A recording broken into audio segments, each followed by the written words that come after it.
The Chair may postpone further proceedings today on the question of approving any measure or matter or adopting an amendment for which a recorded vote for the ayes and nays are ordered.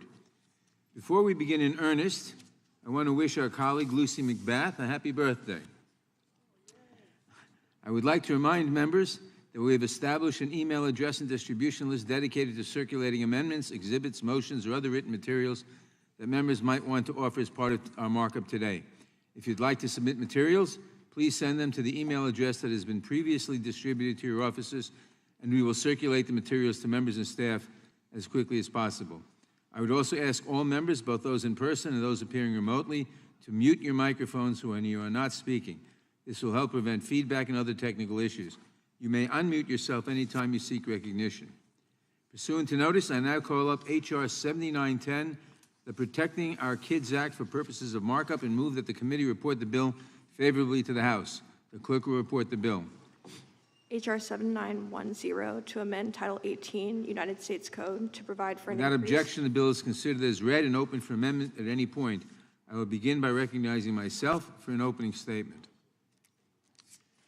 In the days since the shooting at Tops Friendly Market Store in Buffalo, New York, in the long, sad nights since the shooting at Robb Elementary School in Uvalde, Texas, and in just the last few hours, as we learned of yet more deadly gun violence in a Tulsa, Oklahoma medical office building, I have turned to a particular teaching in the Talmud. Whoever takes one life, it's as if he kills the entire world. And whoever saves one life, it's as if he saves the entire world. Every life is precious. Let that be the measure of our work here today. When we think about the children in Uvalde, the 9 and 10-year-olds just a few days short of their summer vacations, let us think about the whole world that was snuffed out when each of them died. And as we address the scourge of gun violence, a blight that killed 45,000 Americans in 2020 alone, let us remember that there are no perfect solutions. We are painfully aware that we cannot do enough today to save all of these lives, but that each life we save is an entire world. H.R. 7910, the Protecting Our Kids Act, links together important, sensible, overwhelmingly popular proposals that will help us to scale back the scope of gun violence in the United States. Representative Anthony Brown's Raise the Age Act would raise the lawful age to purchase an AR-15 semi-automatic assault rifle from 18 to 21 years old. In deeply red Wyoming, the state with the most guns per capita in the Union, this is already the law with respect to many firearms. And I note with great sadness that the suspected shooters in both Buffalo and Uvalde were only 18 years of age. Representative Robin Kelly's Prevent Gun Trafficking Act would establish new federal offenses for gun trafficking and straw purchasing, problems she is as familiar with in Chicago as we are in New York, where the vast majority of firearms used in criminal activity are transported into the city from out of state. Representative David Cicilline's Untraceable Firearms Act would ensure that ghost guns are subject to existing federal firearms regulations. A deadly weapon is a deadly weapon, even if you build it from a kit in your garage. A trio of gun storage proposals, Representative Rosa DeLauro's Ethan's Law, Representative Alyssa Slotkin's Safe Guns, Safe Kids Act, and Representative Sheila Jackson Lee's Kimberly Vaughn Firearm Safe Storage Act, would establish voluntary best practices for safe firearm storage and award grants for firearm storage assistance programs. There are nearly 400 million firearms in America today. We should at least ensure that they're stored safely and away from our children. Representative Dina Titus's Closing the Bump Stock Loophole Act would build on existing regulations banning the manufacture, sale, or possession of bump stocks for civilian use. Remember, it was the Trump administration that first enacted this ban on devices that essentially convert semi-automatic weapons into machine guns and serve no purpose other than to maximize carnage, as we learned when they were used in the deadly shooting in Las Vegas that killed 58 people in 2018. Finally, Representative Ted Deutsch's Keep Americans Safe Act would ban the sale, manufacture, and illegal possession of gun magazines that hold more than 10 rounds of ammunition. High-capacity magazines are designed for mass killing and have been the accessory of choice in some of the bloodiest shootings in our history, including the 2007 shooting at Virginia Tech and the 1999 shooting at Columbine High School. I am reminded that the shooter in Aurora, Colorado in 2012 murdered 12 people and not the entire movie theater only because his 100-round magazine jammed during the shooting. At the outset, let me say that each of these proposals is wildly popular with the American public, although that has not stopped many Republican officials from speaking out in recent days against passing sensible gun safety legislation. Because we know from experience that few events expose the emptiness of the gun lobby's rhetoric, like the mass murder of school children, allow me to rebut some of my Republican colleagues' arguments in advance. Nobody seriously believes that Hollywood or video games are to blame for the epidemic of gun violence in America. Our children watch the same movies and play the same games as children in Canada and England and Japan. But only in the United States do we ask the parents of elementary school children to stand in line so we can match their DNA to the remains of their children, because only the United States is awash in 400 million guns. You say that these deaths were caused by a lack of mental health care? I agree that we need to do more for those in our communities who may be in crisis. And I hope that you will join me the next time we are asked to fund such initiatives. I expect that many of my Republican colleagues will not. But I note again that other countries have people who are just as sick Americans, and that those countries do not experience the gun violence that we do here. You say it's too soon to take action, that we are politicizing these tragedies to enact new policies? It has been 23 years since Columbine, 15 years since Virginia Tech, 10 years since Sandy Hook, 7 years since Charleston, 4 years since Parkland and Santa Fe and the Tree of Life Synagogue in Pittsburgh. It has been 3 years since El Paso. It has been a week since we learned again that gun violence can reach any of our children and grandchildren at any time, and that no number of armed guards can guarantee their safety. It has not even been 24 hours since the last mass shooting, and who knows how long until the next one. Too soon? My friends, what the hell are you waiting for? You say that none of the solutions proposed here will stop gun violence in America? Well, there, sadly, I agree. This bill will not alone save every life we will lose to gun violence this year, but it will save some. It might have saved those children in Uvalde, and whoever saves one life, it says if he saved the entire world. The American people are begging for us to address this crisis. Let us not wait 1 second longer. I urge my colleagues to support the Protecting Our Kids Act, and I yield back. I now recognize the ranking member of the Judiciary Committee, the gentleman from Ohio, Mr. Jordan, for his opening statement. Thank you, Mr. Chairman. Mr. Chairman, life is precious, especially the lives of children. What happened in Uvalde, Texas is tragic. It is every family's worst nightmare. Our hearts go out to the Uvalde community, and especially to the families who've lost loved ones last week in this evil act of violence. And of course, there's what happened yesterday in Tulsa and a few weeks ago in Buffalo, and our hearts go out to those families as well. No one wants another tragedy. No one wants this to happen again. That's why it's regretful that Democrats have rushed to a markup today in what seems more like political theater than a real attempt at improving public safety or finding solutions. The Democrats never once reached out to us to seek our input on the legislation we are considering here today. Protecting children is not a Republican or Democrat issue. The Democrats cobbled together a package of measures. This is not a real attempt, in my judgment, to find solutions.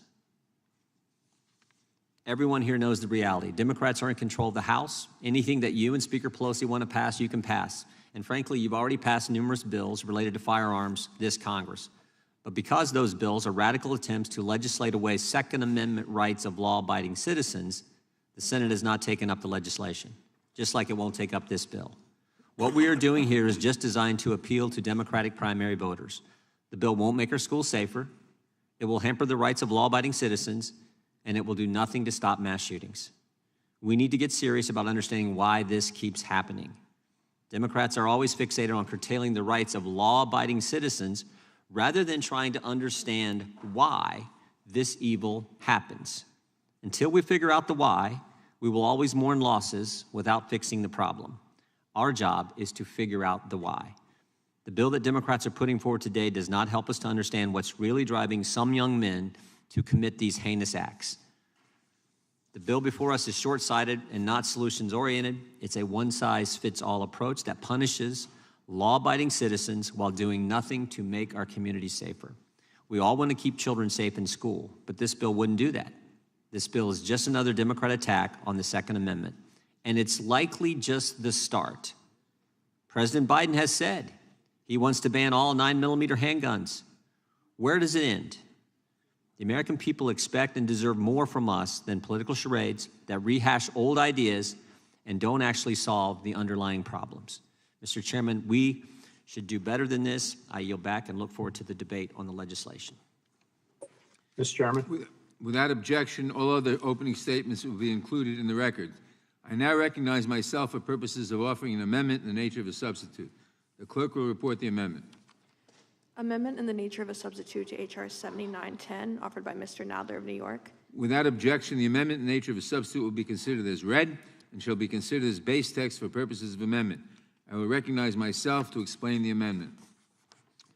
The amendment makes only cosmetic changes and makes no substantive changes to the bill. I urge all members to support it, and I yield back the balance of my time. Are there any amendments to the amendment in the nature of a substitute? For what purpose does Ms. Jackson-Lee seek recognition? I'd like to strike the last word. Gentlelady is recognized. A few minutes before this hearing, I spoke to Mr. Garza. I spent time with Mr. Garza in Uvalde this past Sunday. A-Marie, just a baby in the 4th grade, dialed 911. She may have saved or tried to save many lives. In the pillage, carnage, and death, what was to be a wonderful ending of her 4th year in school. She didn't have that opportunity. Mr. Garza lost his only child. He pleaded on behalf of broken parents, many of whom could not speak, for us to do something.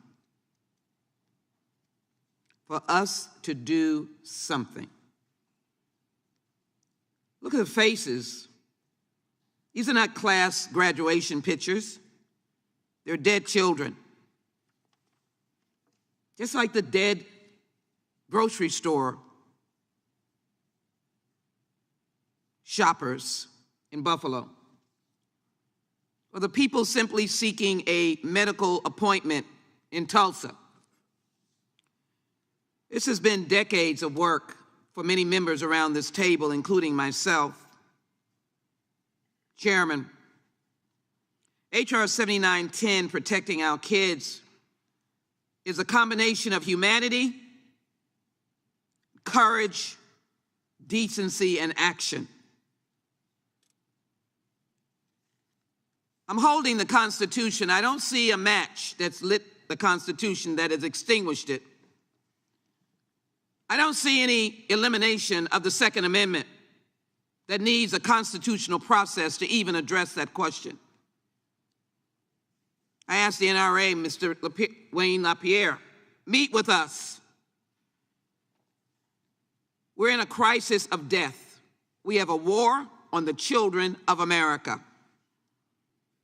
I, for one, cannot stand in a stupor of stupidness.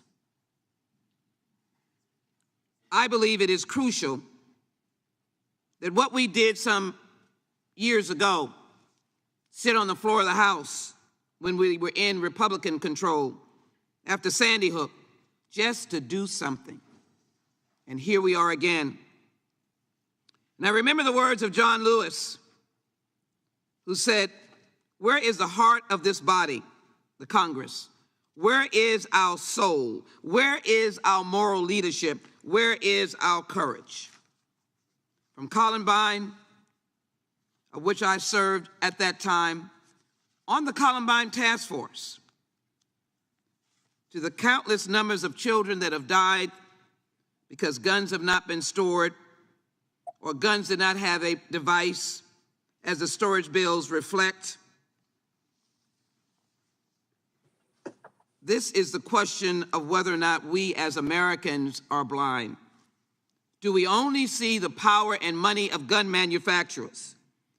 Are we not sensitive to Boulder, Atlanta, Tree of Life, Marjorie Stoneman Douglas, Las Vegas, San Bernardino, Gilroy, Garlic, Washington Navy Yard, Sandy Hook Elementary, Virginia Tech, Aurora, the Sikh Temple, Emmanuel African Methodist Church, or Santa Fe in Texas, near my district?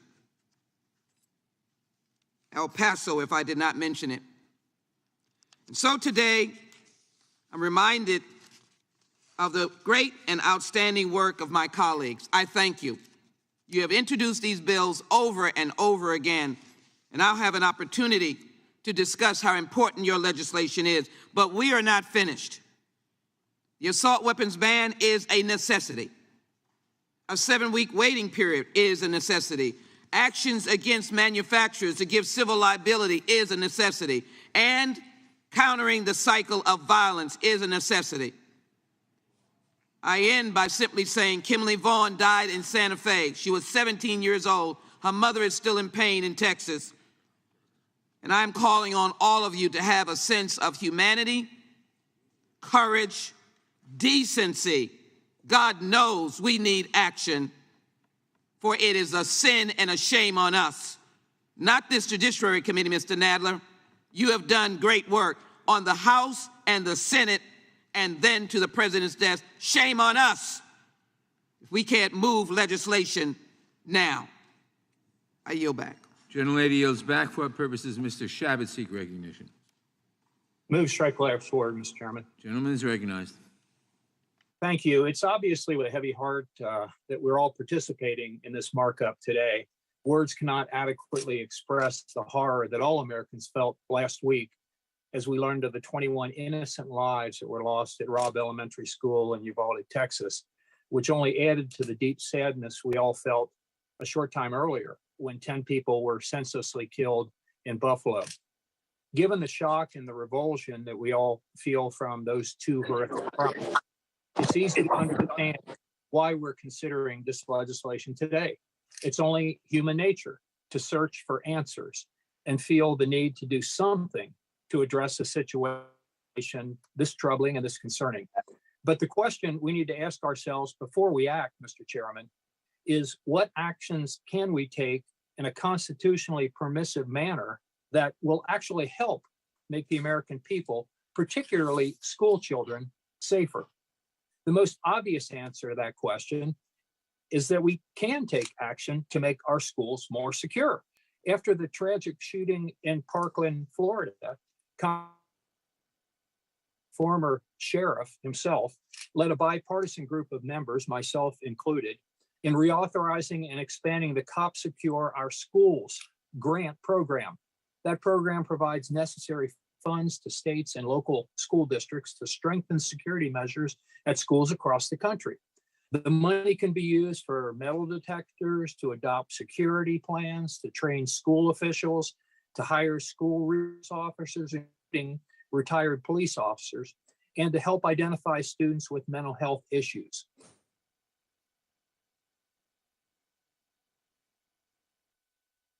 The students and teachers, but there's always room for improvement. And that's one area where I believe we could be working together to find common ground and make students safer, and it would be immediately. I also think we could work together on methods to better address the mental health crisis that's facing so many of our nation's youth today. Too often, the shootings that occur are perpetrated by primarily young men who feel marginalized and who appear to be suffering from some form or another of mental illness. Finding a way to identify these young people earlier and to help get them the treatment that they need before the tragedy strikes is a goal upon which I think we could all agree.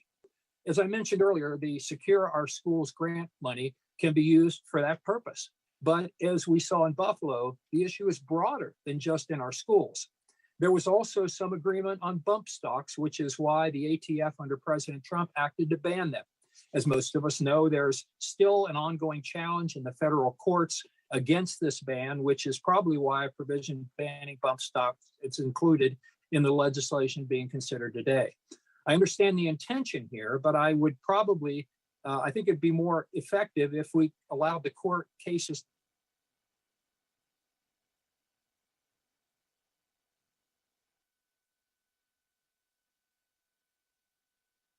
semi-automatic rifles by those under the age of 21.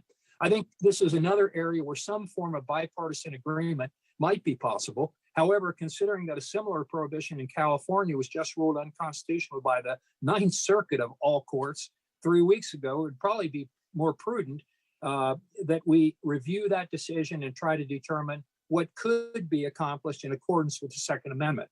Simply moving forward with a provision that even the Ninth Circuit thinks is unconstitutional really isn't doing anybody any good. And that's the crux of my argument against this legislation. The majority is simply acting quickly because they believe it's important to act quickly. In doing so, I'm afraid they're foregoing an opportunity to actually work together and hopefully produce a better piece of legislation, which is what they're apparently trying to do in the Senate.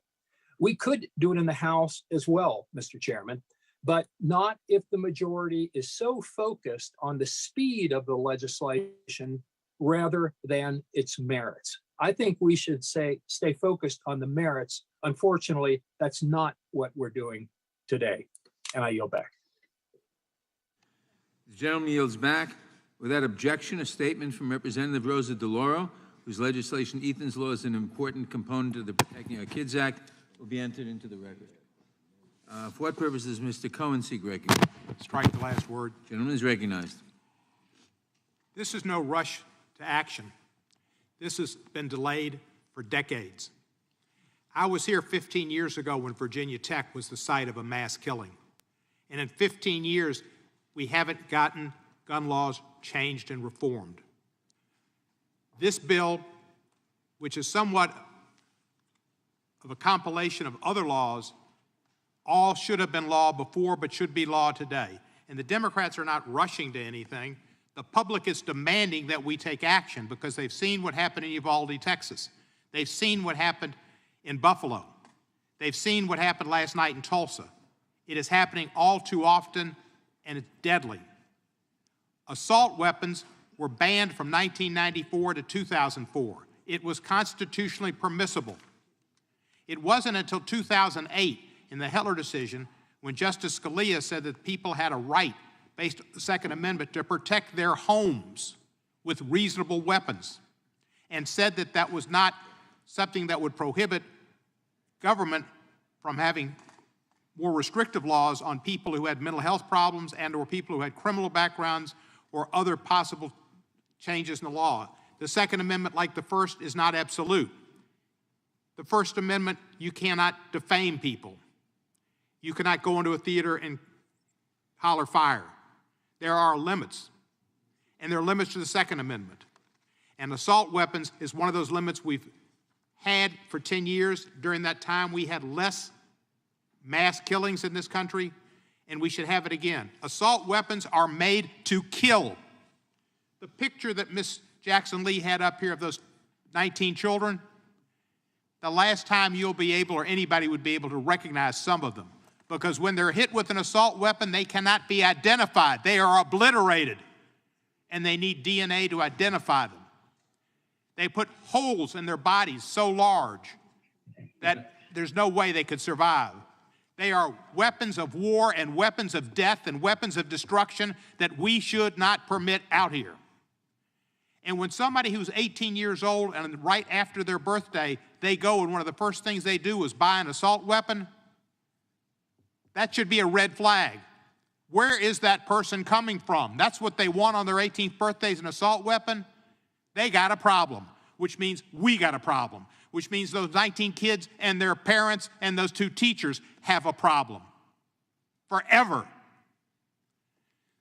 The NRA has too much of a grip on this Congress and on the Senate. It needs to stop. They're in the business of representing gun manufacturers and selling guns and selling ammunition and not caring about what it does to innocent human beings. They don't care about children. It's not just schools, Mr. Shabbat. My friend Mr. Shabbat talked about the school bill. Yeah, it's terrible what happened in Uvalde and in Parkland, et cetera. But it's movie theaters. It's grocery stores. It's anywhere in America. There's something gun-crazed about our country that we need to deal with. This isn't going to stop all the killings, but it'll stop some. Will it stop a law-abiding citizen? Sometimes, maybe. Will it stop non-law-abiding citizens? Yes. And that's what we need to see, that there are good background checks and that there are limits on who can get an assault weapon. These are changes that our country wants and that this bill addresses.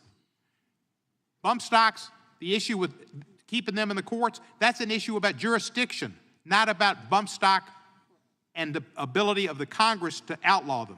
It's whether justice could do it through rules and regulations. We need to do it by law, and ghost guns should be prohibited. Now there's some new-fangled deal that I've come across in the city of Memphis where they've intercepted some metal parts that have come in from China that turn pistols into semi-automatic weapons into fully automatic weapons. Customs and Border Protection in Memphis have seized 40 devices recently that turn semi-automatic handguns to fully automatic. Now we're working on that. That should be prohibited too.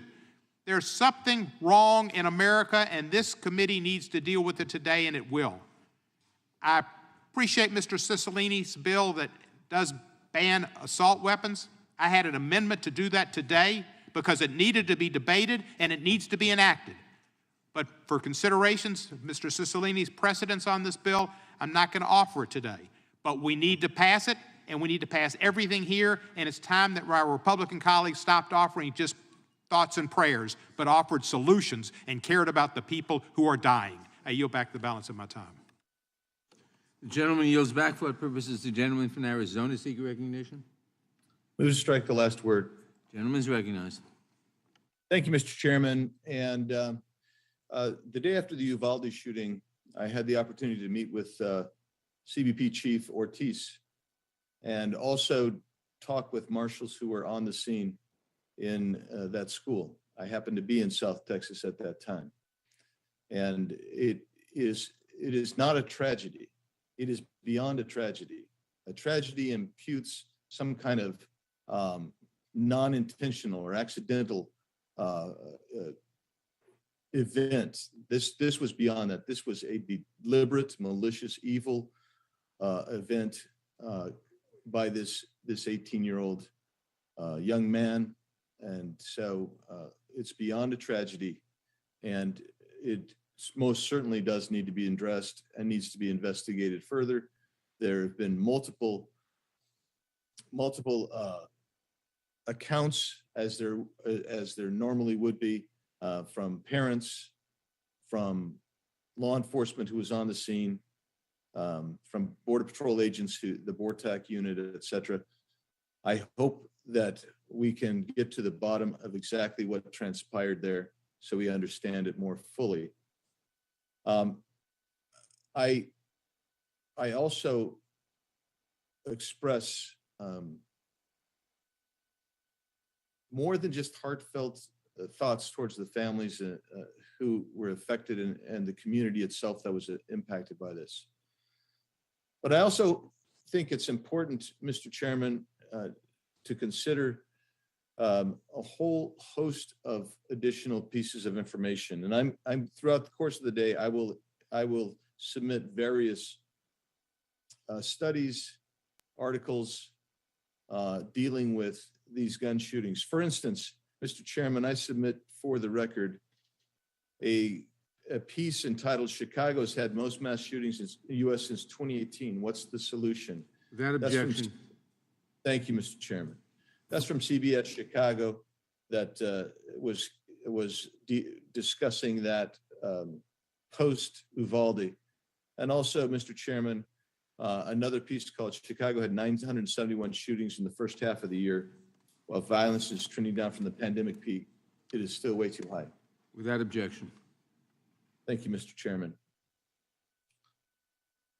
The left and the Democrats' response to virtually every problem is to take more power and control into the national government and take away individual rights or throw taxpayers' money at the problem, sometimes both. That's why they tend to exacerbate virtually every problem without resolution. They misidentify the cause of virtually every effect. The misuse of guns for criminal or even evil purposes is another example. Millions of Americans safely and responsibly own and use guns. Previous Democrat-controlled departments of justice have conservatively estimated that guns are used 1.5 million times per year to save lives. I repeat, the Department of Justice under Democrat control and leadership under Democrat administrations have done their studies and conservatively estimated that guns are used 1.5 million times per year to save lives. Other studies have put that number as high as 2.5 million times per year that a gun is used to save life. Most of the time, the vast majority of the time, it is merely by brandishing a weapon that that stops the violent criminal conduct without having to shoot. The idea that disarming Americans who lawfully, legally own guns, the idea that disarming them will produce a safer, crime-free America is simply not true. I will be going into the Australia studies I will go into the 17-nation international studies as we go throughout this day. We will review again in my comments from time to time, the Chicago, Portland, New York City, Seattle, and other bastions of left-wing gun-controlled areas where the public is not safer because of the gun control laws. In fact, they are more at risk. Mr. Chairman, this is an important hearing. I think it's probably premature in relationship and being driven by the response to Uvalde, and I understand that. But I also think that sometimes visceral reactions might overshadow the statement of facts that we need to discuss. Mr. Chairman, I yield back. Gentleman yields back. For what purposes? The gentlelady from Texas seek recognition. Ms. Garcia. I move to strike the last word, Mr. Chairman. Gentlelady is recognized. Thank you, Mr. Chairman. And for many of us in Texas, our souls are crushed, our hearts are broken, but many minds are wondering, why is this still happening? No, this is not rushing. No, it's not premature. 23 years have passed since Columbine, and the time is now to act. Enough is enough. We cannot allow another disgrace like what happened in Uvalde to tear apart one more community and to tear up more families. Jacqueline Cáceres, Makina Lee Elrod, Jose Manuel Flores, Ileana Garcia, Irma Garcia, Asaya Garcia, Ameri Joe Garza, Javier Lopez, J.C. Carmelo Loivamos, Tess Mata, Miranda Mathis, Eva Mireles, Elithaya Ramirez, Annabel Rodriguez, Maitai Rodriguez, Alexandra Lexi Rubio, Leila Salazar, Jayla Nicole Silgorio, Eliana Cruz Torres, Rogelio Torres. These are the names of the 19 children and 2 teachers, innocent lives tragically lost. Children, now angels, watching us from above to see what we are doing. One young man pulled the trigger, but we all have failed them. America has failed them, and the other thousands of children that have died as a result of gun violence. Republicans are complicit in Uvalde's negligence and neglect to responsibly address comprehensive gun reform. Republicans are complicit in the shooter in Buffalo for encouraging white supremacy and promoting replacement theory. Republicans are complicit of the lives lost at Pulse, Florida, for their homophobic and anti-human rights narrative. Republicans are complicit in the massacre in El Paso for their anti-Latino, anti-immigrant narrative and for putting gun lobbying interests above people's lives. House Democrats stand with the victims and their loved ones. We stand to act for the people, not gun interests. We have been consistent. We are not rushing. We have already passed some bills. They're all solutions. They're not premature. We have passed reforms and measures to ensure that we're protecting our communities and most especially our little children, our angels. The community that was assaulted here in Texas was a predominantly Latino community. So to my neighbors in Uvalde, I say this, no los vamos a olvidar. No vamos a olvidar los nombres y las caras de los 19 niños que perdieron su vida. No olvidamos los responsables de esta tragedia. Seguimos luchando hasta cuando ya pasemos reformas de la violencia de armas de fuego. Gracias. Thank you, Mr. Chairman. With that, I yield back. The gentlelady yields back. For what purpose does Mr. McClintock seek recognition? To speak on the amendment. Clerk will report the amendment. No, he's talking about the nature of a substitute. Oh, the gentleman strikes the last word. The gentleman's recognized. Thank you, Mr. Chairman. You know, the atrocity in Uvalde is shocking and heartbreaking in so many ways. The slaughter of innocents is the greatest of all human crimes, and I think it rightly prompts soul searching by all men and women of goodwill for the causes and remedies.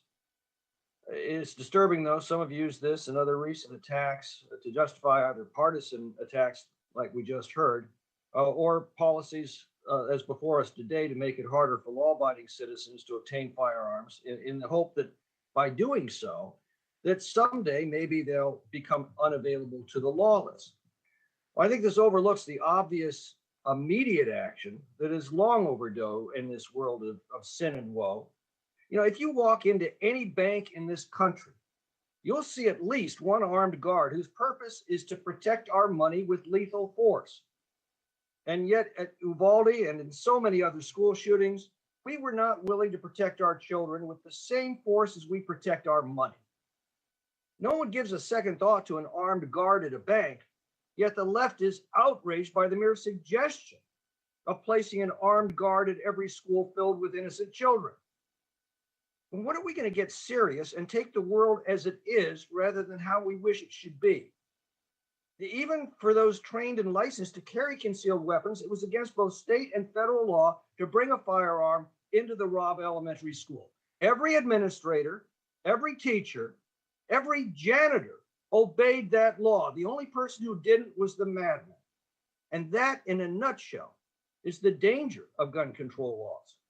You know, we have more than 50 years of experience now with these laws. They are extremely effective at disarming law-abiding citizens, as they were that tragic day in Uvalde. They are extremely ineffective at disarming madmen and criminals, as they also were that day. They create an environment where the gunman is king. Now, after every tragedy, politicians rush to pass more gun control laws, as we're doing today. We've been doing this now for 50 years.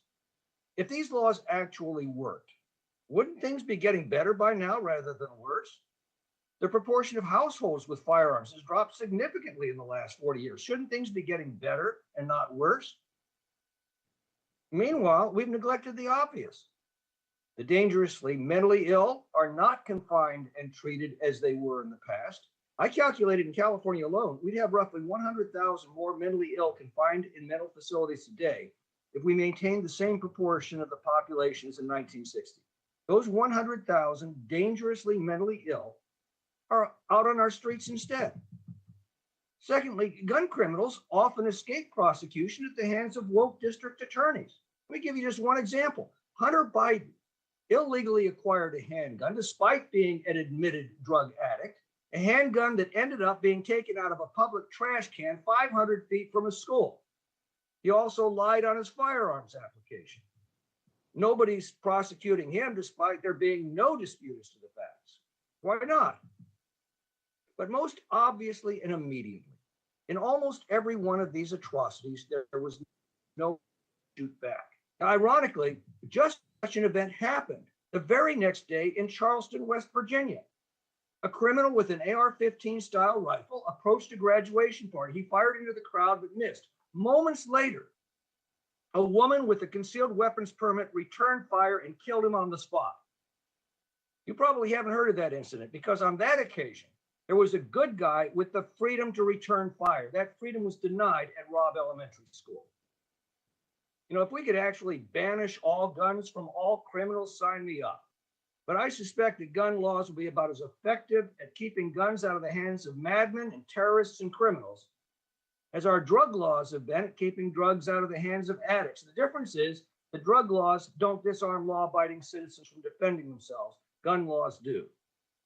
The one thing we can do right now, this instant, that will have an immediate effect in stopping such slaughters is to assure that every school has the same protection as your average bank and that every school official with the training and licensing can carry a concealed weapon if they choose. And if we're not willing to take that simple, immediate, and wholly effective step, then we're obviously not serious about stopping these outrages. I yield back. The gentleman yields back. For what purpose does the gentleman from Rhode Island seek recognition? I move to strike the last word. The gentleman is recognized. Mr. Chairman, I want to begin by thanking you for this markup and for bringing this really important piece of legislation to the committee. Guns have become the leading cause of death for American kids. Let that sink in, the leading cause of death. And for those who have said, oh, we're rushing this, more than 311,000 students have experienced gun violence since Columbine. So tell the parents who lost children, tell the family members who saw loved ones slaughtered that we're rushing. The real question is, why has it taken us so long? And there's one reason. We don't have Republican colleagues in the fight with us. We passed 2 bills to strengthen criminal background checks. Our ranking member just described those as radical attempts to take away the Second Amendment to explain Republican inaction in the Senate. That's a bill supported by 90% of the American people. Common sense, as well as closing the Charleston loophole. Enough with these bogus arguments about the Second Amendment. This is about fulfilling our responsibility to keep our constituents safe from gun violence. We have a gun violence epidemic in this country. Over 200 mass shootings, 27 school shootings just this year. And every one of those victims is a child, a sister, a brother, a parent, a loved one of people that we have a responsibility to represent in this country and in this Congress. This set of proposals will significantly reduce gun violence in this country. There's not a single bill we can pass that will eliminate all gun violence. We'd all be for that. But this will make sure that you have to be old enough to have some mature judgment before you can own an assault rifle, that you can't use high-capacity magazines that can slaughter innocents at a quicker pace, that we end gun trafficking and straw purchases that help criminals get guns, that we practice safe storage, eliminate bump stocks, and eliminate ghost guns so you can't secretly produce a gun and then do damage. And the ranking member said, well, these bills punish law-abiding citizens. What one of those bills punishes anyone? And even if you think it's some small burden, it pales in comparison to the burden and the punishment that victims of gun violence have had to experience. So save this claim that somehow this is just too much for law-abiding gun owners. It's just not true. And we have an opportunity today, and I was hoping when we came to Washington for this emergency markup in direct response to gun violence continuing to ravage our country, that we would be met with colleagues on the other side of the aisle who would join us in this effort. These bills, the 5 components of this bill, have been introduced for a long time, some of them over multiple Congresses. These are not new issues. But our approach ought to be different today. We ought to work together in a bipartisan way and pass this bill out of this committee so we can demonstrate to the American people that we are committed to doing everything in our power to reduce gun violence in this country. And, you know, we've heard these same tired arguments that somehow we can't do this because the Constitution prohibits it. That is also not true. The Supreme Court of the United States has said time and time again that the Second Amendment is not absolute, that Congress and states have the ability, and I would say the responsibility, to ensure that there are appropriate restrictions both on age, on places where you can bring firearms, or the kind of firearms you can possess. That's long been recognized by the Supreme Court. So don't let our Republican colleagues hide behind this claim that, oh, we'd love to do something. We really know this is a serious problem. We extend our thoughts and prayers, and we would do more, but you know, the Second Amendment prohibits it. That is not true. Their refusal to join us in this effort is a direct result of the power and the resources of the gun lobby in America. And really the importance of just the proliferation of gun sales, because that's how the gun lobby makes its money. And so then they don't want any restriction, any limitation on how many guns can be sold and as quickly as possible to anyone who wants them. That's not the kind of America we want to live in. And I think for the sake of my constituents, for the sake of young people, seniors, all victims of gun violence, we have a responsibility to do something. And I hope this is the second package of gun safety bills we'll do. I hope we'll do more. And then it will be incumbent on our colleagues in the Senate to send these bills to the president's desk. And if they don't, it will be clear to the American people who's fighting for common sense gun safety legislation and who is standing in the way. And it will explain why we continue to be a country that has a gun violence epidemic. We cannot allow this to continue. I urge my colleagues to support this act, and I yield back. Gentleman yields back. For what purposes, Mr. Bishop seek recognition? Strike the last word. Gentleman is recognized. You know, I was just thinking, so I'm going to take up the gentleman from Rhode Island's challenge. He just said that there's really not any significant constitutional issue at stake whatsoever, that the Constitution doesn't prohibit this. It seems to me that you'd have to know, wouldn't you?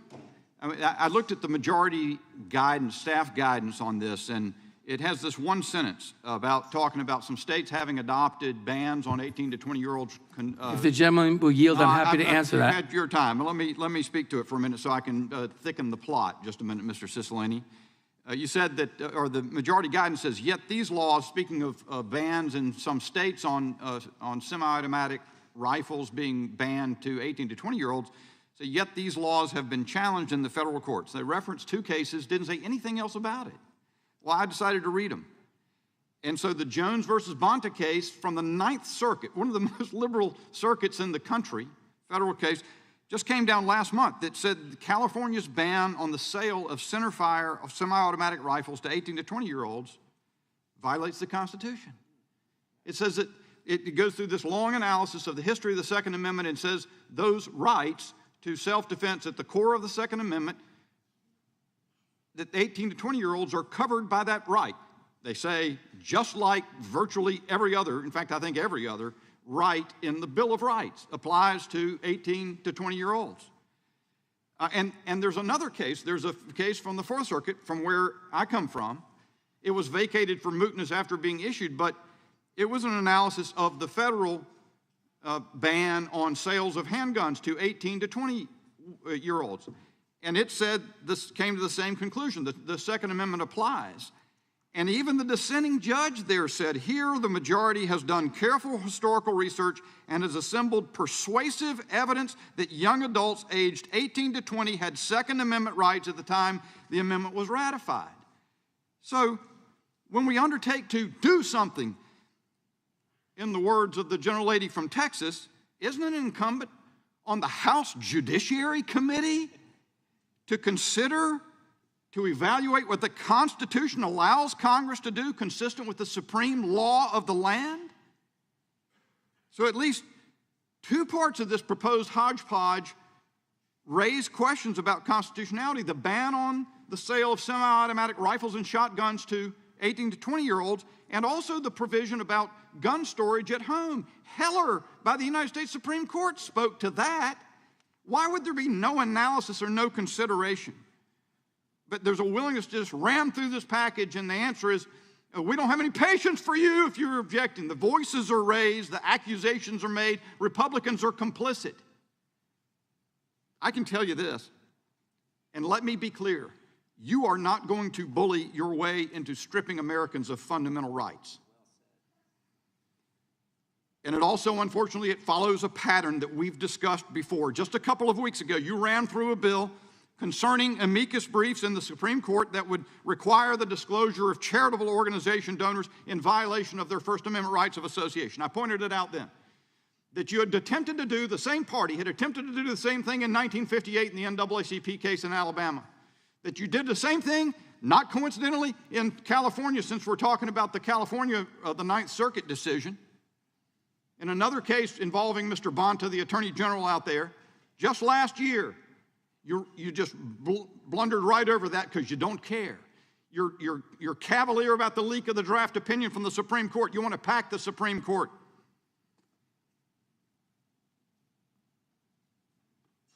If the gentleman will yield, I'm happy to answer your question. No, I think I've answered the question, but I'd be glad Not to accurately. You're in the disregard what the Ninth Circuit has said the law of the land I'm actually is? bound by the Supreme Court of the United States, and I'd like to read the quote to you if you'll allow me, since you raised the question. Look, I think the issue is what that Ninth Circuit case said on the subject. The United States Supreme Court takes precedence over the Ninth Circuit. I don't yield. You'll have plenty of time. That's a great quote. Your allies form mobs outside justices' homes. Yeah. You say you've got to figure out something else other than stripping people of their constitutional rights. We've got to figure out something else, assuming that the majority entertains a discussion. But you cannot, the courts have made it pretty clear, you cannot deprive young adults any more than the remainder of Americans of their core Second Amendment right to self-defense by the purchase and possession of weapons that are in common use and prevalent. And I'll say one, well, I'm out of time.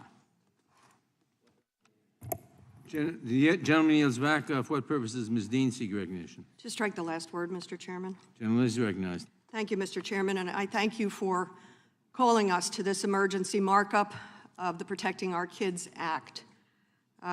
It is timely. In fact, we've all been clamoring for this kind of legislation for a very, very long time. I'm stunned by some of the words that we're hearing on the other side of the aisle. Where is their outrage over the slaughter of 19 fourth graders and their 2 teachers? Why don't they feel an urgency to do something? I'm reminded of the John Donne poem that ends, "Do not ask for whom the bell tolls. It tolls for thee.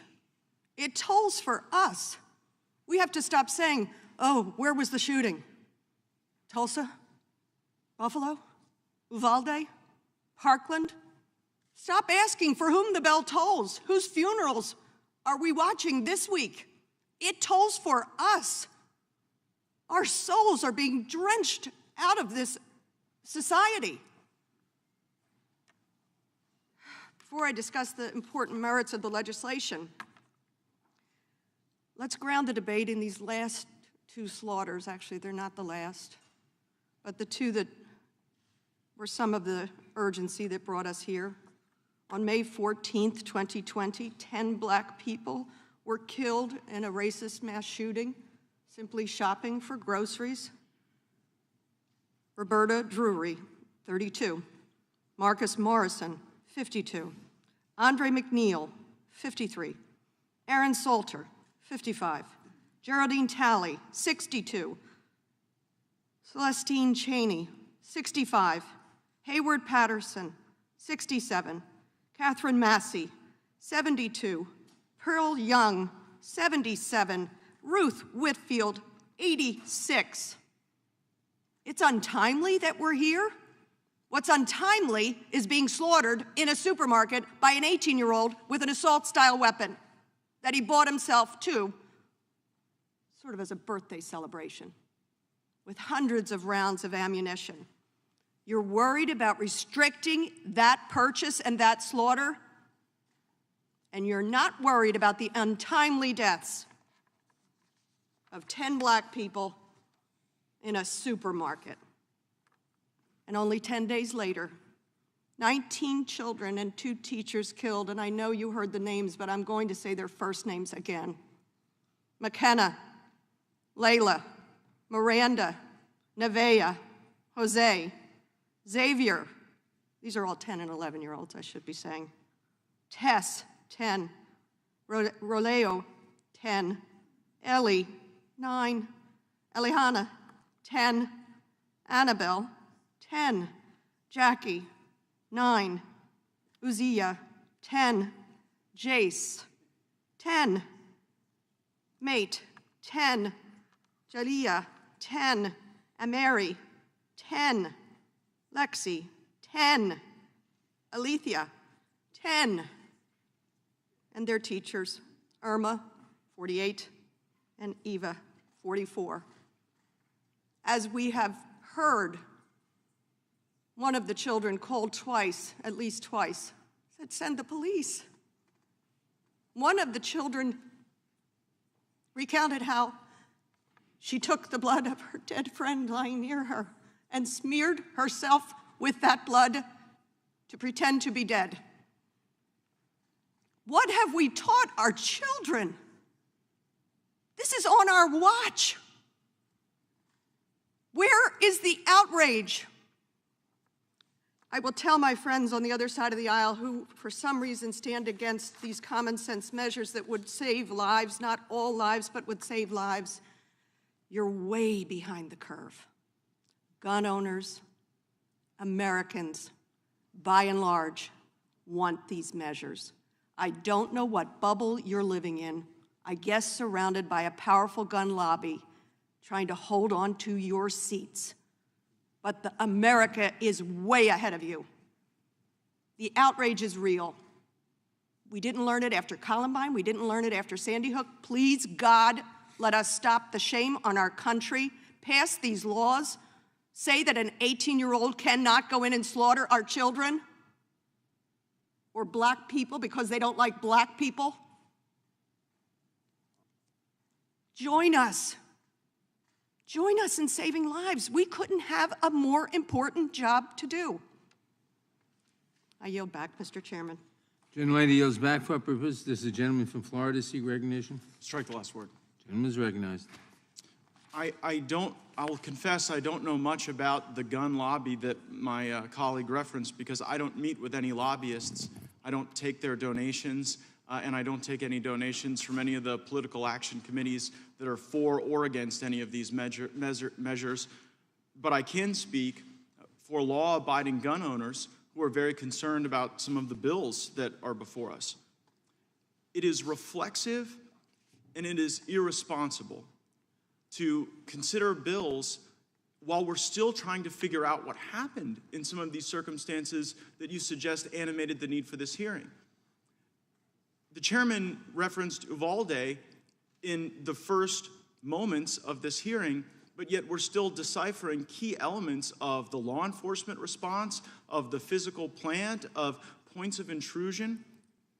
And it is not kind, and it is not compassionate to tell people that you're doing something to help them when in fact you have no idea whether or not this legislation that you fashioned would in fact do that.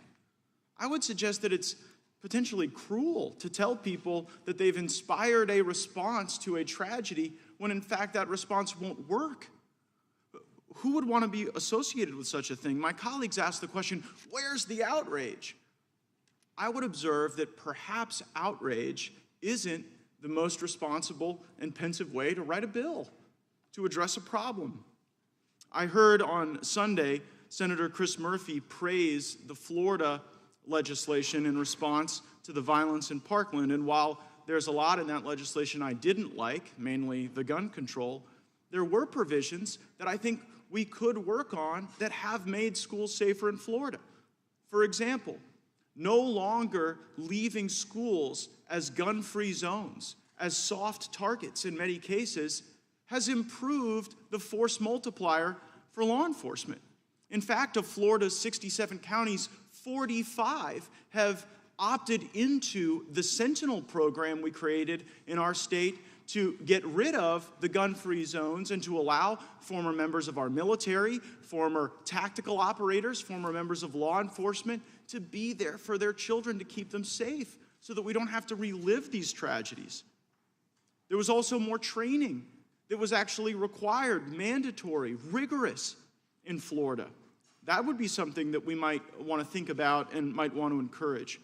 But it is similarly irresponsible here in the Judiciary Committee for us to just ignore the jurisprudence that's happening around the country. When you have the Ninth Circuit, the Fourth Circuit, developing law around the notion that you can't just deprive someone of their Second Amendment rights who's committed no offense other than not having achieved the age of 21 once they're an American adult.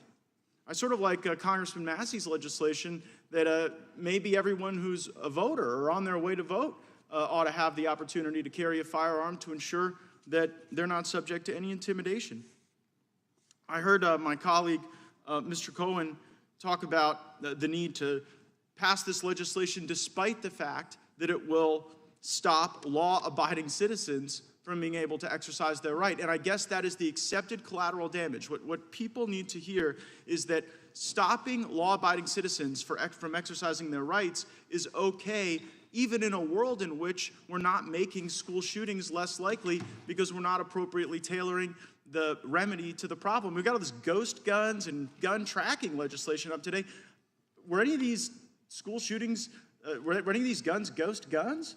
You know, and so it seems to be sort of gun control in search of a tragedy to lash onto to animate the desire to have more gun control.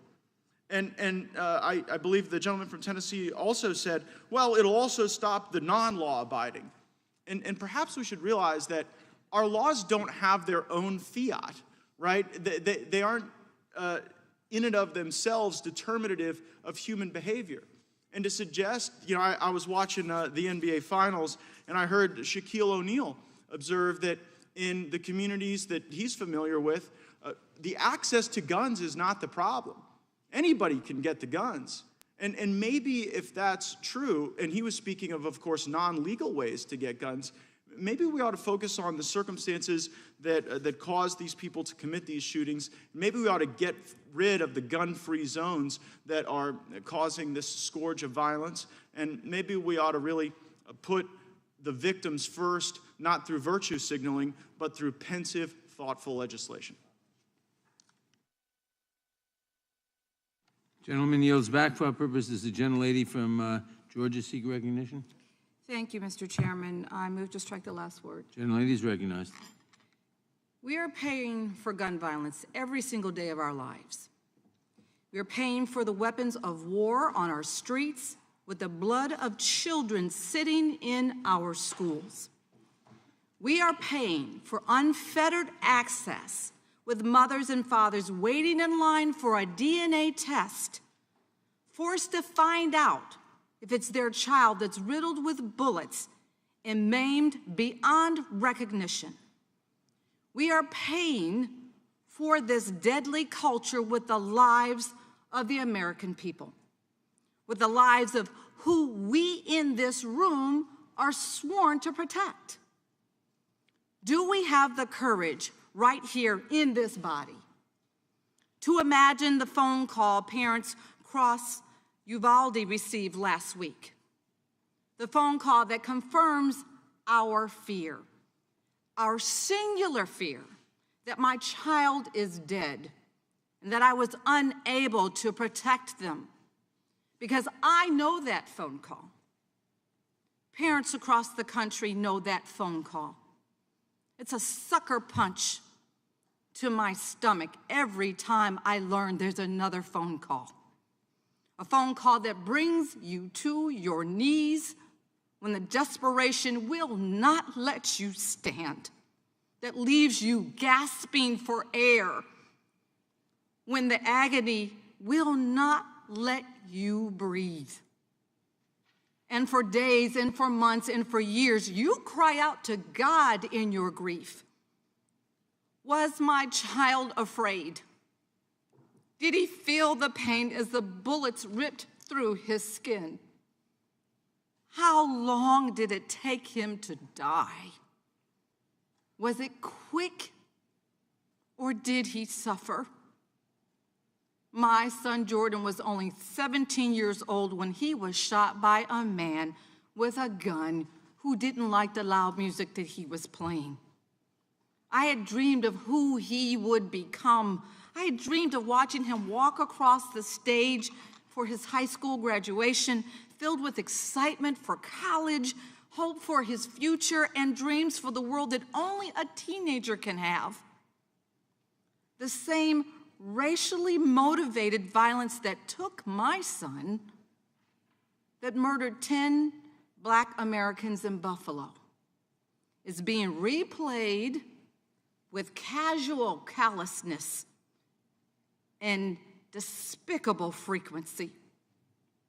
Since last week, when 19 children were gunned down at their desks, we have lost over 700 Americans to gun violence. Last night, 4 Americans were murdered as they worked, murdered while they tried to mend, murdered while they tried to keep families whole. Are we okay with this as a nation? Is this the status quo that we all accept? What rights do we give our children as we bring them into this world? What rights has God given them as they grow in our homes and in our hearts? Do we enjoy the right to study in our schools without the fear of massacre? Do our children have the right to live free from the trauma that only stepping over a friend covered in blood could ever bring? Do parents enjoy the right to drop their kid off at a school and expect to see them come home? Do we as a nation have the God-given right to live free from this scourge of gun violence, of senseless suffering, of death and despair? Because we cannot keep doing this. An entire generation of children are learning that the adults they look up to cannot or will not protect them. We all agree that the status quo is unacceptable. We all understand that the murder of our children cannot continue. And we have solutions that a majority of American people believe in. They are common sense compromises that will keep American children alive. Solutions to protect our kids, to keep guns out of the hands of those who should not have them, and to stop our neighbors from being slaughtered in our schools, in our churches, and in our supermarkets. Throughout this nation's history, our elected leaders have risen to the task. And we have the opportunity to do this again right now as a nation, to do the right thing and address this moment in history. Because this is the time right now. This is the moment. It may be the only moment that we have. We are facing the challenge of our lifetime, and this is the issue of our era. And we must summon the courage to do what is right, the courage to protect our kids, and the courage, my God, we have to have the courage to protect America. And I yield back. Gentlelady yields back for our purposes. Mr. Massey seek recognition. I move to strike the last word. Gentleman is recognized. Today we're debating a gun control bill that's actually 6 gun control bills in one. And why are there 6? Because none of them work. If you take 6 that don't work and put them together, they're not going to work. You can't make up for ineffective bills by having more than one or half a dozen of them. Each and every one of these gun control bills in this single title is unserious and unconstitutional and suffers from the problem, the inherent problem that almost all gun control suffers from. And that is criminals do not obey the law. They do not follow the law. Who here today thinks that criminals are going to read the Safe Storage Act and you know, some gang member is going to say, oh, I better lock this gun up or else they'll come and take it? Who here today thinks that a 19-year-old criminal is going to obey the restriction on age for having a gun. Nobody here believes this. These are unserious. But they're worse than that. They're going to compromise the rights and the safety of individual citizens, law-abiding citizens. Let me tell you the story of Nikki Gosser, who's testified here in Congress, and she worked for me in my congressional office. Nikki watched her husband get murdered in front of her viciously in a gun-free zone while her licensed firearm was in her car outside of the restaurant. That haunts her today. Ben and her had just recently been married, and they just wanted to be in this restaurant, and they followed the law, and he was murdered by her stalker in front of her. Now, she went on to get the laws changed in Tennessee to get rid of that gun-free zone. But that's one example, just one example of how all the rest of these are going to fail. The criminals do not follow the law. And the biggest thing we could do that nobody on the other side of the aisle is talking about today is to quit advertising our schools as soft zones, soft targets for defenseless teachers, defenseless staff, and students who aren't being defended. Congress itself in 1990 passed the Gun-Free School Zone Act. It's done more, it's cost more lives than it has saved. Now, some states have been able to override the Gun-Free School Zone Act and create their own areas. And in those states and those school districts where that's happened, where they've allowed qualified teachers and staff to carry, there hasn't been a single mass shooting in one of those schools. There hasn't been a single shooting of one person in one of those schools. The biggest thing we could do here today is to repeal the 1990 Gun-Free School Zone Act, so that the default condition in this country is not to advertise every student as a target. Now, to Mr. Cicilline's point, he was talking about the Supreme Court.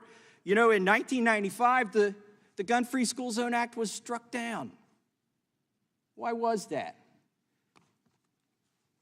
Because this document does not contain the authority to implement a Gun-Free School Zone Act. So what did Congress do? They resuscitated this unconstitutional bill by putting in a provision that says, well, as long as the gun is involved in interstate commerce, well, then we have the authority.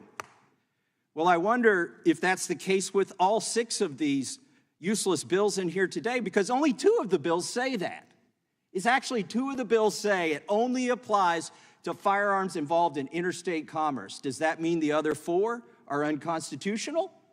Or it actually means all 6 are unconstitutional, and they're trying to save 2 of them with the provision that killed the Gun-Free School Zone Act in 1995. By the way, they overturned Mr. Lopez's conviction, and he went on to serve in the Marines, the one who was convicted of violating the Gun-Free School Zone Act. But Congress came back and resuscitated it, and unconstitutionally so, but there is a conflict between these 6 bills. Some of them recognize the constitutional flaw, and some of them don't. And I want to close with this. Some of my colleagues have said that the assault weapons ban from 1994 to 2004 reduced mass public shootings by 40%. They make up a number a lot of times, but I'll take whatever number they use. Do they know that sales of AR-15 style weapons went up from 1994 to 2004, because it was just a cosmetic ban? So if the assault weapons ban had any effect, how did it have an effect? The ownership and sales and transfer of AR-15 style weapons went up during that period. So I would just close by saying, you can't make a good law by putting 6 bad laws together. It's not going to work. It will infringe on our constitutional rights. And the Democrats don't seem to care. I yield back. Gentleman yields back. For what purpose does Mr. Johnson of Georgia seek recognition? I move to strike the last word. Gentleman is recognized. You know, it's been 9 days since we lost 21 souls in Uvalde, Texas. 19 children and 2 teachers. We can't ignore our problem, which is out of control gun violence in America. We must lead, we must act, and we must act now. Acting now will take courage, each of us on this committee should call forward some semblance of courage, like the courage that was on display last week by those brave Border Patrol agents who put their lives at risk to stop the carnage in Uvalde. I ask my colleagues on the other side of the aisle, can you put aside your thirst for raw power and muster the courage to stand up for our kids and against the NRA? My friends, history will not forget those politicians and the phony patriots who cared more about maintaining their grip on power and serving the interest of the NRA than they did about protecting our kids from out-of-control gun violence. Columbine, Sandy Hook, Marjorie Stoneman Douglas, Virginia Tech, UC Santa Barbara, and the list goes on and on. And none of these heinous atrocities moved Congress to act. We must not let Uvalde be the same. Our constituents need to know that we hear from them, and we will act on their behalf. The fact of the matter is that more than 311,000 students have experienced gun violence at school since Columbine. This violence, this carnage, cannot be what America is all about. And the time for minor reforms is gone. Congress must take comprehensive legislative action to stop the murders of our children. In the name of all who have perished at the hands of a firearm, we must do something. In the name of Columbine, let's crack down on straw purchasers. In the name of Route 91, let's ban bump stocks. In the name of Sandy Hook, Pulse Nightclub, El Paso, Texas, and Dayton, Ohio, let's ban high-capacity magazines. In the name of Marjorie Stoneman Douglas, Buffalo, and Uvalde, let's raise the age of purchase to 21 years of age. This misguided pledge that some of us have of allegiance to guns and, yes, to the NRA, it must end. And it must end now, not tomorrow, not next year, but now. For the people of the United States, demanding meaningful, effective action, let's pass the Protecting Our Kids Act. And with that, I yield back. The gentleman yields back. For our purposes, Mr. Tiffany seek recognition. I move respect the last word. Gentleman is recognized. Thank you. Anytime we address gun violence, we should also address the state of affairs of our society. We should address crime and mental health. We must also address the family unit, forging the future of our society. Look at the story of the young man who did so much damage in Uvalde, Texas. None of the latter seems to get any attention from this body, and the knee-jerk reaction is to always punish law-abiding citizens for the sins of the few. The answer is always to place more restrictions on the masses instead of holding the individual accountable. The problem is not being addressed today. The majority, instead of working in good faith across the aisle to find real solutions to these problems, are now here talking about protecting our kids with a bill that does little of that. This bill ignores the real mental health crisis in the country. It ignores the countless failures by the FBI and local jurisdictions in failing to act on actionable information. It ignores how the defund the police movement influenced school districts across the US to rid themselves of school resource officers and police. It ignores the school systems trying to replace the family by withholding information from parents about their own children. This social experiment going on in our military, our schools, and our society is contributing to this mental health crisis. the deterioration of family values, and our skyrocketing violent crime rates. The question was posed by the lady from Pennsylvania. What have we taught our children? It is a very good question, and it's not being answered today.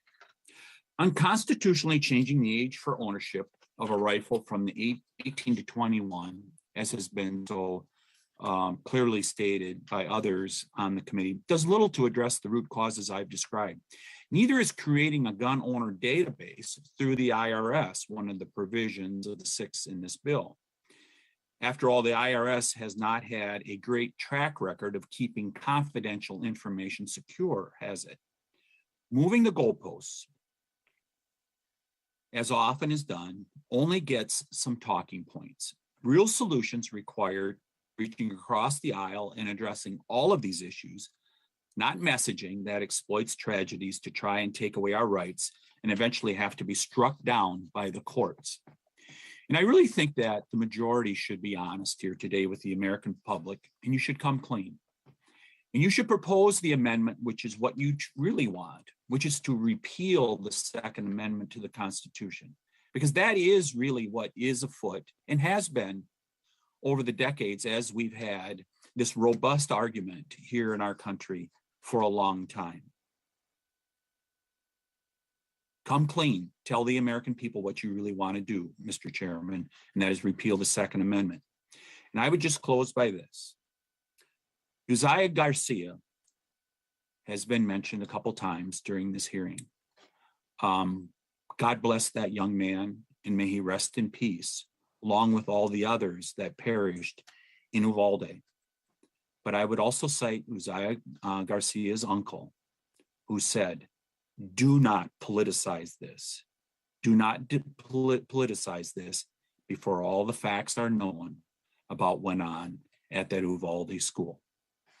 With that, if I have any colleagues that would like time yielded to them, I'd be happy to do it. I'd like you to yield to me if you wouldn't mind. I'm a colleague. Mr. Chairman, I yield back to you. Wow. Gentleman yields back. Gentleman from New York, Mr. Jones, is recognized for 5 minutes. I move to strike the last word. Gentleman is recognized for 5 minutes. Thank you, Madam Chair, and thank you to the chairman of the full committee for convening this markup during recess so that we can advance the Protecting Our Kids Act. This is life-saving legislation, and it cannot wait. I'm proud to co-sponsor this bill, and I'm proud to support it today in committee. As the youngest member of this committee, I need to address my Republican colleagues on behalf of the generations of young people whom Republicans have condemned to grow up in fear that they will be gunned down at school. When I was just 11 years old, something that then seemed unthinkable happened. 2 students killed a teacher and 12 of their classmates at Columbine High School. I was afraid. All of us were. But still, I had hope that by the time I was in high school, nothing like the shooting at Columbine would ever happen again. I had faith that adults would step up. I never imagined that mass shootings, let alone school shootings, would become our new normal. Yet that is exactly what has happened. What was once unthinkable has come to feel, for many Americans, unstoppable. Since Columbine, more than 311,000 children have experienced gun violence at school. There were more school shootings last year than in any year since 1999, the year of Columbine. And there have been more than 200 mass shootings this year already. The leading cause of death of American children is now gun violence. Behind every one of those statistics is the story of a person, often a child, who mattered. Before we even had time to grieve for the 10 people murdered by a white supremacist in Buffalo, New York, my home state, another gunman killed 19 children and 2 adults in Uvalde, Texas. 4 children are orphans because their mother made the ultimate sacrifice, not on the battlefront in Iraq or in Eastern Europe, but in the classroom. And their grieving father died of a heart attack thereafter. A girl named Nevaeh, heaven spelled backwards, is in eternal rest at the age of 10. A badge of honor has been awarded posthumously for heroism, not to a police officer, but to a Girl Scout, murdered trying to call for help. To the parents who mourn and the children who fear, all you have to offer are more guns, and apparently the ridiculous idea of fewer school doors. My generation and the generations who have followed know that this epidemic of gun violence is not unstoppable. It is a choice you could make differently at any time, a choice between our lives and your guns. Time after time, we have given you a chance to do something. After Columbine, after Sandy Hook, after Parkland, and time after time, you have chosen to put your right to kill over our right to live. But your selfishness and your indifference have not killed our hope. You have transformed it. Before, we believed that you might do what the people overwhelmingly support and help advance common sense gun violence legislation. Now we know that it is up to us to save ourselves from you. We did not choose this fight. We had our own dreams for our lives, the same as you did when you were kids, but we can't let you get away with this anymore. Enough is enough. Enough of you telling us that school shootings are a fact of life when every other country like ours has virtually ended it. Enough of you blaming mental illness and then defunding mental health care in this country. Enough of your thoughts and prayers. Enough. Enough. You will not stop us from advancing the Protecting Our Kids Act today. You will not stop us from passing it in the House next week, and you will not stop us there. If the filibuster obstructs us, we will abolish it. If the Supreme Court objects, we will expand it, and we will not rest until we have taken weapons of war out of circulation in our communities. Each and every day, we will do whatever it takes to end gun violence, whatever it takes. What we will do is not fail the children of this country the way that you have failed us, the generations of Columbine, Sandy Hook, Parkland, and Uvalde. I yield back, Madam Chair. The gentleman yields back for our purposes. The gentleman from Ohio seek recognition. Move to strike the last word. Gentleman is recognized. Thank you, Mr. Chairman. Now we know. Now we know where they want to go. They just said it. End the filibuster, expand the court, forget the Constitution. Now we know. Democrats blame guns. They criticize the NRA. They call Republicans names.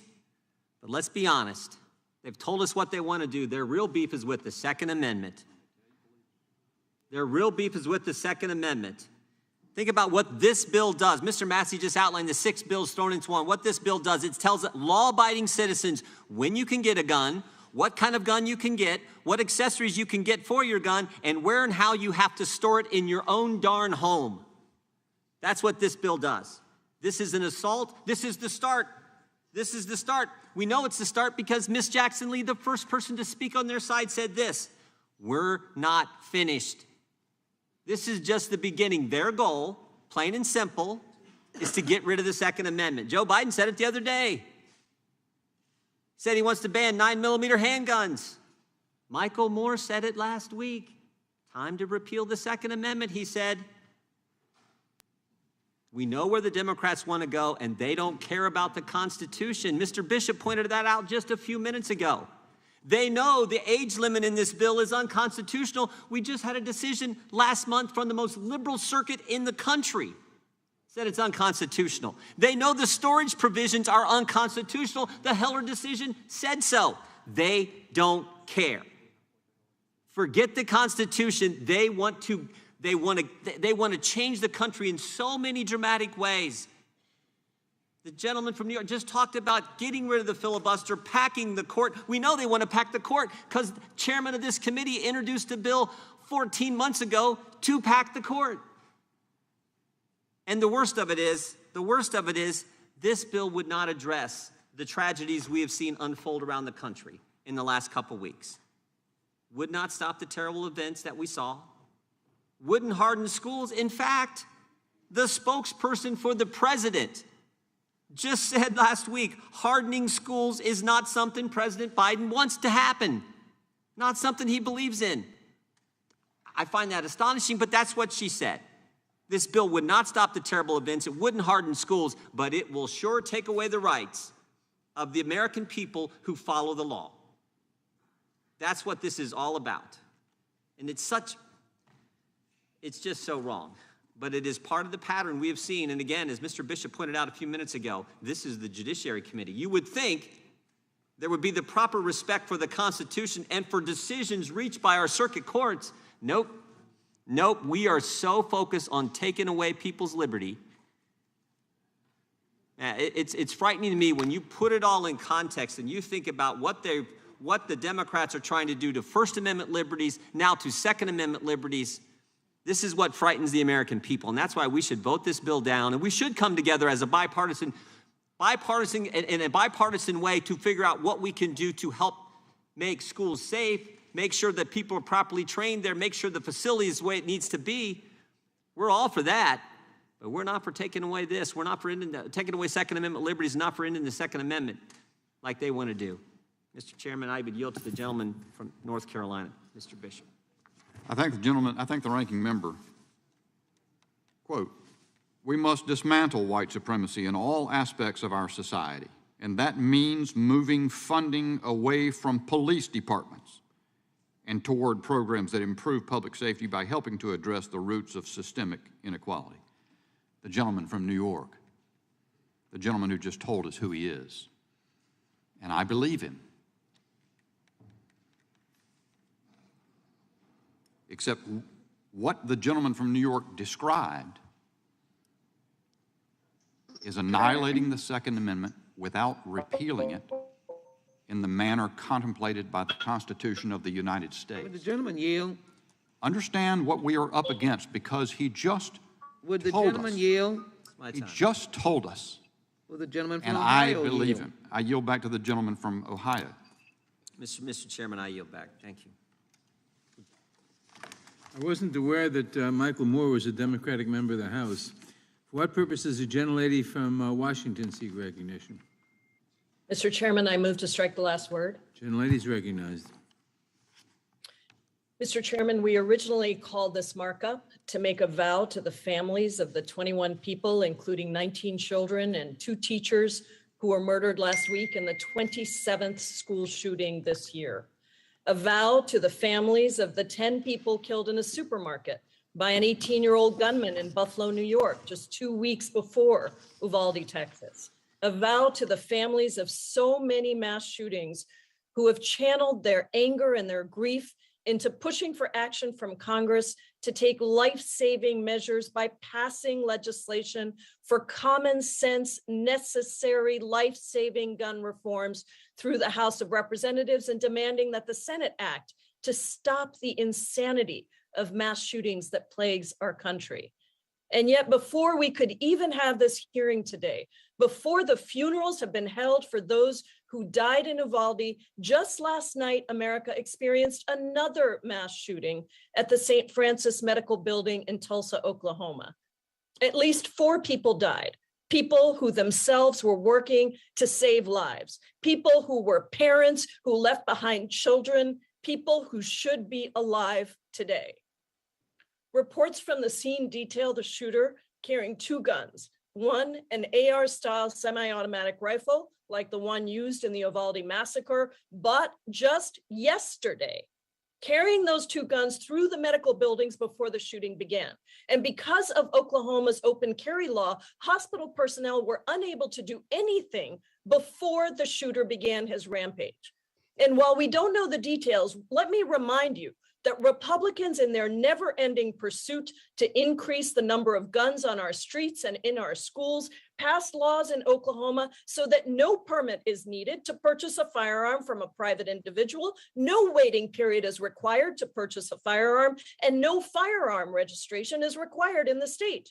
In Oklahoma, anyone over the age of 21 can openly carry a firearm, including an AR-15, without a license or registration.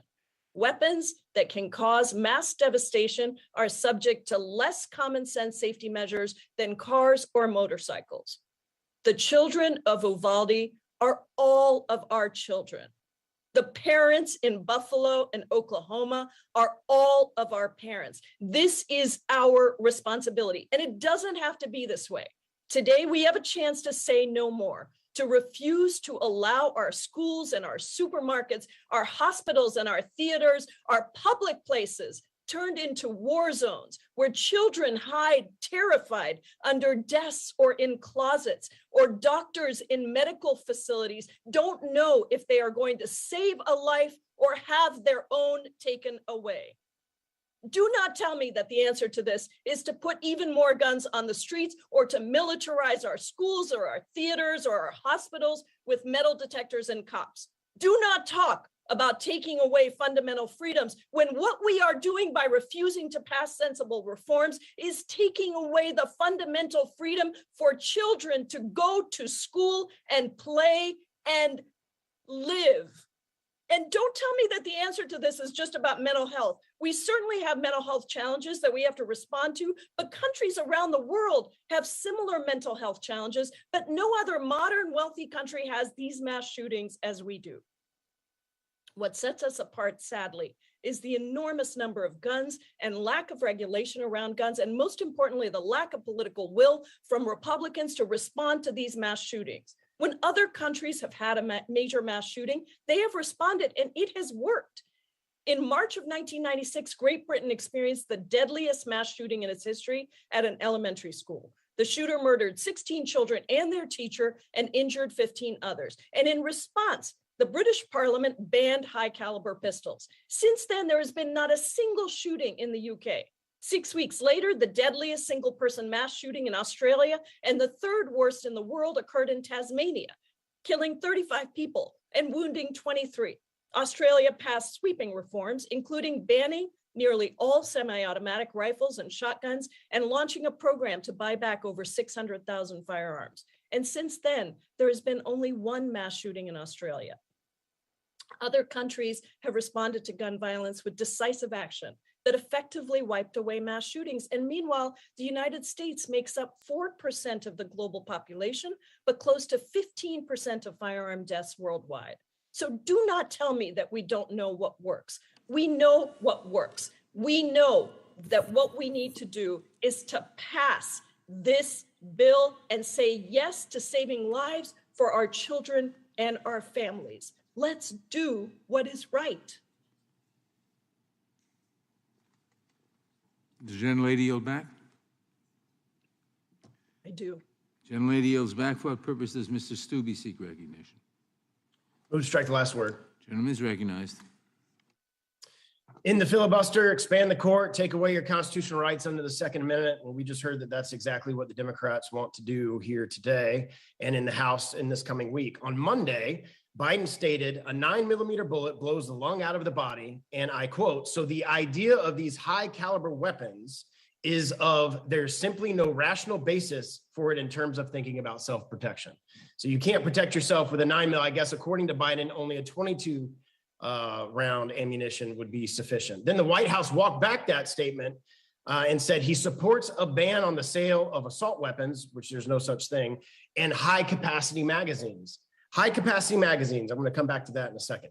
Yesterday, Speaker Pelosi, speaking at an anti-gun rally in San Francisco, stated, we will have a hearing markup on an assault weapon ban. Their plans and their intentions are clear. They want to take away law-abiding citizens' ability to purchase the firearm of their choice, and don't let them fool you that they are not attempting to take away your ability to purchase handguns. They're using the magazine ban to do it. Last year in 2021, the Glock 19 was the highest sold handgun in the United States.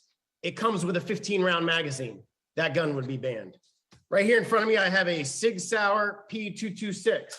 Comes with a 21-round magazine. This gun would be banned. Here's a 12-round magazine. This magazine would be banned under this current bill. It doesn't fit because this gun was made for a 20-round, 21-round magazine. This gun would be banned under this bill. Here's a Sig Sauer 320. It takes a 20-round magazine. Here's a 12-round magazine that would be banned. It doesn't fit because it would be banned. This gun would be banned under this bill. Here's a gun I carry every single day to protect myself, my family, my wife, my home. This is a XL Sig Sauer P365. Comes with a 15-round magazine. Here's a 7-round magazine, which would be less than what would be lawful under this bill if this bill were to become law. It doesn't fit. So this gun would be banned. I hope the under gun is not loaded. I'm at my house. I can do whatever I want with my guns. Here's a point of order. Is exactly what the Democrats want to do. Now let's just take the policy objectives that they're trying to accomplish and look at the municipalities that have actually passed it. Maryland, Washington, D.C., Cook County, Illinois, all have some of the strictest gun country laws in the country, including limiting magazines to only 10 rounds. By comparison, in Florida, there are significantly less restrictions and no limits on magazine size in the state of Florida. Would the gentleman yield for a Are question? these laws effective? Would the Let's gentleman look at yield the for a homicide question? rates in major cities and anti-gun jurisdictions that have magazine bans. Would the gentleman and yield compare for a them to question? The state of Florida, where we have freedom and the ability to carry whatever firearm we want. Would the Jacksonville, gentleman Florida, yield for a the question? largest city by area in the state, in my state. Would the gentleman yield for a question?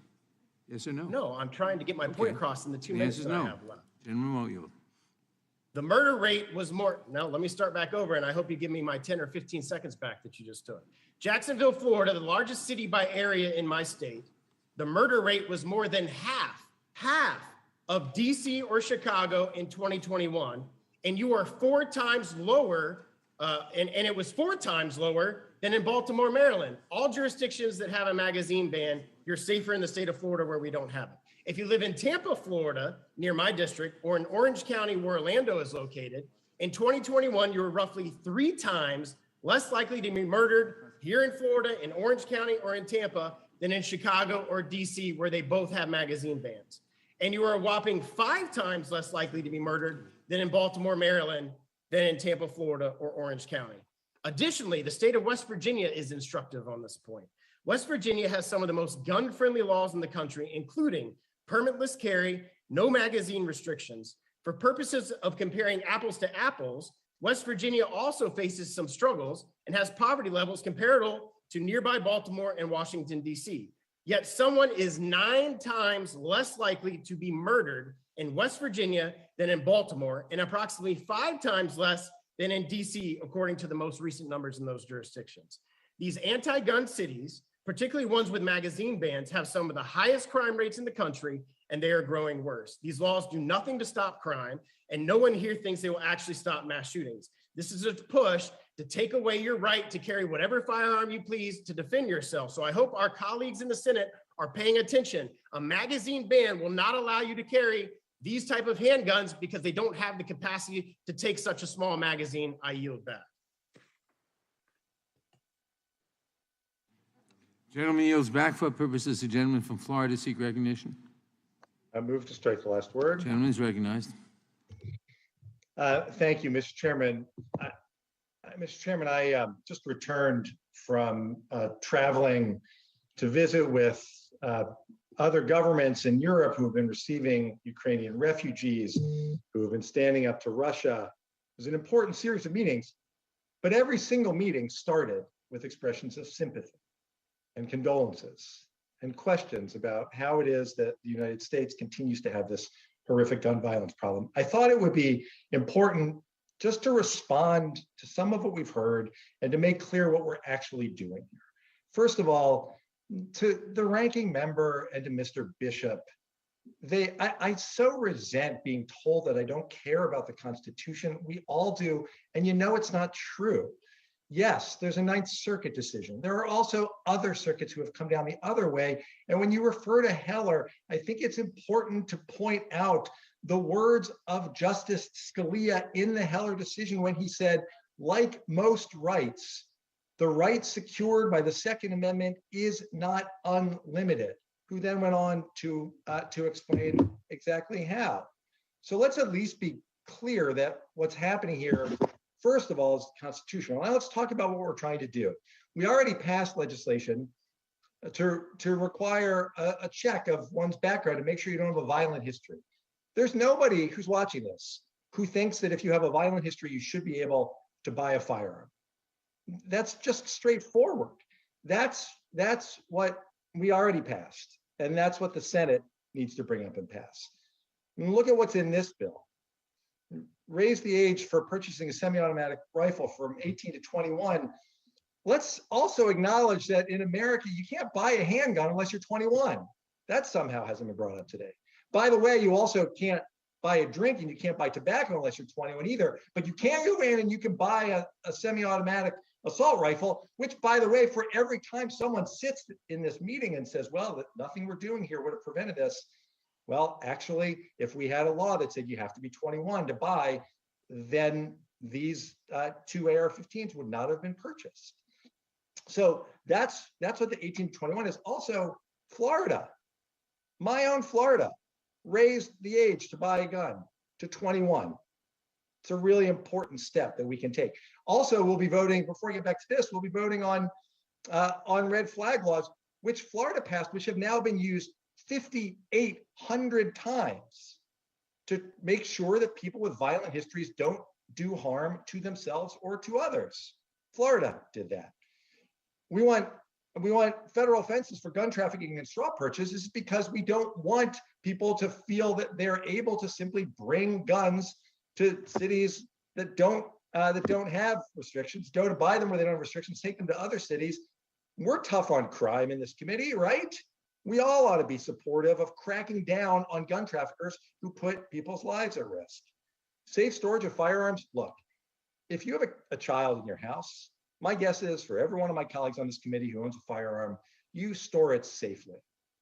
But shouldn't everyone, if they have a child in their house, have to store their firearm safely? That's what this bill does. Bump stocks. Let's remember what bump stocks are. Bump stocks in Las Vegas allowed the shooter to fire off his gun as to do it more rapidly, to do it almost as a fully automatic rifle. Well, President Trump wanted to get rid of those. We're getting rid of them here. Everybody ought to be supportive of that. And then finally, on high capacity magazines, all we're doing is limiting the capacity. And we're not banning guns. We're not taking anyone's guns away. We're not taking anyone's magazine away either. We're limiting it. And you know why? Because when a shooter goes into a school and has to reload, or goes anyplace else where there are mass shootings, which is everywhere, and has to reload, it provides an opportunity for someone to stop him and stop the killing. That's what that's about. And I'll finish with this. Look, I completely agree. We ought to be working together on school safety issues. We ought to pass the Luke and Alex School Safety Act. We ought to pass the Eagles Act. But this isn't just about schools. This is about these horrific mass shootings that happen everywhere. We ought to pass Jamie's law that my constituent, Fred Guttenberg, who lost his daughter, Jamie, has worked so hard on to require background checks on ammo. There's a lot that we can do. And finally, when Governor Abbott says that there's a problem getting access to mental health care, we should surge mental health care professionals into every underserved community in our country. You should all work with us. Everyone should work to get that done. This is a reasonable piece of legislation that will help to save lives. It's important that we do it. We owe it to every family who continues to suffer, as so many in my community continue to. Mr. Chairman, I appreciate your bringing this bill forward for markup, and I yield back the balance of my time. Gentleman yields back for purposes. Ms. Deming seek recognition. Move to strike the last word. Gentlelady is recognized. Thank you so much, Mr. Chairman. My colleague from North Carolina had the audacity to talk about bullies. Well, I think bullies showed up on January 6th and trampled all over the United States Constitution. I think bullies are trying to take away a woman's right to choose. I think bullies all over this country are involved in gerrymandering and trying to suppress the right to vote. So if we want to talk about bullies, let's talk about those things. You know, it has been very interesting listening to this discussion. As a former police chief, a former crisis negotiator, the commander of the critical incident management team, I hardly know how to describe or begin to understand why people who have the power and the opportunity to do good, to make a difference, just simply refuse to do so, come hell or high water.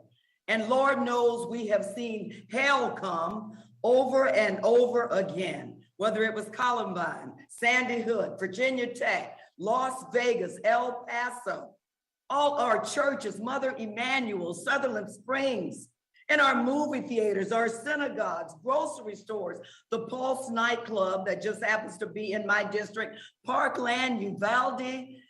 And as my colleague said, before we can even get this hearing started today, a hospital in Oklahoma. Now, we all know that law enforcement is expected to do something to respond quickly and enforce the laws. Well, guess what?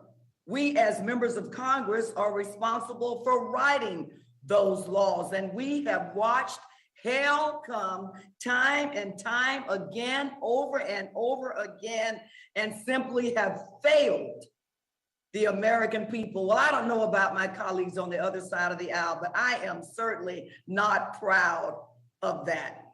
Mr. Chairman, is there anyone really on this committee? Because sometimes it's hard to tell, is there really one who really believes that it's okay for an 18-year-old to purchase an assault weapon or an assault style weapon that can do unimaginable damage to the human body and also be able to purchase thousands of rounds of ammunition? Is there anyone on this committee who really believes that that is okay? The Ammunition Background Check Act, known as Jamie's Law, which my colleague, Mr. Dorch, just mentioned. Jamie was a young woman with her whole future ahead of us who lost her life at Marjorie Stoneman Douglas High School. Mr. Chairman, I ask my colleagues to not wait another day. And let's just sit back and see who's going to be killed next, who's going to die next in a mass shooting. Just as we expect law enforcement to do something, well, with our power comes responsibility too. The American people are expecting us to do something. Let's don't sit back and wait for the next child in this country to die in their classroom. Mr. Chairman, I believe that there is no country with a greater ability to protect our children than the United States. And there's been several people talking about Florida, talking about Parkland and laws that Florida passed. Well, let me be clear about this. It was the Republican-led legislation who thought that children dying at Parkland was ridiculous and shameful and appalling. And it was that legislation that raised the age, that legislation that imposed a 3-day waiting period, and that legislation or legislators that passed red flag laws. Somehow, through all of the politics that we see played today, they remembered, as we talk about constitutional rights, they remembered the rights of our children not to die by gunfire in the classroom. But you know what? They don't spend all of their time in the classroom. They go to church, they go to the balls, they go to the movie theater. We will be held accountable for acts of omission and commission. May heaven help us. Mr. Chairman, I yield back. The gentlelady yields back. For what purposes Mr. Buck-seek recognition? Right, the last word. Gentleman is recognized. Thank you, Mr. Chairman. Mr. Chairman, it is terribly sad what's happened in this country in the last few weeks and in the last few years, frankly. I was a federal prosecutor when Columbine happened and was part of a group that went into the school the day after. And what I saw was terrible. I had young children in school, and it impacted me and those with me and frankly, all of America. Living in Colorado, I've also experienced the Aurora school shooting, or I'm sorry, the Aurora theater shooting up close. And certainly recently the Boulder grocery store shooting. But one thing I've learned from law enforcement, and one thing I've learned from being involved in these particular shootings, and also observing what's happening in our country, these laws will not help the situation. And frankly, I will vote against the bill that has been proposed. It is a problem when we tell the American people that we have solutions, and we don't have easy solutions for what's happening right now. We need to hold hearings. We need to examine the underlying causes. There are some ideas that I think would be helpful in terms of hardening schools, and some other ideas. Gun-free school zones have been a failure. Gun-free zones have been a failure. The Aurora Theater shooting, there were a dozen premieres of the Batman movie the night of the Aurora Theater shooting within a few miles of where that shooting occurred. That shooting occurred in a gun-free zone, and the other premieres were not in gun-free zones. Did the shooter take that into account? I don't know. But it's clear that disarming Americans is not a way to reduce gun violence. We've seen assault weapons bans. The assault weapon ban that was in place, the federal assault weapon ban that was in place for 10 years, we saw a violent gun crime increase during that time. It did not reduce violent gun crime in America. These bills that have been presented, the Safe Storage Act, Ethan's Law, Safe Guns, Safe Kids Act, Closing the Bump Stock, Keep Americans Safe Act, would not have prevented what happened in the last 3 shootings and many other shootings. We have a serious problem involving family, involving drugs, involving mental health in this country. We have gone the wrong direction in the last 40 or 50 years. We have become a less safe society generally. Blaming the gun for what's happening in America is small-minded. It is unfortunate that we can't come together as a group of well-thought-through legislators that want to deal with this problem, pointing the fingers at each other and saying, well, you're only doing this because you're trying to gain political points on the heels of a dangerous shooting, and then for you to tell us that, well, we're controlled by the NRA. I voted against the NRA. I'll vote against the NRA when I think they're wrong. I'm representing my constituents. In rural Colorado, an AR-15 is a gun of choice for killing raccoons before they get to our chickens. It is a gun of choice for killing a fox. It is a gun that you control predators on your ranch, on your farm, on your property.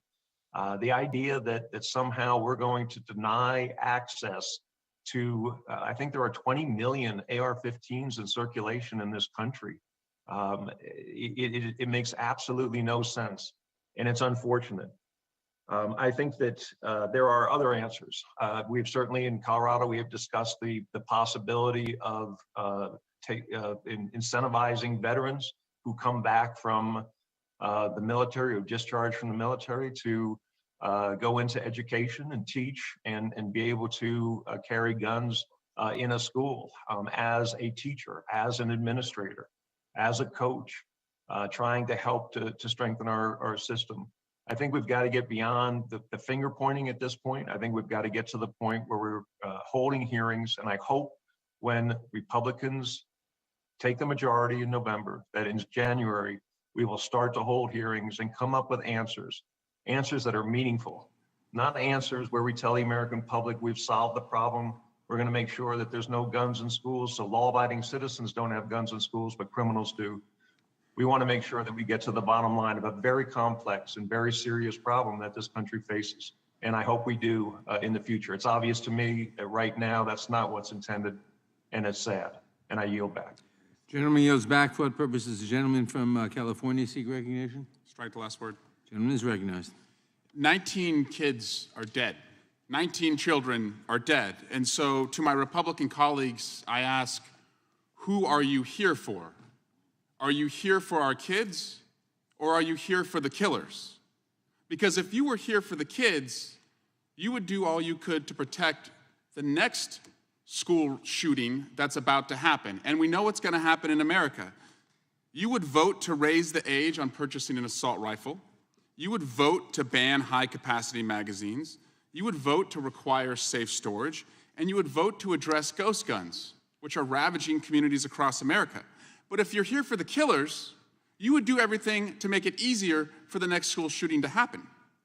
And Mr. Jordan, to say we are trying to dramatically change the country, if trying to make sure that no more kids are put in the ground with a Superman coffin means dramatically change the country, guilty. That's why we're here. Kids are going in the ground today, and you call that trying to dramatically change the country. Why aren't you trying to dramatically change the number of dead kids going into the ground, Mr. Jordan? Who are you here for, the kids or the killers? My Republican colleagues are here for carnival games. They say it's about mental health. Okay, we try and fund mental health, they vote against it. They say it's about schools. We try and fund the schools, fund the teachers. They vote against it. They say it's about policing. $300 million in the American Rescue Plan for community policing. They all voted against it. And they don't want to listen to the police. If they listen to the police, they'd listen to the major cities' chiefs who have called for background checks, red flag laws, banning bump stocks, and banning high-capacity magazines. My favorite, it's about the family. We need to address the family issues in America. But we don't want to help feed a family. We're going to make it harder for kids to live on food stamps. We don't want to help a family learn. We're going to go after teachers in America. We don't want to help kids go to college. We don't want to give them jobs. We're going to vote against the infrastructure and jobs bill. And then they say that laws don't work. But they have no problem crafting laws to take away a woman's right to make her own healthcare decision. That law must work. They have no problem going after laws to ban drugs. There's plenty of laws on the books to ban drugs, but no, it's all about the person. Laws don't work when you have evil in our country. That's what they tell us. And then they tell us that we're in a country where you have violent video games, mental health problems, schools that can't be secured, and too many gun-free zones. And their solution to that is to put more of the most dangerous weapons into that mix. That's insane. They're also out of touch with the overwhelming majority of gun owners in America. An organization called 97% just put out a poll that said among gun owners, and they only polled gun owners, 86% support background checks, 76% support safe storage, 67% support red flag laws. Those are gun owners. So who are you here for? Our kids or the killers? I'm here for people like Alex Navarro. She's a Moms Demand Action leader in the San Francisco Bay Area. And last week, after I convened a meeting among my constituents and people like Fred Guttenberg and Dr. Joe Saccharin, an emergency room physician at Johns Hopkins, Alex Navarro told my constituents that her 6-year-old daughter, after Uvalde, after seeing the images behind me, said to her, "Mom, what picture are you going to use for me? What picture are you going to use for me?" That's what children are asking their parents across America because they don't believe they're going to come out alive. What picture are you going to use for me?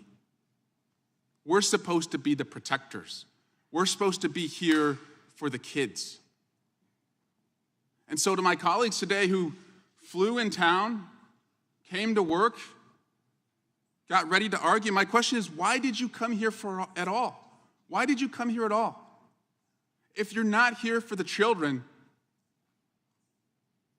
why don't you go to the funeral of the killer? Because that's the only place where the killer is being celebrated.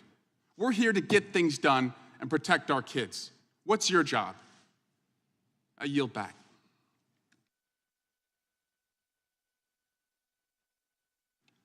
Gentleman yields back for what purposes, Mr. Gorman seek recognition.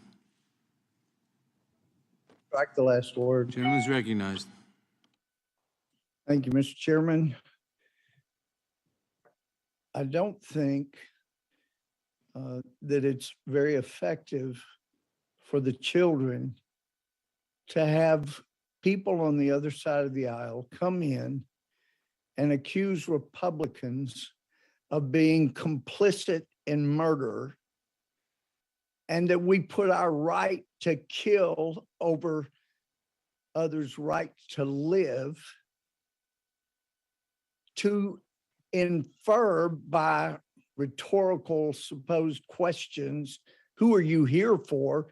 We must be here for the gunman, is an outrage. How dare you? You think we don't have hearts? It's just that when we look at the things that you're doing and you're trying to do to America, we've seen the carnage. I mean, for heaven's sake, let's take example. Democrats control the major cities that have the worst murder rates. That's right. Your ideas have been shown to get people killed. Are you here for the murderers in Chicago, in Philadelphia, in these other major cities? Because you're wanting to do nationally what is being done by Democrats in those big cities. We care about people. We care about their lives. And lives have been so trivialized. We care deeply. How dare you? How dare you, you arrogant people, attributing murder to those of us that want to do things to stop it? Because we've seen what your ideas do. They create more murder. Okay, let's look. Rochester, New York. These are cities that set the all-time high homicide rates in 2021. This is what you're shooting for, apparently, figuratively speaking. Rochester, New York, they had a record homicide rate of 80, not that big of a city. Philadelphia, 524 last year. And by the way, all of these are Democrat mayors. Louisville, Kentucky hit a high homicide rate. Baton Rouge, Louisiana, Austin, Texas, Indianapolis, St. Paul, Portland, Albuquerque, Tucson, Columbus, Jackson, Mississippi, Atlanta, New Haven. Those are all Democrat ideas they control. They've done so many of the things that Democrats in this committee want to do. We're not alleging you don't care. We're just telling you that your ideas have gotten people killed, not saved lives, for heaven's sake. And then you want to be arrogant and accuse us of murder and of not caring? We care. And if you could just possibly get off any kind of arrogant stepladder that allows you to look down on us and look back historically. Thomas Jefferson was not at the Constitutional Convention, but he said in a letter, if I could change one thing, it would be to require bills to be on file for a year before they're voted on, because he understood the mistakes that are made when you rush and make big decisions out of emotion. That's what we're trying to prevent so that we can save lives and keep people from being killed. For heaven's sake, I think back historically, we had a president in Franklin Roosevelt that on D-Day led the country in a 6 to 8 minute prayer for our troops. And now we had a president come on after Uvalde and he used God's name in vain. Most of us would consider it. It was used as an interjection, not as a source from whom to beg for wisdom, like this country did for most of our history. Since the 60s, we really started having these mass shootings. Perhaps there was something in the 60s, maybe some Supreme Court decisions that gave rise to people being taught in school, it's whatever you think feels good. Well, it's time to get common sense back and to look historically about where people are being murdered in record rates, and don't repeat that like the Democrats are trying to do. Let's do common sense things that will save lives. I'm out of time, so you'll back. Gentleman yields back for what purposes. Ms. Scanlon seek recognition. Mr. Chairman, I move to strike the last word. Gentlelady is recognized. I do want to respond first to Mr. Gomer, and I'm sorry that he and many of his colleagues didn't think it was important enough to be here today. But I did want to respond to his allegation that Philadelphia's homicide rate the gentlelady is... yield No, I will so not. explain I will why not I yield. couldn't get there when my The plane gentlelady got does the not time yield. is mine. The gentlelady does not yield. The time is I hers. waited for I wanted to hours. Gentlelady does respond. not yield. I wanted to respond to Mr. Gomert's allegation that Philadelphia's homicide rate is the fault of Democratic leadership in that city. Apparently, he doesn't understand that the Commonwealth's Republican legislature, for decades, has blocked city leadership from passing the types of common sense gun safety laws we are considering today. So to the broader question, like most Americans, I am sickened and sick to death of the gun carnage we experience in this country every single day. I will not sit idly by watching preventable tragedies play out over and over again, day after day, year after year. Whether the children and teachers slaughtered in Texas last week, the community members murdered in Tulsa last night or Buffalo the week before, or the more than a dozen people gunned down in Philadelphia during the Memorial Day weekend. In cities and towns across the country, we are mourning too many people whose lives have been cut short, including children whose lives had barely begun. We are not helpless here. We can change this. We can pass gun violence prevention laws that are constitutional and save lives. All it takes is political courage, a willingness to put Americans' lives above gun maker profits. Over 2 decades ago, after the Columbine shooting, I rejected helplessness and hopelessness to organize members of my community to join the Million Mom March here in DC. Since then, I've supported groups like Moms Demand Action for Gun Safety and Ceasefire PA, and candidates who are willing to advocate for gun safety laws. And in 2018, I came to Congress along with many of my colleagues, sent here by our constituents to pass common sense gun violence prevention legislation. And I'm not alone. The majority of my constituents and fellow Americans have decided enough is enough as well. They are demanding action from federal and state lawmakers. Gun violence is a big, multifaceted problem, but doing nothing is not a solution. The profits of gun manufacturers cannot be worth more than the lives of our children, our neighbors, our teachers, our doctors, our seniors. The Protecting Our Kids Act will address some of the key enabling conditions for gun violence and make changes that are constitutional, that will make America safer, and that are supported by law enforcement. This is not about repealing the Second Amendment or taking away the guns of responsible gun owners.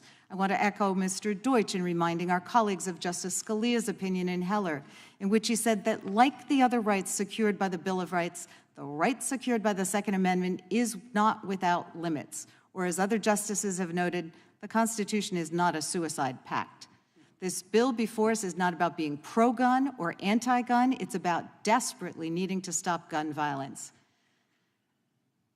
To my colleagues who oppose each and every common sense gun safety measure, do not insult Americans, our children, our teachers, or the memory of all those we have lost by offering thoughts and prayers with no action. Year after year, decade after decade. As the Bible tells us, faith without works is dead, and we are here to work.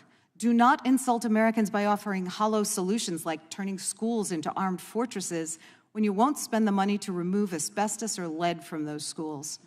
Do not insult Americans by advocating to arm teachers and guidance counselors and librarians when many of our schools don't have enough money to hire guidance counselors or librarians or enough teachers.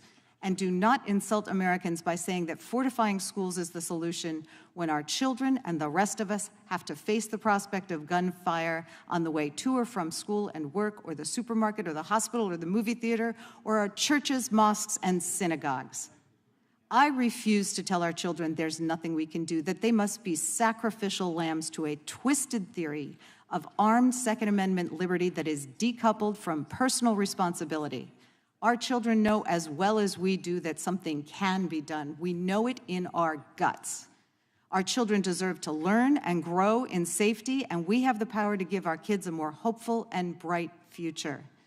This weekend, America's National Youth Poet Laureate, Amanda Gorman, offered us a hymn in which she says, "May we choose our children over chaos. May another innocent never be lost." Mr. Chair, I yield back. Gentlelady yields back. For what purpose does Mr. Johnson of Louisiana seek recognition? Move to strike the last word. Gentleman is recognized. Thank you, Mr. Chairman. We've heard some really outrageous and even very revealing things today. Mr. Jones said several minutes ago that we Democrats are seeking to abolish the filibuster and expand and pack the Supreme Court. We'll do anything necessary, he said, and that's what we know this is about. On Monday, President Joe Biden looked into a camera and said that he wants to ban 9mm handguns. This is one of the most widely purchased and used handguns by the citizens, law-abiding citizens of this country. In 2018, retired liberal Supreme Court Justice John Paul Stevens called for the repeal of the Second Amendment. And in recent days, liberals in Hollywood and even on Capitol Hill have started to echo that drumbeat once again. Our colleagues have made some outrageous claims here in this hearing today, been listening since it started. They claim, for example, that raising the purchasing age for semi-automatic rifles and shotguns to 21 will reduce school shootings. But as has been noted, this action has already been ruled unconstitutional by the liberal U.S. Court of Appeals for the Ninth Circuit, no less, when they struck down a California law imposing similar restrictions on gun purchases for 18 to 20-year-olds. Would the gentleman yield Today, for a moment? I will not yield. Today, they've claimed that Republicans don't care about gun violence. We've heard this breathlessly over and over and over, and that's just outrageous. House Republicans have worked tirelessly to combat gun violence and have enacted meaningful laws to put more resources into mental health, to provide training for guidance counselors, to fund grants for law enforcement while the other side was trying to defund it, and provide money to harden schools. As has been noted today, President Biden apparently is not in favor of that idea. And that just seems crazy to anyone who looks at it objectively. Today, Democrats have claimed that gun-free school zones promote school safety, but arming teachers and school administrators would mean well-trained adults would be at the ready to protect themselves and the innocent children in their care. The depraved shooter in Buffalo a few weeks ago wrote in his manifesto, quote, "Areas where carrying a concealed weapon are outlawed or prohibited may be good areas of attack." Yeah, obviously. And of course, tragically, the elementary school in Uvalde banned people from carrying firearms. Yesterday, I interviewed for my podcast, Pastor YJ Jimenez.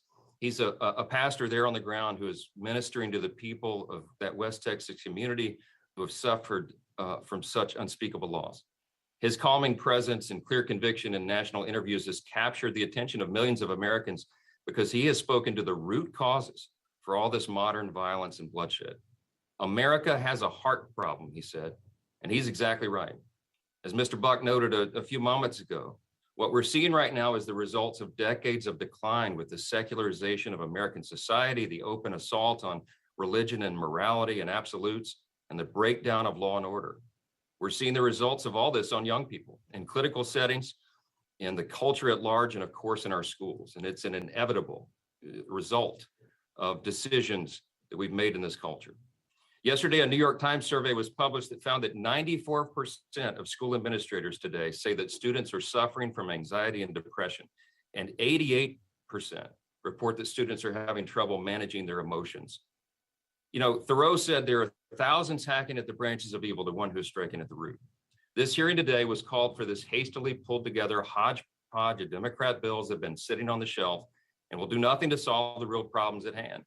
This is hacking at branches for the simple purpose of making a show, while the root problems remain unaddressed. That's what we should be working on. That's what we intend to work on. That's what we will work on when the Republicans retake the majority. We'll address the root causes. I hope we can. God help us to do that. I'd like to yield my remaining time to Mr. Gomer if he desires that, to address the false claim that was just made about him. Mr. Gobert, are you still with us? Yes, I am, and I appreciate my friend from Louisiana. I waited for hours at the DFW airport, but there were problems with the flight. That's why I'm not in D.C. But just like we've heard on so many other allegations, they're without basis, without knowledge. But one thing we've learned repeatedly, when Democrats accuse Republicans of things, whether it's colluding with Russia, it's often gaslighting and tells us more about what's in the conscience of the accusers. And I would also remind my colleagues, I didn't know in 2016 But when the Democrats took the House floor, they obstructed an official session of Congress, which is a felony. And that's what many of January 6ers were charged with. I yield back. Yield back. Thank you. Gentleman yields back for the purposes. Gentleman from Colorado seek recognition. Mr. Chairman, I move to strike the last word. Gentleman is recognized. Thank you, Mr. Chairman. I'd be remiss if I didn't respond, at least briefly, to my colleague, Mr. Johnson.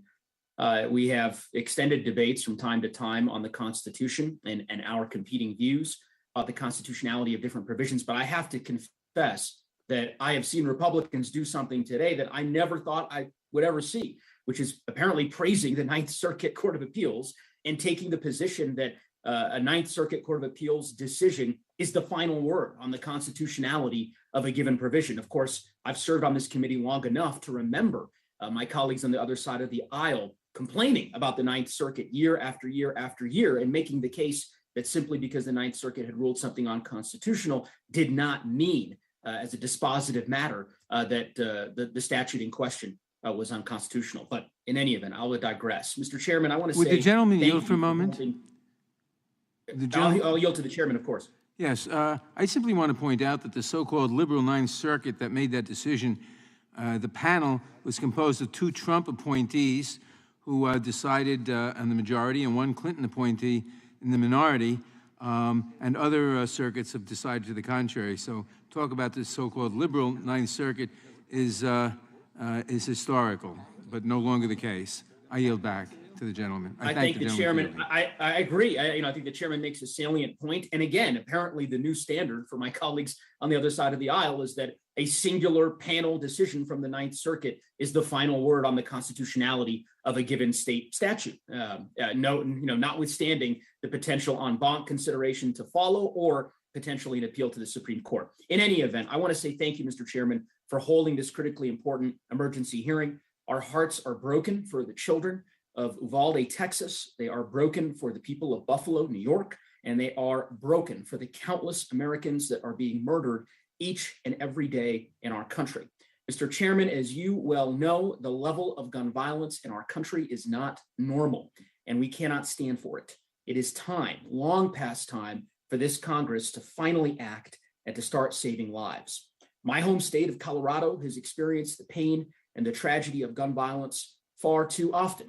In 1999, I was 14 years old when my high school was put on lockdown because 10 miles away, 2 shooters had entered Columbine High School and murdered in cold blood 13 innocent teachers and students.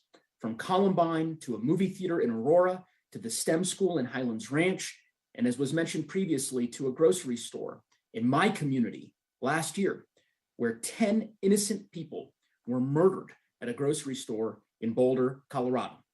Countless lives lost, children, parents, Coloradans, and Americans. The high schoolers who experienced Columbine are now grown up, and yet 23 years later, our kids continue to face gunfire in the places where they are supposed to be safe. Columbine was once considered to be the deadliest shooting in United States history at the time, and that, as we all know, is no longer the case. From Sandy Hook to Uvalde, far too many communities have been plagued by the scourge of gun violence.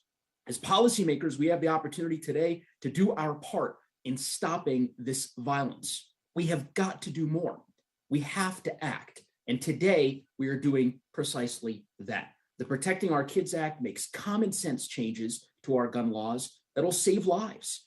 The safe storage requirements, which we passed in Colorado last year, raising the age required to buy semi-automatic rifles from 18 to 21, another common sense measure that I've co-sponsored since I came to Congress. There is more that we can and we must do, and I will certainly keep pushing for the same every day, because Boulder can't wait any longer. Colorado can't wait any longer, and our country certainly can't wait any longer. So I thank the chairman again for bringing this bill up for markup today, and I yield back the balance of my time.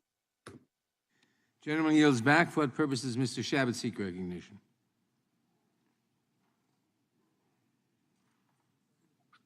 Mr. Chairman, I have an amendment at the desk. Clerk will report the amendment. Mr. Chairman, I reserve a point of order. Point of order is reserved. Amendment to the amendment in the nature of a substitute to HR 7910 offered by Mr. When I Shelby. move that the amendment be considered as read. I'll make that motion. The amendment will be considered as read, and the gentleman is recognized for 5 minutes to explain his amendment. Thank you, Mr. Chairman. As I mentioned in my opening statement, there are several ways in which I believe that we could work together to find some bipartisan solutions to this crisis, and this amendment is one of those possibilities.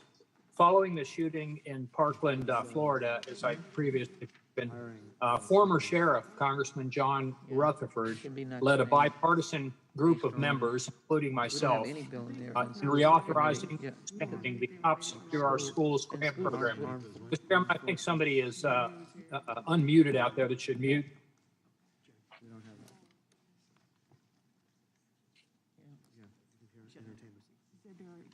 Gentleman will proceed. Thank you, Mr. Chairman. That program provides necessary funds to states and local school districts to strengthen security measures at schools across the country. The money can be used for metal detectors, for example. It can be used to adopt security plans. It can be used to train school officials. It can be used to help to identify students who have mental health issues and get those students the treatments that they need, among other things. And oftentimes, teachers can be trained both on how to identify those students who may ultimately become dangerous with or without a weapon, or also how these particular incidents ought to be handled. You know, how doors can be locked and kept locked, and a whole range of other ways to make our schools safer. One of the additional items the grants could be used for is hiring school resource officers to help protect our schools. In particular, I think that we should be looking to hire retired police officers. And following Parkland, I met with the head of our local FOP here in Cincinnati, and that was his suggestion. And that was the reason that I had initially offered this and why I've been pushing for this since that time. And we'd like to see that expanded, not just retired police officers, but also honorably discharged military personnel. And they could also serve as resource officers where needed. I know for certain that there are at least a handful of school districts in my district in the greater Cincinnati area that either cannot find any school resource officers or cannot find as many as they'd like to hire. Because of lack of available personnel that have the necessary training. Obviously, I won't name those districts or those schools and expose any potential security vulnerabilities, but I'm sure that if this problem exists in Cincinnati, it exists in other parts of the country as well. Fortunately, we have a fairly expansive group of highly trained security experts readily available, and that's our retired police officers and honorably discharged military personnel. Placing highly trained and professional individuals in our schools is one of the easiest and safest methods to bolster school security. And no one is better trained and better equipped to handle potential school shootings than those folks, the police officers and military personnel. My amendment expresses the sense of Congress that more states and local school districts should consider employing retired officers and military personnel where it's appropriate as school resource officers.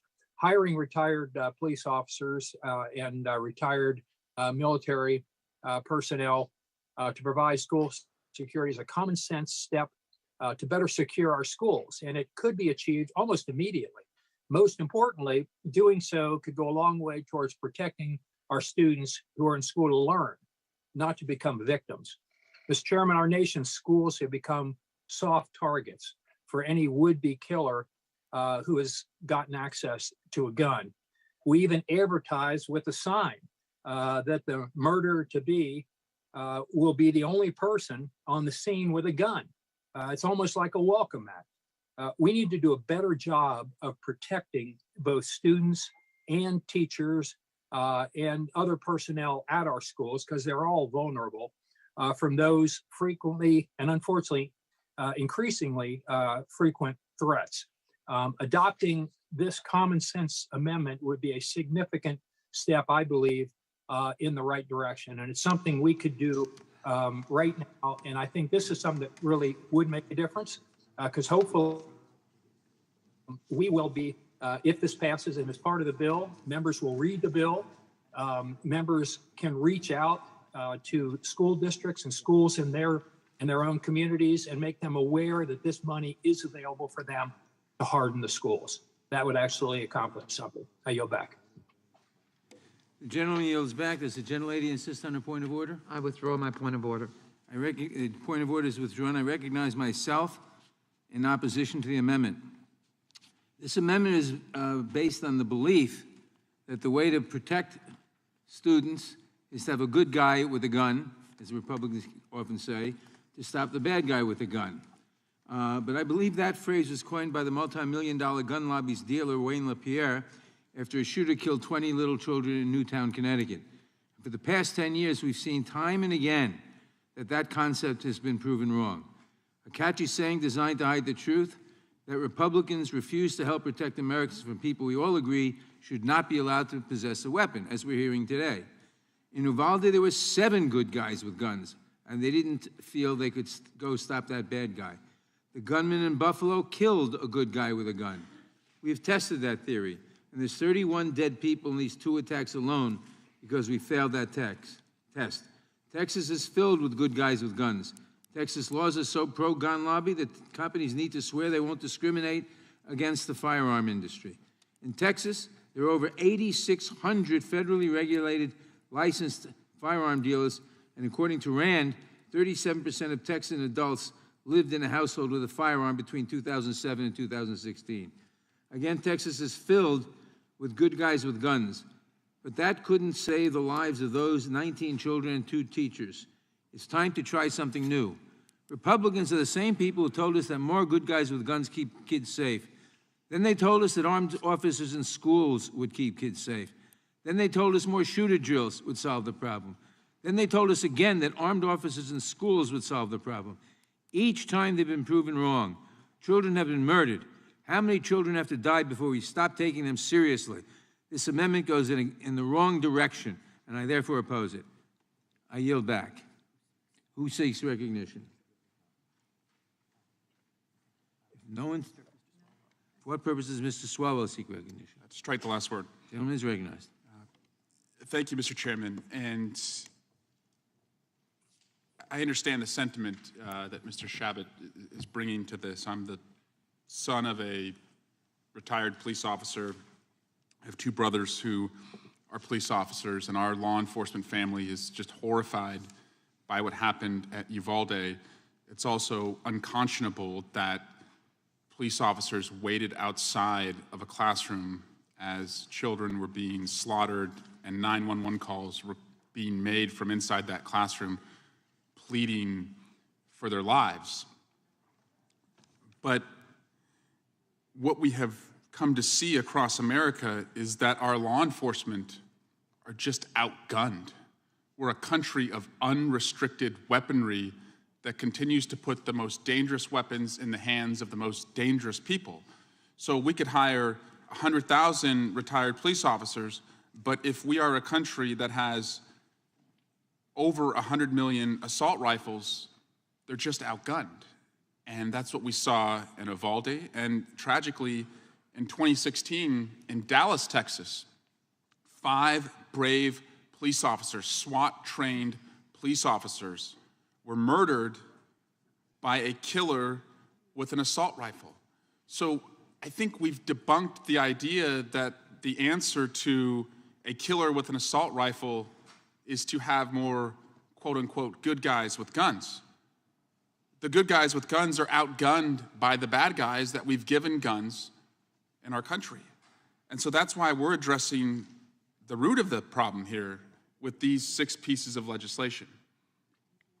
And with that, I'm going to yield to my colleague from Rhode Island, Mr. Sicily. I thank the gentleman for yielding. I'd just like to add a couple of thoughts. And the first is, I don't think there is a single incident, and maybe there's one, but I've not found one, of an assailant using an assault weapon that was stopped by a person with a gun. So this is maybe there's one of the thousands and thousands and thousands of shootings. But the truth of the matter is school resource officers are an important response to school safety. I was a mayor of a city. We hired school resource officers.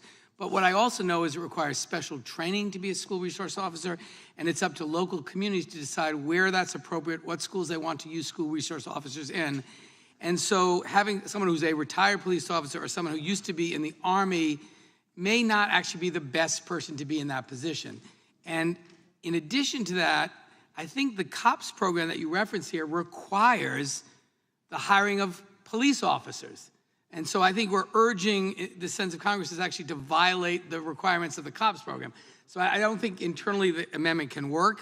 The COPS program is specifically for police officers. I think there are good reasons that it be current police officers who are current training, who really understand what a school resource officer does. It's not about just plunking down a law enforcement person in a school. And I do think it creates the impression that that's the source of gun violence in schools. It's not. So I strongly support the chairman's position and oppose the amendment. And yield back to the gentleman from California. Thank you. I yield back. Gentleman yields back. For what purpose does Mr. Massey seek recognition? Thank you, Mr. Chairman. I wish to speak on the amendment. Gentleman is recognized. Well, the Democrats, I don't know if they're just in willful ignorance of what happens in this country or they're being deceptive today, but I would like to introduce into the record a list of cases where concealed handgun permit holders have likely stopped mass public shootings. This is from crimeresearch.org. It was published May 27th, 2022. Without objection. I'll read from this list, and I'm going to run out of time, but I'll try to make each of these summaries brief because there are dozens of instances. Even though the media doesn't want to report them, sometimes they get reported. Just this week, last week, May 25th, 2022, Charleston, West Virginia. Here, a man with an extensive criminal history started firing an AR-15 style firearm into a crowd. Fortunately, a woman who was legally carrying a gun was there to stop the attack. She shot the attacker. It ended before anybody got hurt. South Fulton, Georgia, May 3rd, 2022. A teenager started firing his gun at multiple people. There was a large number of people present at the park because of an anti-violence riot. South Fulton, Georgia, this comes from a news report. Meadows said, the men involved in the shootout with Hambrick have been cooperative and will likely not be charged since the teenager fired the first shot. After having reviewed most of the witnesses' statements, it appears that the descendant, Mr. Hambrick, discharged his weapon first, and as a result of that, there was an exchange of gunfire between him and two individuals, good guys with the gun. Portland, Oregon, February 19th, 2022.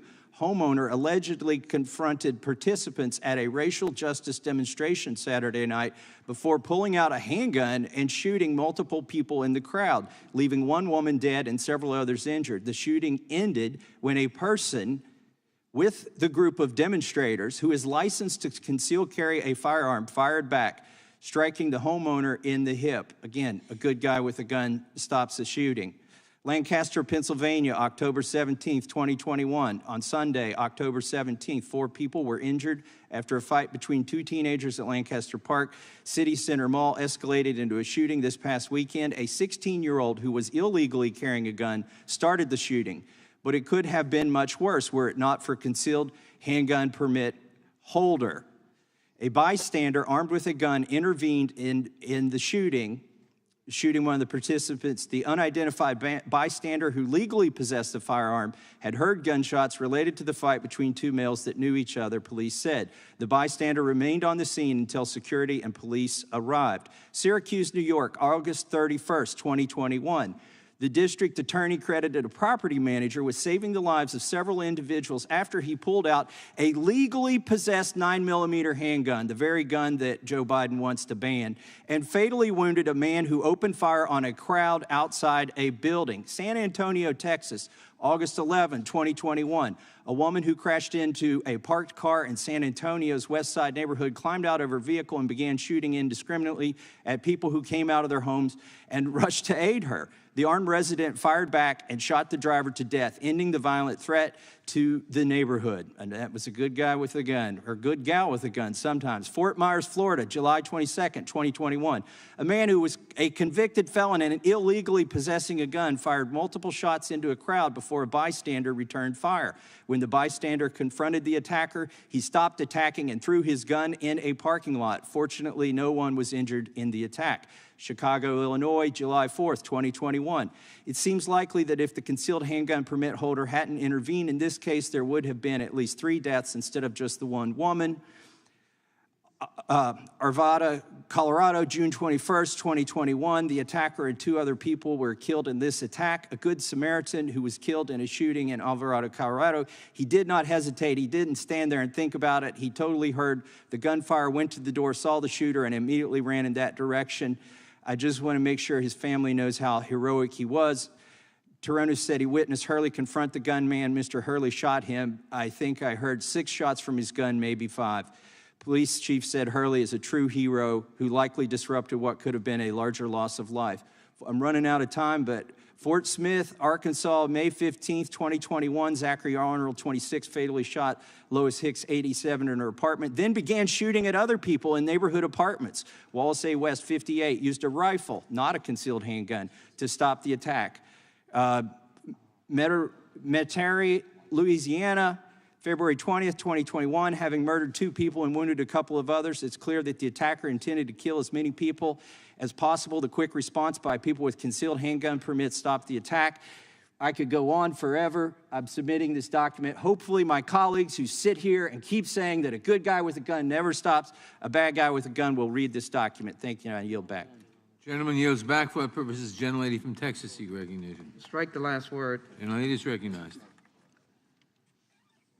I always look forward to working with the gentleman from Ohio, and I recognize the intent behind this legislation. I would offer to him that the very essence of his amendment is already covered. There's already opportunity to do that for school districts to define who they bring into their school. I think it's worthy to take note of the fact that the Robb Elementary School had a good guy with a gun that was nowhere to be found. Tragic. I think it's worthy to understand that good guys with guns can wind up killing, like a little girl going to dinner in Houston, and some good guy who was robbed way out of the way began to chase her vehicle, driven by her dad, and shot at it. She is dead. So no matter how we try to circumvent, to protect our kids, good guys with guns that can already be handled by school districts and other entities clearly is not the answer. Why are we running away from the crux of the matter? Why are we running away from 19 dead children and 2 beloved teachers and her husband who just died of a broken heart? Why are we running away from Buffalo, white supremacists, hatefulness, and a good guy with a gun, which has been mentioned? But there was body armor and an automatic weapon. Why are we running away from this style weapon as being unnecessary on the streets of America? Why are we running away from bump stocks that helped kill 59 in Las Vegas? Why are we running away? Or am I to not be concerned about my officers, HPD? This is the real ghost gun that shot my police officers in Houston. Why are we running away from this? I appreciate the gentleman's effort. You'll hear me again. The police have told you that what we're doing is correct. Major chiefs ban bump stock. Reinstate the assault weapons ban. Ban high-capacity magazines. Everything that we're intending to do. My good friend in Ohio said, I said we're not finished. You're absolutely right. We're planting the seeds, not hysteria, planting the seeds. I'm standing on good ground. I'm siding with Justice Scalia in the Heller case. Why? Because he indicates there's no unlimited use of guns. He clearly said, or the opinion, along with Miller, find support in the historical tradition of prohibiting the carrying of dangerous and unusual weapons. These are dangerous and unusual. Someone asked me, are you against all assault weapons? Well, there's a long list in the assault weapons legislation that we're thinking about that are exempted. It's not all of them. So that's why I argue for a 7-day waiting period on automatic weapons. But it's good for my friend, my other friend from Ohio, Chabot, to talk about what schools need to do. They're going to be looking at schools. There is a long document that I will hold up about school security that we've already put forward on the federal level. They have a monster load of plans. But a good guy with a gun was missing in action at the elementary school as the parents are crying and saying. A mother said she was blocked from going in to get her children. She went around the school and broke in. We'll get more facts about that, but the issue is there are tools. But why are we sidestepping the crux of our problem? The fact that guns are not stored, the fact that there are ammunition that should be restrained, the facts that we have trafficking, that the age is ludicrous, and that's why the parents have asked me over and over again, why was an 18-year-old getting a gun? And the grandmother who saw this child get it, his gun was not stored or locked up. Maybe he bought it, but maybe the parents should have had the key.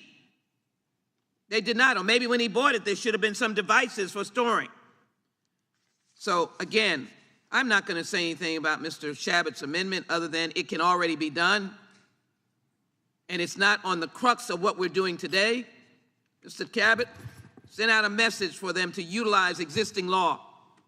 But you are moving away from what we're dealing with. The killing with these guns and munition needing to pass the Protect Kids Act. We need to pass it now. I yield back, Mr. Chairman. Gentlelady yields back. For what purpose does Mr. Jordan seek recognition? Strike the last word, Mr. Chairman. Gentleman is recognized. I would yield to the gentleman from Ohio, Mr. Chabot. I thank the gentleman for yielding. The good guys with the guns here that we're talking about are retired police officers.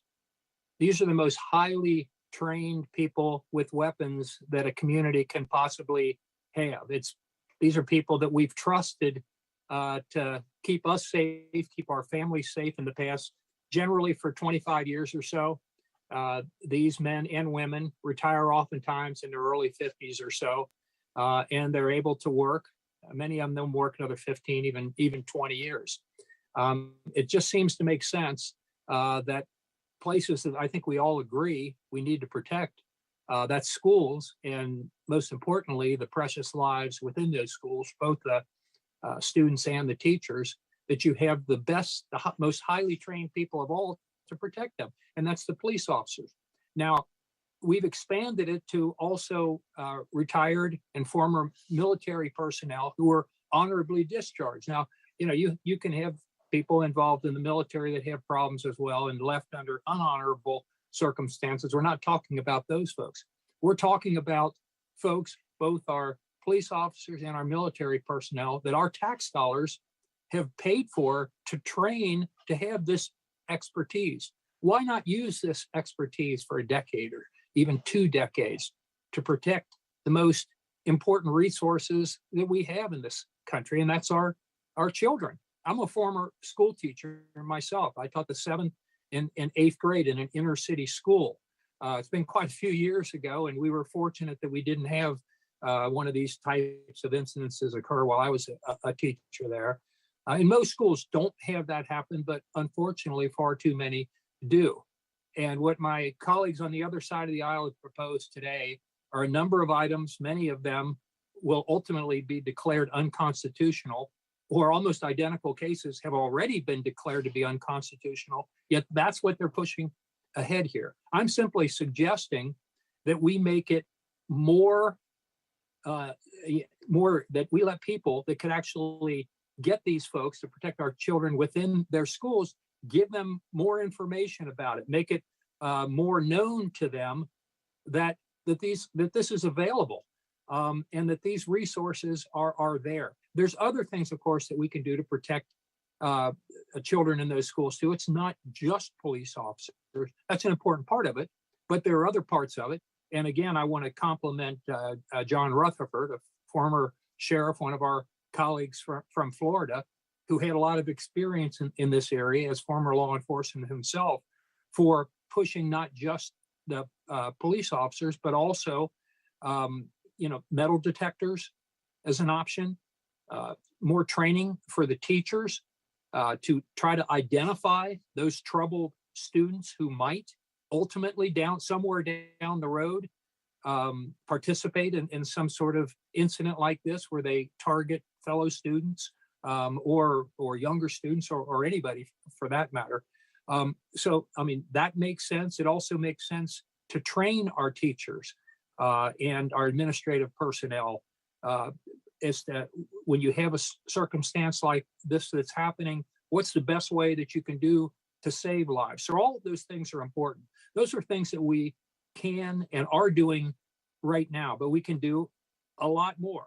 And I would suggest, my colleagues, rather than opposing this, which I think is a very common sense thing, which would actually make a difference, I'd say you ought to adopt this and make at least something good in this bill. And I'm willing to discuss some of the other things that my Democratic colleagues have proposed here. But overall, as a package, I just don't think it's helpful. I think it focuses on, well, we've done something, but unfortunately, I don't think it's going to make anybody any safer, especially since a lot of it's going to be probably thrown out as being unconstitutional in any event. We know this is constitutional. We know that tax dollars are already going to this. Let's let schools be more aware.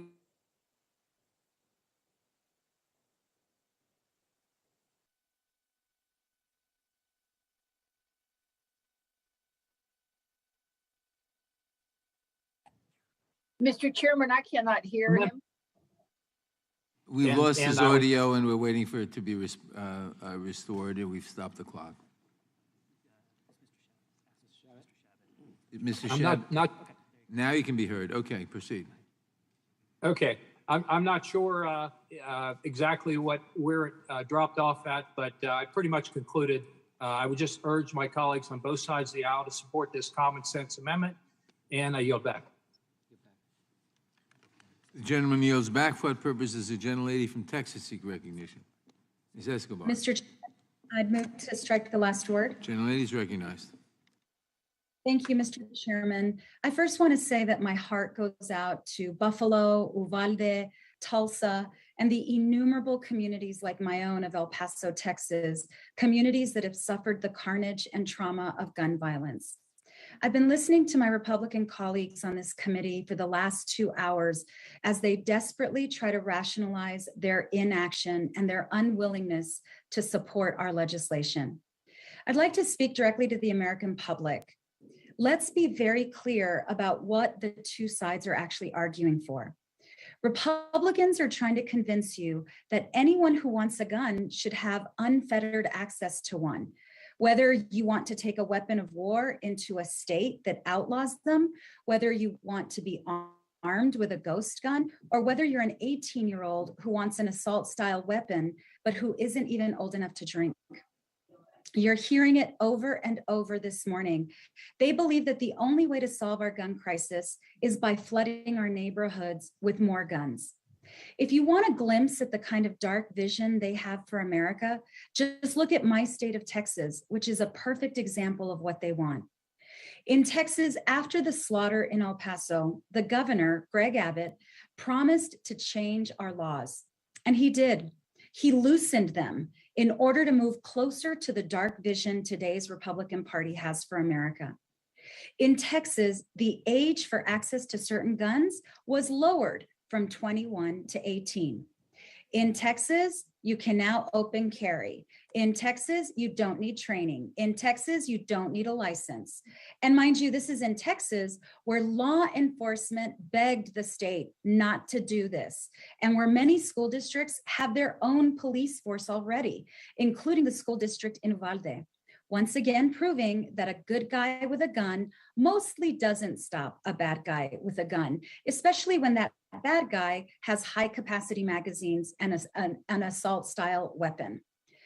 The guns my Republican colleagues want in our neighborhoods don't just pierce flesh, they destroy it. They shatter muscle, shatter bones, shatter nerves.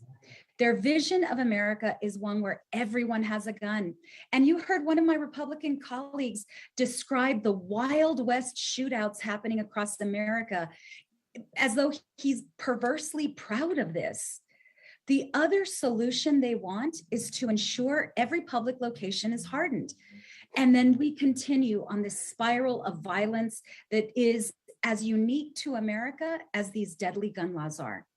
Not only did none of Greg Abbott's looser gun laws prevent more mass shootings in Texas, but his approach has hastened them. And my Republican colleagues will continue to blame everything else. They'll blame mental illness, video games, single parents, the list goes on and on. But what's the common denominator in gun violence attacks? It's the guns. Democrats aren't asking for anything unreasonable. And in fact, we're following the lead of the American public. I'm following the lead of the majority of my constituents, as well as the victims of gun violence after the August 3rd, 2019 shooting in El Paso. People who have told me over and over again, they want us to do our job. Americans are tired of their children dying. Americans are tired of being afraid to go into grocery stores, outdoor concerts, and now hospitals. To my Republican colleagues, look at Texas, a state that has tried it your way. There's blood everywhere. To the American people, there is an extremism that has gripped the Republican Party. They're addicted to it. They're slaves to it. They post ghoulish photos of themselves with weapons of war and use it as their Christmas cards. They photograph their children with those weapons.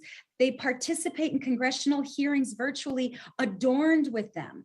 As they continue with their destructive behavior, it's up to serious legislators to listen to the public, do our job, make people safe. I'd love for Republicans to join us, but when they do not, the American public must take heed of which party protects them, protects law enforcement, and protects their children, and which party chooses its ghoulish obsession over all else. I yield back, Mr. Chairman. General Leader yields back for the purposes Mr. Big seek recognition. Move to strike the last word. Gentleman is recognized. I thank you, Mr. Chairman. I appreciate the Ms. Jackson Lee, who reminded us that the crux of today's hearing is to protect children at schools. And I think that is really important. And I think the reason that Mr. Shabbat's amendment is so important, and the reason I support it, is because it does get at the crux of why we're here today, whereas the 6 bills that are rolled into the Democrats' bill today doesn't get at that. It just doesn't, it simply doesn't get at that. When you add retired police officers and honorably discharged retired veterans to the folks that can come in and help defend schools, you are actually increasing the likelihood that somebody who wants to attack them will be deterred. As Mr. Johnson of Louisiana previously recited today, the manifesto written by the shooter from Buffalo said that he was effectively looking for gun-free zones. What a school police officer presence would do would provide deterrence. And really, that is the crux of what we're talking about here today. How do you deter criminally violent people from going in and committing mass shootings and mass murders. So it seems to me perfectly rational to adopt the Shabbat Amendment. Now, I will add to some of the times that people do stop. People with guns do stop bad people, criminally evil people from committing heinous crimes. The Department of Justice has done studies, and one of their studies said that on average, about 1.5 million times a year, people with guns stop violent, heinous acts. In other words, they deter and save lives. They deter violence and save lives. That's what Mr. Shabbat's amendment gets to. I think of a guy named Stephen Williford. He was the guy who stopped the mass shooting in its act in Sutherland Springs, Texas. I had a chance to visit with him with several other members of Congress. He said his biggest regret was that it took him 30 seconds or so to get his weapon out of his gun safe to go over and engage the demonic gunman at Sutherland Springs. He believed that had he been able to get over there even 30 seconds sooner, he would have saved 4 or 5 lives. That's important to put these things in context. The reality is we know that people with guns and their presence deters bad actors. Does it deter all bad actors? No, but it does deter bad actors. And it deters angry, malevolent people with murderous intent. That's why Mr. Shabbat's amendment is so important. It actually adds to and expands the pool of people who are qualified to come in and help defend our schools. So if the crux of this is really to deter people who will shoot up schools and provide safety, and I believe that's what we're talking about here today, then this amendment is wholesale and whole on and should be adopted. But if the crux of today's hearing is something different, the way the gentleman from New York was talking about, and actually several others have talked about, is it's really to ultimately lay the predicate for taking away the Second Amendment and taking away guns, whether they be an AR-15 or whether they be a 9mm handgun. Well, then that's an entirely different matter, and that should be resolved in a completely different hearing. But if you're talking about deterrence, then Mr. Shabbat's amendment should be adopted, and that's why I support it. And with that, Mr. Chairman, I yield back. The gentleman yields back. For what purposes does Mr. Johnson of Georgia seek recognition? Move to strike the last word. Gentleman is recognized. Thank you, Mr. Chairman. Today, we're here for the children, for the kids. We're talking about protecting our kids from out-of-control gun violence in America.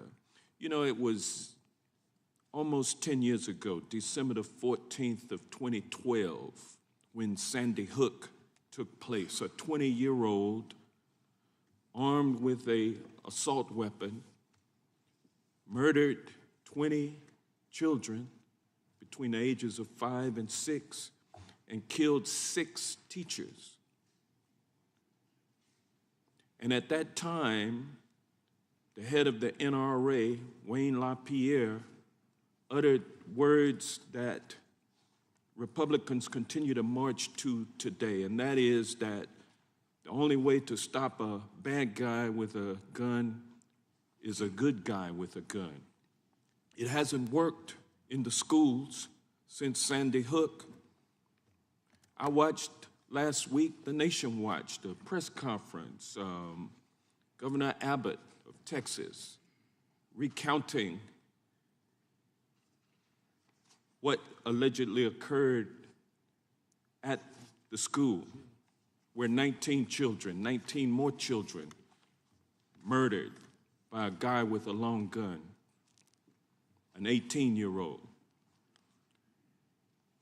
And Governor Abbott was interrupted by my former colleague, Beto O'Rourke, who was just frustrated at what he was hearing. You see, the governor was not telling the truth, the whole truth, and nothing but the truth.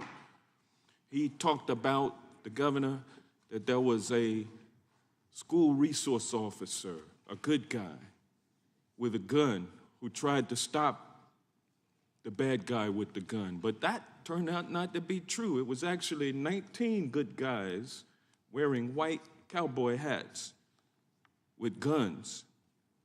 And they weren't able to stop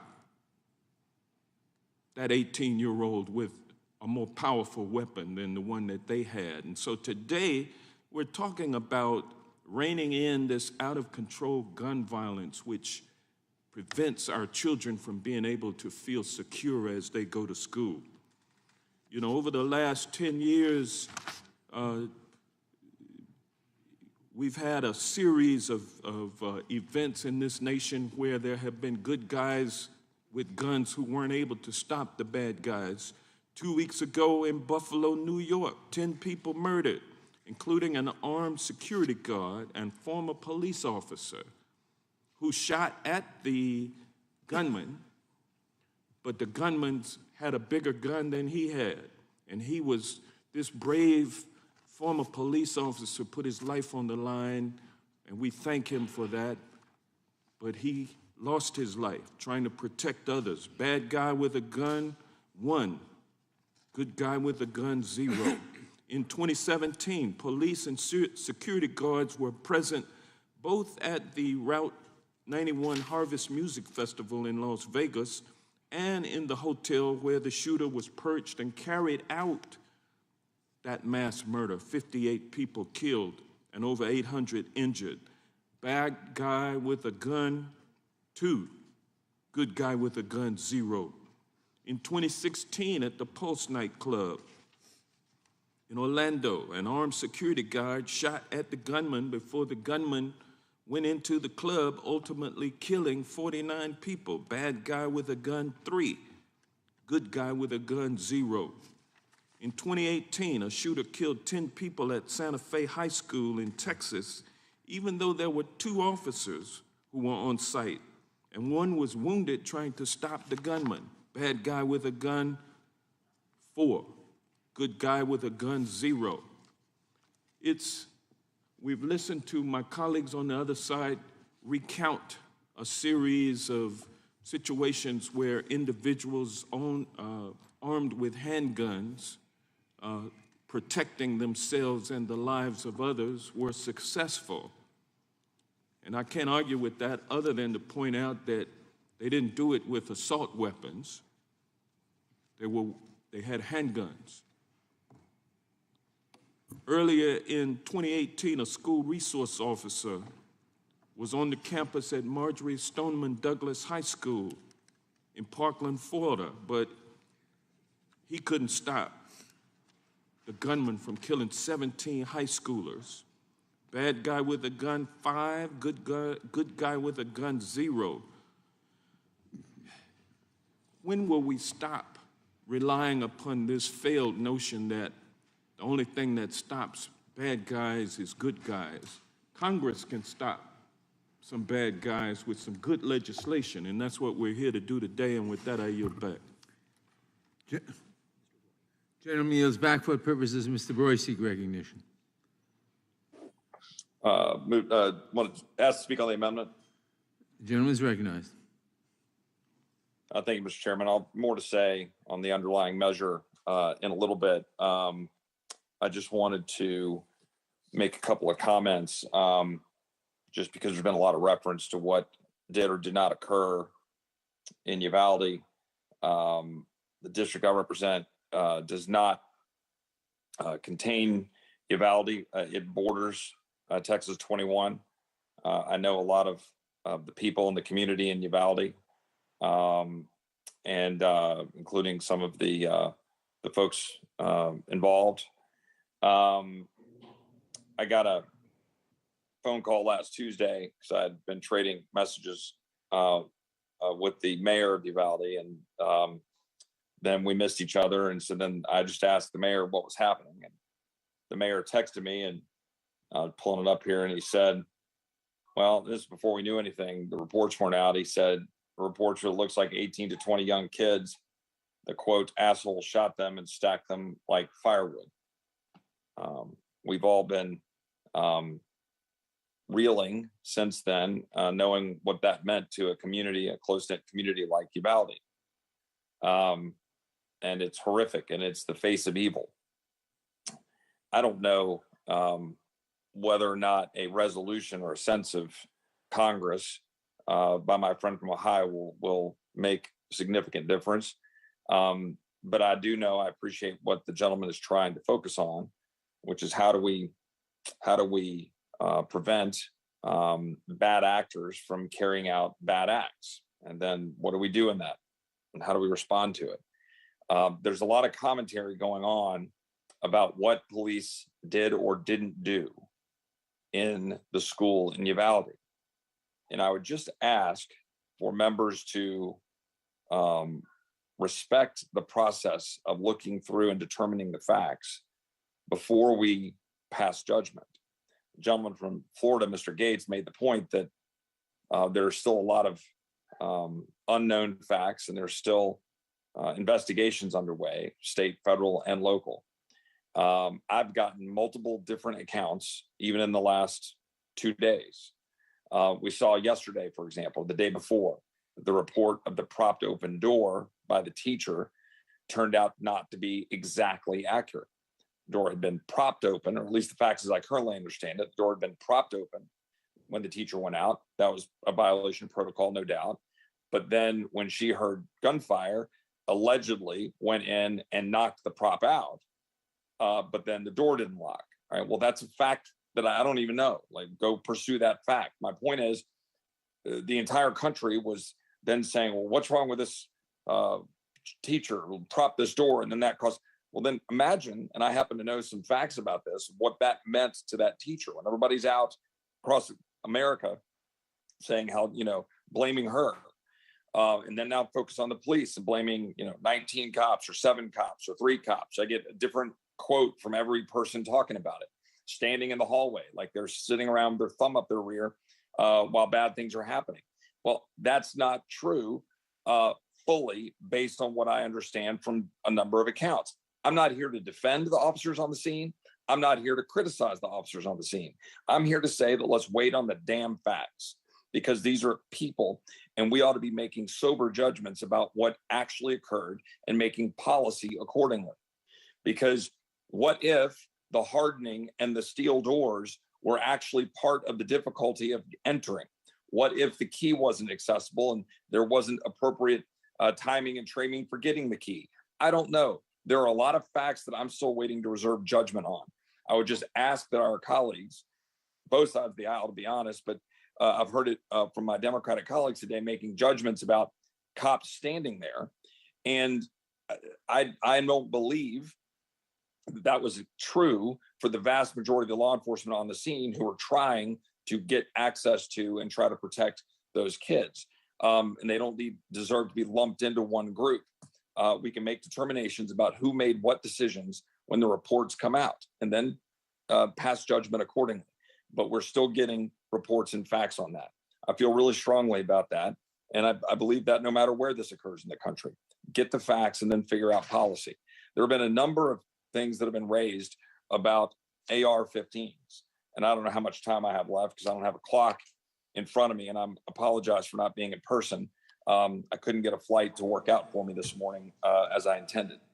And I have more to say about it, but a lot is being said about the AR-15, about being a weapon of war and what all it can do. And that, going through concrete, going through cinder blocks and, ripping people apart, and that it is a weapon of war. But the fact of the matter is, it's more accurate to say that a Remington 700 bolt action rifle or a 30-06 are weapons of war more than the AR-15, which is not. Now, it's obviously a cousin to some degree, but it is a semi-automatic weapon. And I've heard reference to automatic weapons. The gentlelady from Texas referred to automatic weapons. But you can't get an automatic weapon without a permit.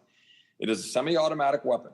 And I've heard a lot of people here saying, well, why can't you get on board with this legislation? Because, it's just limiting a magazine or limiting... The time of the Gentleman has expired. For what purpose does the gentlelady from Georgia seek recognition? Thank you, Mr. Chairman. I move to strike the last word in opposition to this amendment. Gentlelady is recognized. Thank you.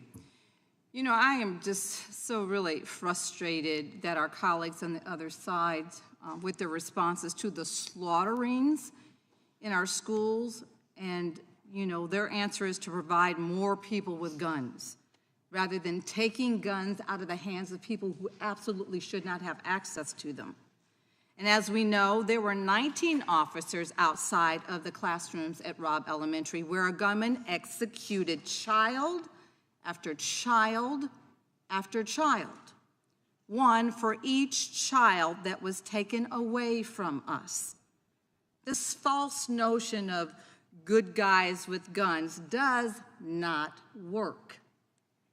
That has been disproved over and over and over again. In Buffalo, New York, a security guard with a gun, a retired police officer, in fact, heroically tried to defend the shoppers in the Tops grocery store. But he was shot down by the gunman with an assault weapon. Turning our schools into fortresses is just absolutely not the answer. We cannot ignore our duty to protect our children from being massacred.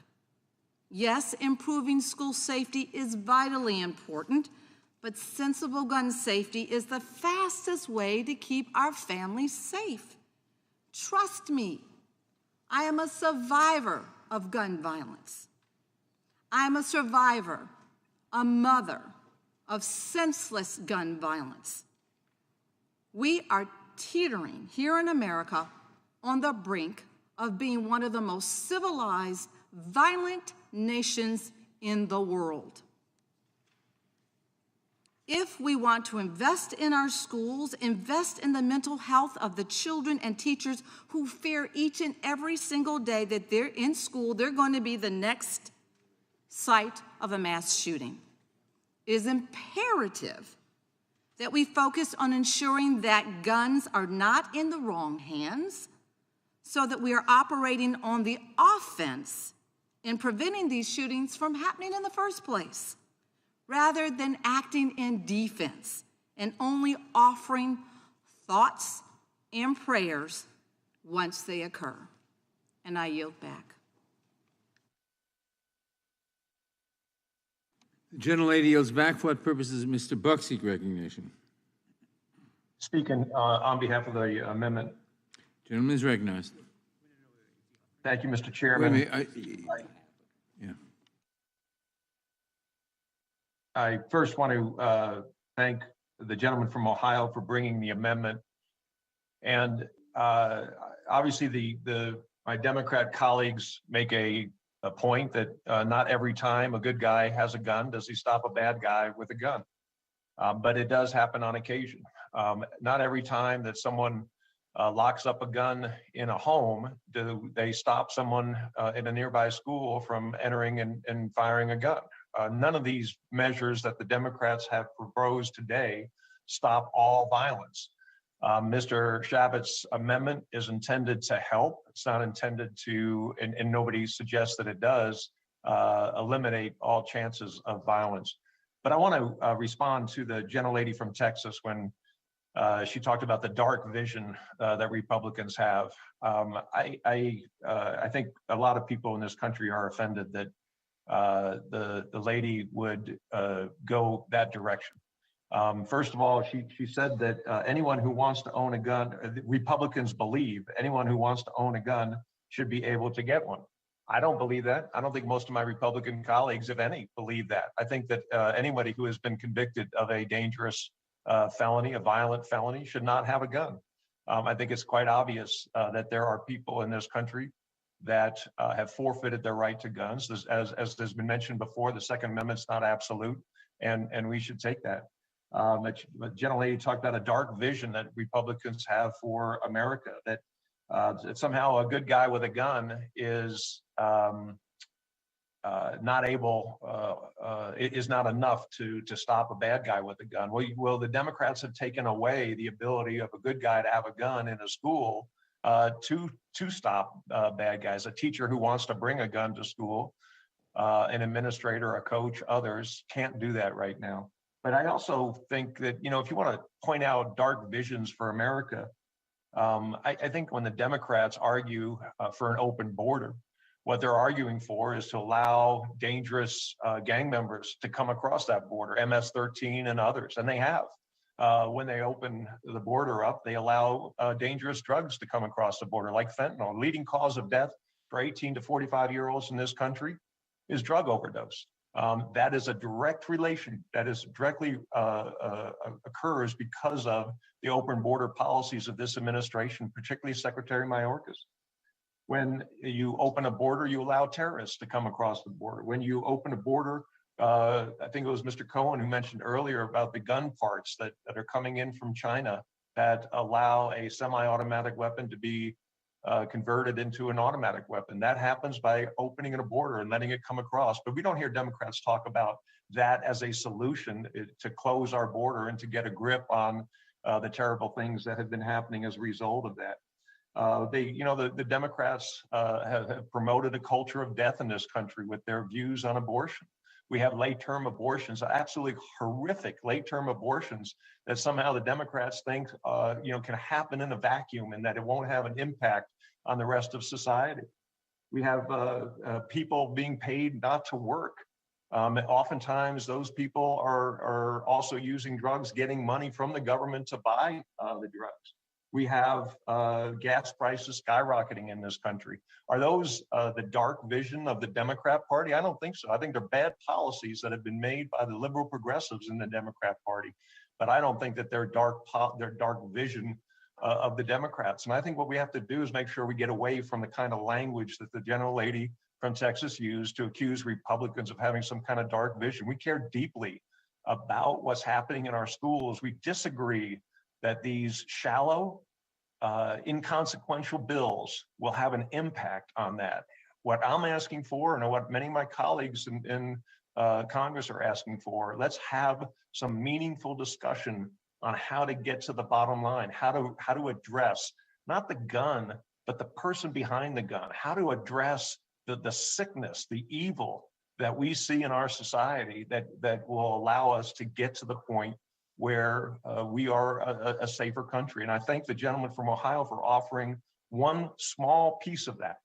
And really disappointing that the Democrats won't acknowledge that it is a small piece, but it is a positive step in what we can do. With that, I yield back. Gentleman yields back. For what purpose does the gentleman from Rhode Island seek recognition? I move to strike the last word. Gentleman is recognized. I first want to say, in response to the gentleman from Texas's comment about why don't we just wait till we understand all the facts of Uvalde with some more investigation underway, he acted as if we've had 2 shootings in America, 2 mass shootings, and we're coming to respond to that. We are responding to thousands and thousands and thousands of shootings in this country over the last decade. And so what have been developed here are developed in response to a gun violence epidemic. And the idea, no, I will not yield. The idea that we should wait while we can have families that have lost loved ones who are expecting Congress to respond. Time belongs and the to the idea, as gentleman from Rhode Mr. Island. Roy suggested, that we should just wait to find out. We should be we've waited too long already. We failed to respond to the cries of people all across this country who have asked and demanded that Congress act. So no, we shouldn't wait. We shouldn't wait another second. We shouldn't wait another minute, another day. We should act now. The second thing is, my friend and colleague from Colorado just made reference to this suite of bills as shallow and inconsequential. Shallow and inconsequential. I'm going to go through just a few pieces of this. Ghost guns were used in a shooting in Santa Clara, California that killed 3 people and injured 3 others. Ghost guns were used in November of 2017 in Rancho Tehama, California that injured 18 people. Another shooting in Santa Monica, California, that killed 6. Bump stocks were used, as we all know, in Las Vegas, that killed 60. Shootings that involve people under 21 years of age. Robb Elementary School, as we know, Uvalde, Texas. Tops Friendly Market, 10 were killed. 22 were killed in Uvalde. Santa Fe High School, 10 were killed. 13 were injured. Parkland, Florida. Marjorie Stoneman Douglas High School, 17 were killed. 17 injured. Newtown, Sandy Hook Elementary School, 27 children were killed. In Columbine, 15 people were killed and 24 were injured. Those individuals would not have been able to buy the gun they bought if the bill that we're going to pass today were the law. Safe storage, the list goes on for pages. So to say inconsequential when it would have saved the lives of many, many people, and as Chairman Nadler said, even if it's one life. So to say it's inconsequential and then to say, let's talk about border security and abortion because all we want to do is avoid responsibility to act in the face of gun violence in this country. Shame on our colleagues. If you don't want to talk about it, you don't want to address it, don't come to the hearing. But honor the memories of those who we have lost to gun violence by taking this issue seriously and being committed to finding solutions. Do you think a grieving mother or father who's watching you wants to hear you talk about abortion and border security? We're trying to respond to gun violence that led to the death of their child. That's what this hearing's about. These families, and sadly there are thousands of families across this country who fall into this category, who have suffered unspeakable pain because Congress has failed to act, and our Republican colleagues in the Senate in particular, in blocking any progress in reducing gun violence in this country. We owe it to their memory. We owe it to the oath that we have taken to protect our constituents, our most solemn responsibility. And people talk about the Second Amendment. We've heard it again today. It's a constitutional amendment. You can't touch it. That is not true. The Supreme Court of the United States has told us that. Will the gentleman yield? The Supreme Court of the United States has made it clear that Congress has the authority to impose reasonable restrictions to protect the life and the safety and the security of those we serve. In the same way you can't yell fire in a crowded theater. There is no constitutional right that is absolute. It is balanced with responsibility. Would the gentleman yield? And so on that all point? these claims about, gee, we wish we could do something. We wish we could remove America from this terrible distinction of being a country that has a gun violence epidemic unlike any other country in the developed world. And by the way, if more guns were the answer, we'd live in the safest country in the world. There are more guns in America than people. Our country is awash in guns, and it has produced more and more and more death and more gun violence. So that's not the answer. We've tried it. It doesn't work. We need real solutions so we can go back to our districts and demonstrate to the people we serve we've taken some action that's going to make a difference and help protect lives in communities all across this country. And with that, I yield back. Gentleman yields back. Gentleman from Florida, for what purposes? Gentleman from Florida seek recognition. Strike last word. Gentleman is recognized. He said it right there. What they're upset about is the number of guns in the country. This isn't about, modest age restrictions that are unconstitutional. It's not about better record keeping. They want fewer guns. They think that the answer is fewer guns. And that is what is creating a lot of discomfort among our fellow Americans who cherish their guns and cherish their Second Amendment rights and have actually committed no crimes. They cherish their children, Mr. Gates? You know what? Their children aren't the ones at risk as a consequence of law-abiding gun owners. All children in America are at risk. That's what you get wrong. It's not law-abiding gun owners, David. Okay? Were those children in Uvalde at risk? Florida Here's the tension. Here's the tension, okay? You guys are spasming into this reflexive response, and you call it an emergency hearing, right? And the basis for the emergency is what happened in Uvalde. And we all agree it was awful and tragic, but you are not providing the thoughtful solutions that would actually reduce the likelihood of that. When you make an argument in the Judiciary Committee for a change in the law, there are two components. You have to demonstrate a need for the change, and that what you're bringing forward will actually affect that in a positive way. And it's the second part of the argument where the bills you've presented today undeniably fail. Yeah, and in Florida, I would suggest we had a process that's a little bit better than what we've observed here. In Florida, following Parkland, every Floridian wanted to reduce the likelihood that that could ever occur again for precisely the reasons that animate your passions today. But instead of rushing to town, stumbling bills together, we got our very best sheriffs, our very best police chiefs, former members of law enforcement, people with tactical experience, even parents of slain children. And we put them on a board to review a school shooting as if it were an airline crash, dispassionately, thoroughly. And then as a consequence, what we saw was actually a failure in law enforcement, that the sheriff in Broward County was so recalcitrant in not doing the training, that the on-the-ground law enforcement were so derelict in their duties that children died that didn't need to. And so Governor DeSantis rightly fired that sheriff, replaced them, put better training in, more money to harden our schools and our synagogues, our houses of worship across the state of Florida, and we're safer as a consequence. So it's not that we're particularly here to talk about abortion or the border. We understand we have to make these things less likely, but whether it's you holding an emergency hearing to respond to a leaked draft opinion that's not even final, or now when the Congressman Roy from Texas says, gosh, before you have the emergency Uvalde hearing, maybe we ought to figure out what happened in Uvalde so that we can make that frequency less likely to occur. I think there's also a balancing of interests here that the American people need to understand. You say if it saves one life, anything that saves one life is totally worth doing. And certainly every loss of life is tragic, and certainly every preventable loss of life is tragic. But Mr. Cohen gave up the game earlier when he said, we acknowledge on the front end of this hearing that there will be deprivations of liberty to law-abiding people, that we will at times stop law-abiding people from doing what is otherwise constitutionally legal. So while I certainly want every American to safely store their firearms, while I certainly want every American to be trained on the safe storage of firearms, I'm not entirely sure that the Congress of the United States is the appropriate entity to tell Americans how to store firearms and then punish them as a consequence. And if the result of all of this is there's a a life or two that we save, and the result is, like, how many tens of millions of Americans are you willing to deprive of their constitutionally guaranteed liberty in order to achieve that objective, when there might be a more narrowly constrained appropriate way for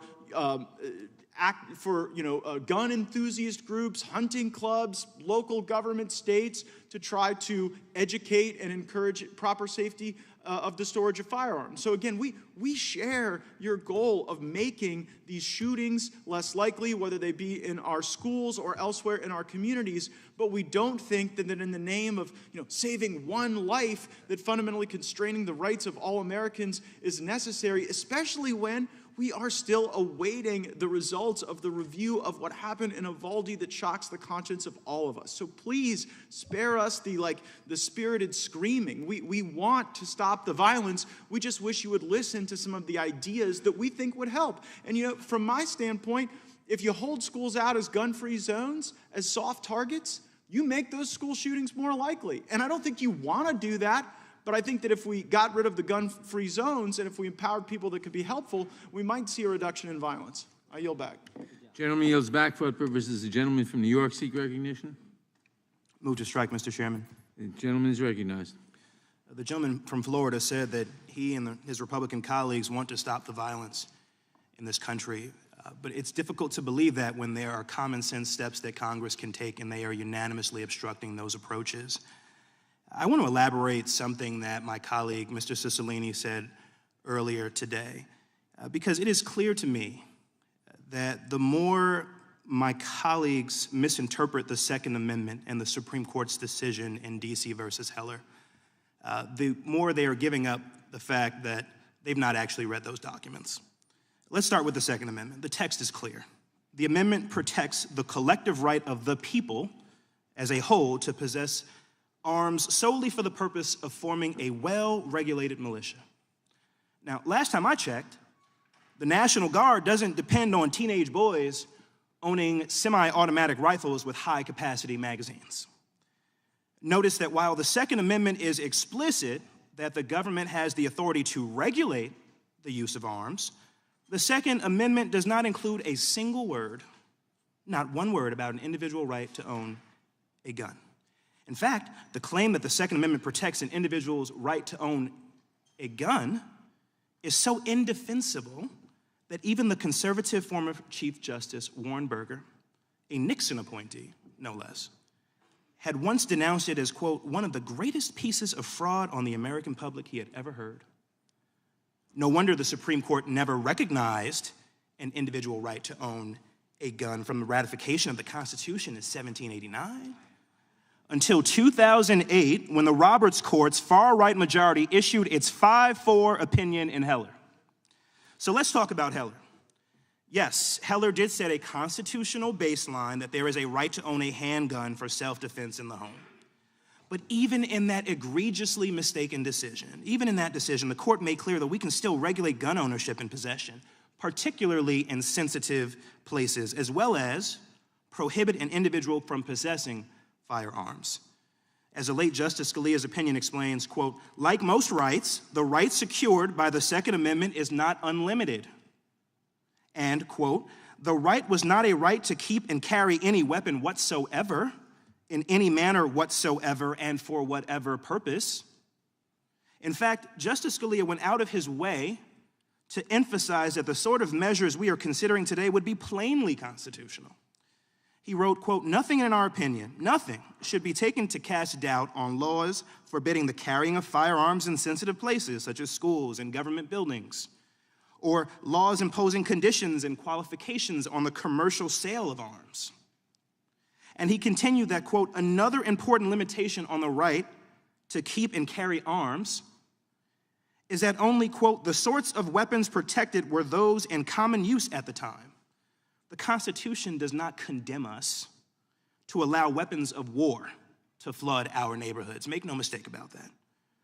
My colleague's desperate citation to an outlier ruling by 2 Trump appointees in one circuit, and when have they ever been fans of the Ninth Circuit, as my colleague Mr. Neguse pointed out earlier, does not change the reality of what the Supreme Court has said. That is why even more circuits have upheld age restrictions on firearm purchases. The Fifth Circuit has twice upheld restrictions on particular weapons for 18 to 21-year-olds. The Supreme Court declined to weigh in both of those times, allowing the Fifth Circuit to be the final word in upholding these age restrictions. And the First and Seventh Circuits have upheld age restrictions as well. Activist, Trump-appointed judges may be trying to change settled law, just as they are trying to roll back decades of settled law upholding the right to an abortion. But don't believe the lie that they are selling, a lie so radical that even the far-right Roberts Court hasn't endorsed it. Age restrictions are nothing new, and they are consistent with the Second Amendment. So I've heard enough, and I think I speak for my Democratic colleagues when I say this, of ill-informed, bad faith constitutional misinterpretations. The Constitution is no obstacle to protecting our kids in America today. I yield back, Mr. Chairman. Gentleman yields back. For what purpose does Mr. Bishop seek recognition? To speak on the amendment. Gentleman is recognized. And in response to the comments just made, I'm glad this comes together this way, because I've been wanting to knock down some canards and some straw men arguments that have been offered by the majority.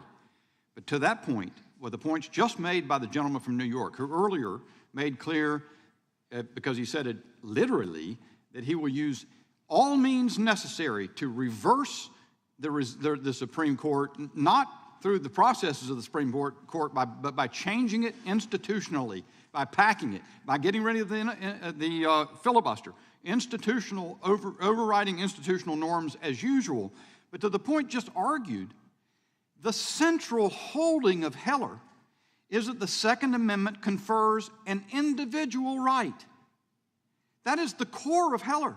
It's what the left went berserk about because you don't want that right to be recognized. Mr. Jones then comes forth, making my argument perhaps better than I can, saying that his main objective is to see to it that that individual right recognized in Heller no longer continues to apply. Sir, will the gentleman yield? Let me finish. No, I won't. You had a great opportunity there. that you are now The misconstruing. The statement has been made by Mr. Cicilline, by Mr. Deutsch, by Mr. Jones, by the President of the United States, that the Second Amendment is not absolute, that it's not without limits. No one has contended that it is without limits. But Heller gives clear indications to what limits are permissible. You read from some of them. What is unlikely, and the Ninth Circuit case falls in the right resolution on that, the Fourth Circuit case earlier, the recognition by the dissent by Judge Wynn in the Fourth Circuit in the same case, is that 18 to 20-year-olds are covered by the Second Amendment first. And the second point is that bans of widely prevalent firearms and acquainted mechanisms are, you can't do that. Another thing Heller said you can't do is require people to lock them up in their homes so they can't be accessed to provide for their main purpose, which is the right of self-defense of home and hearth. The gentleman yield. No, I will not. I'm going to get this out so that somebody hears it. The President of the United States said the other day, the President said, another misnomer or another factually inaccurate point, you couldn't buy a cannon when the Second Amendment was adopted. It actually is false. It's been debunked repeatedly, but he keeps repeating it. So when you come in and say, we can't, I'm making the argument, you attribute to those of us on our side who are raising the question of the constitutionality of what you propose. I do not make the argument that the Second Amendment is absolute or unlimited. What I make the point about is Heller held what it held. McDonald held what it held. That was the Supreme Court of the United States. Do you acknowledge that baseline or do you not? Mr. Jones has made clear repeatedly that he does not. When we've raised these points about what other courts are deciding about the 18 to 20-year-olds being governed by being covered, they have a right under that amendment, number one. And number two, that some limitations are impermissible. And those you propose in this bill, 3 of them. I said 2 earlier, I was mistaken, 3. You want to ban a whole class of weapons to 18 to 20-year-olds, number one. Number 2, you want to impose the same kind of disability or disabling requirement mandate in the home of weapons that Heller said is impermissible. And finally, you want to ban magazines that have the number that are predominant, that are prevalent everywhere in the country. Heller said you can't do that. So you've got to contend with why, at least if you say the Ninth Circuit, well, it's great for you guys to cite the Ninth Circuit, you don't respect the Ninth Circuit. Yeah, the Ninth Circuit is liberal. That's why it's so remarkable that even they have said that this is something that can't be done. You can't ban a class of weapons to people 18 to 20. So I'm glad to undertake things that we can do. Let's talk about them. But when you start talking about things you can't do, and then you couple that with statements that essentially say, I'm going to get rid of the Second Amendment by any means necessary. Will the gentleman yield? Yeah, I'll yield to you. What do you support? Like, what are you willing to do to stop the epidemic of gun violence in this country? Because you just referenced that, so I would love for you to articulate the efforts that you would be willing to undertake with your Democratic colleagues in this chamber today to stop the epidemic of gun violence in this country, sir. You look at what's happening, and then you actually do things that would address that. So you're not going to answer the question because you don't actually have an approach other than to allow the status quo to remain? Yeah, I wouldn't let teachers prop doors open. I would make sure that police are not discouraged from going in and saving children who are being assaulted while the assault is going on. I would not intimidate the police and tell them they ought to cease to exist. My time's expired. I can translate that for you. He's willing to do nothing. That sounds right to me. Gentleman's time has expired. For what purpose does the gentleman from Florida seek recognition? Move to strike the last word. Gentleman is recognized. Thank you. Just a couple of points, Mr. Chairman. First of all, the assertion that Heller prevents us from taking the action that we're taking today is just a misreading of Heller. And I'll leave it to the scholars to look at what was struck down in Heller and what we're proposing here. And the reference to the Ninth Circuit is, okay, I understand it's the liberal circuit that my colleagues like to point to. Forget who the judges were in this case. The fact is there are other circuits who have ruled otherwise. And we all know it's the Supreme Court who has the last word. So let's just be clear about that. But I have to respond to what Mr. Gates said. I know that there are families in the room there today who lost loved ones in Newtown. And I know that there are people watching all around the country, including a lot of my constituents, 17 families, in fact, whose loved ones will never come home. And the 60 families from Las Vegas and 49 families from Orlando and Virginia Tech, the Virginia Tech shooting, 32 people killed, that was in 2007. This idea, this argument that we're rushing into action, that we're not being thoughtful, that we should just take some time to really understand what happened before we respond, is another way of saying we have no interest in ever responding, in ever doing anything to stop this gun violence epidemic in our country. That's the message that it's sending. You can't sit there, with all due respect to my colleagues, you cannot sit as a member of the House of Representatives and tell my constituents that it's just too soon for us to rush in to figure out what kind of legislation we should pass.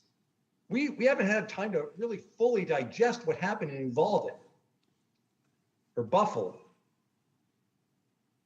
or any other mass shooting that has taken place in the more than 4 years since that awful Valentine's Day in Parkland. And when Mr. Gates talks about what the state legislature did, the way he characterizes it is we all got together and we came up with all kinds of things that we could do that are so radically different than what we're trying to do here today. In fact, what the Florida legislature did was come together in a bipartisan way and raise the age to buy an AR-15 to 21, to buy any gun to 21. That's what the Florida legislature did. Let's be clear about it. You know what else they did? They passed a red flag law because they understand that if you give law enforcement the ability to take action so that someone who poses a threat to himself or herself shouldn't have a firearm, and that you build in appropriate due process rights, that's the appropriate thing to do. That's what we're going to do next week also. That's what Florida did. So it just pains me. I think it pains all of us. And frankly, anyone who's watching what we're doing here today, to look at this debate and to be told that Congress is just rushing headlong into doing something without giving it appropriate thought. There are people in my community whom all of you know at this point, because they've devoted their lives to honoring the memories of their loved ones who were slaughtered, struck down, taken from them at Marjory Stoneman Douglas High School. They do not deserve to be told that we have to really dig in and spend more time figuring out how to respond to these mass shootings before we can take action. They don't. No other family who's suffering without a loved one, the hole that leaves forever. What we're doing here today is reasonable. Anyone who looks at these proposals knows that they're reasonable. And in fact, consistent with what's been done in my own state of Florida, run by a Republican legislature and a Republican governor. Let's come together and pass this legislation and help to save lives. I yield back. Gentleman yields back. For what purposes Mr. McClintock seek recognition? Speak on the Shabbat amendment under the 5 minutes. Gentleman is recognized. Thank you. I think the reason we don't often hear about mass shootings that were stopped by a citizen with a gun is that they didn't become mass shootings precisely because they were stopped by a citizen with a gun. As I said earlier, a mass shooting was stopped by a woman with a gun in Charleston, West Virginia, the very day after the massacre at Uvalde. She couldn't have done that in a so-called gun-free school zone. Is there any other possible way to stop a bad guy with a gun, but with a good guy with a gun? There is no other way. The only question is how long it takes. It's often been said the police can be there in minutes when seconds count. And what we found in Uvalde and before in Parkland, even when the police respond, they don't always act once they get there. Those who are directly threatened by a gunman are those who are in the best position to stop such an attack because they're there on the spot and their lives depend on it. And yet you won't let them. That's stunning to me. Nor do you seem to be serious about enforcing our laws when they're violated. I mean, that's what we've observed time and again from your woke district attorneys. And if you don't take our laws seriously, what makes you think criminals will? And again, I ask, why hasn't Hunter Biden been prosecuted for violating the law that forbids drug addicts from purchasing firearms, a felony? Remember, his gun, which he illegally obtained by lying on his application, yet another felony, ended up being retrieved from an open trash can 500 feet from the school. So again, I pose the question, what makes you think gun laws will keep guns out of the hands of criminals any better than drug laws keep drugs out of the hands of addicts? MS-13 isn't going to obey your laws. Madmen aren't going to obey your laws. Terrorists won't obey them either, nor will criminals. All your measures do is make it lawfully impossible for law-abiding citizens to defend themselves. So why won't you protect our children in their schools with the same seriousness as we protect our money at the bank? Nobody questions the common sense of having an armed guard at a bank. But leftists somehow cannot see the common sense of having an armed guard at a school. They seem more serious about protecting our money than protecting our children. That's utterly inexplicable to me. And of course, this discussion raises the question of how many bank robberies never happen because robbers know there's an armed guard to return fire, and how many attacks on schools can be discouraged when the gunmen know they're likely to be opposed with lethal force at the front door. The left lives in this fantasy world where all they have to do is pass a law against a criminal from obtaining a gun to have it obeyed. Yet, as King Canute demonstrated, there are limits to the efficacy of our laws. The madmen in Uvalde didn't obey them, but everyone else around that gunman did, and that made them defenseless. And so he operated with impunity in an environment where the gunman was king. And he knew that was a safe environment for him to do violence, as his own diary noted, because he knew no one would be there to return fire. When are my friends going to take the world as it is and not as they wish it to be? The father of modern policing, Sir Robert Peel, once observed that the police are simply the extension of the community, that in fact, the community is the police and the police are the community. Every citizen has a right and a duty to uphold the law and protect themselves. The police are there to help. The only difference, he said, was that the police officer is a professional hired to attend to his duty full-time, not to replace the private citizen, but to support him. Mr. Shabbat's amendment makes it more likely an attack can be stopped before it starts and makes it less likely that a gunman will target our schools knowing they can be stopped before they start. And I say again, until you're ready to protect our children with force, you're not serious about protecting our children at all. I yield back. Gentleman yields back. For what purpose does the gentlelady from California seek recognition? To strike the last word. Gentlelady is recognized. Mr. Chairman, I'm really pretty disappointed by some of the rhetoric and arguments and positions that have been advanced today. And I think it's important to just refresh ourselves with some facts. Gun violence is now the leading cause of death for the children of America. America is basically the only country in the world that experiences mass shootings constantly on a regular basis. Countries that have regulated assault weapons and taken action don't have solved these problems. Take a look at New Zealand and Australia. We have to do something.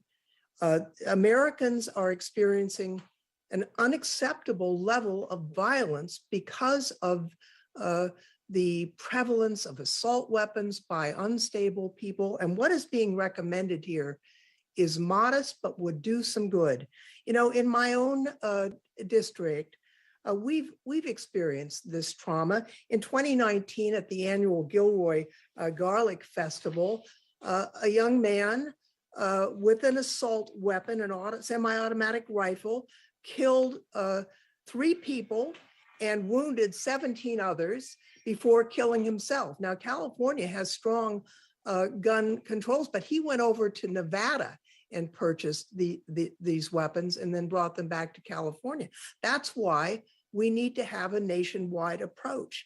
Now, even if we can't stop all gun violence through these measures, the common sense provisions in the bill before us today will do some good and it will save lives. And I just like to say that the recent polling indicates that 89% of Americans support universal background checks. 86% of Americans support red flag laws, and a whopping 70% of Republican and Republican-leaning voters support universal background checks. We do know that gun violence can be countered through some of these provisions. You know, I was out listening to constituents in the last couple of days, and several of my constituents, gun owners, came up to me pleading with me to do something. They pointed out that in their view, it was unwise to allow immature individuals, 18, 19-year-old kids, to go out and buy legally assault weapons. And as one of my constituents said, you know, that kid can't go out and buy a beer. That kid can't go out and rent a car till he's 25, but we're selling these lethal weapons to him. That doesn't make any sense. So I hope that we can stop being the only country on earth where mass shootings are a near daily occurrence. And I think part of achieving that will be to pass the bill before us and to stop talking and throwing dirt in the air and confusing the situation with extraneous discussion. I think we owe the American people better than that. And I yield back, Mr. Chairman.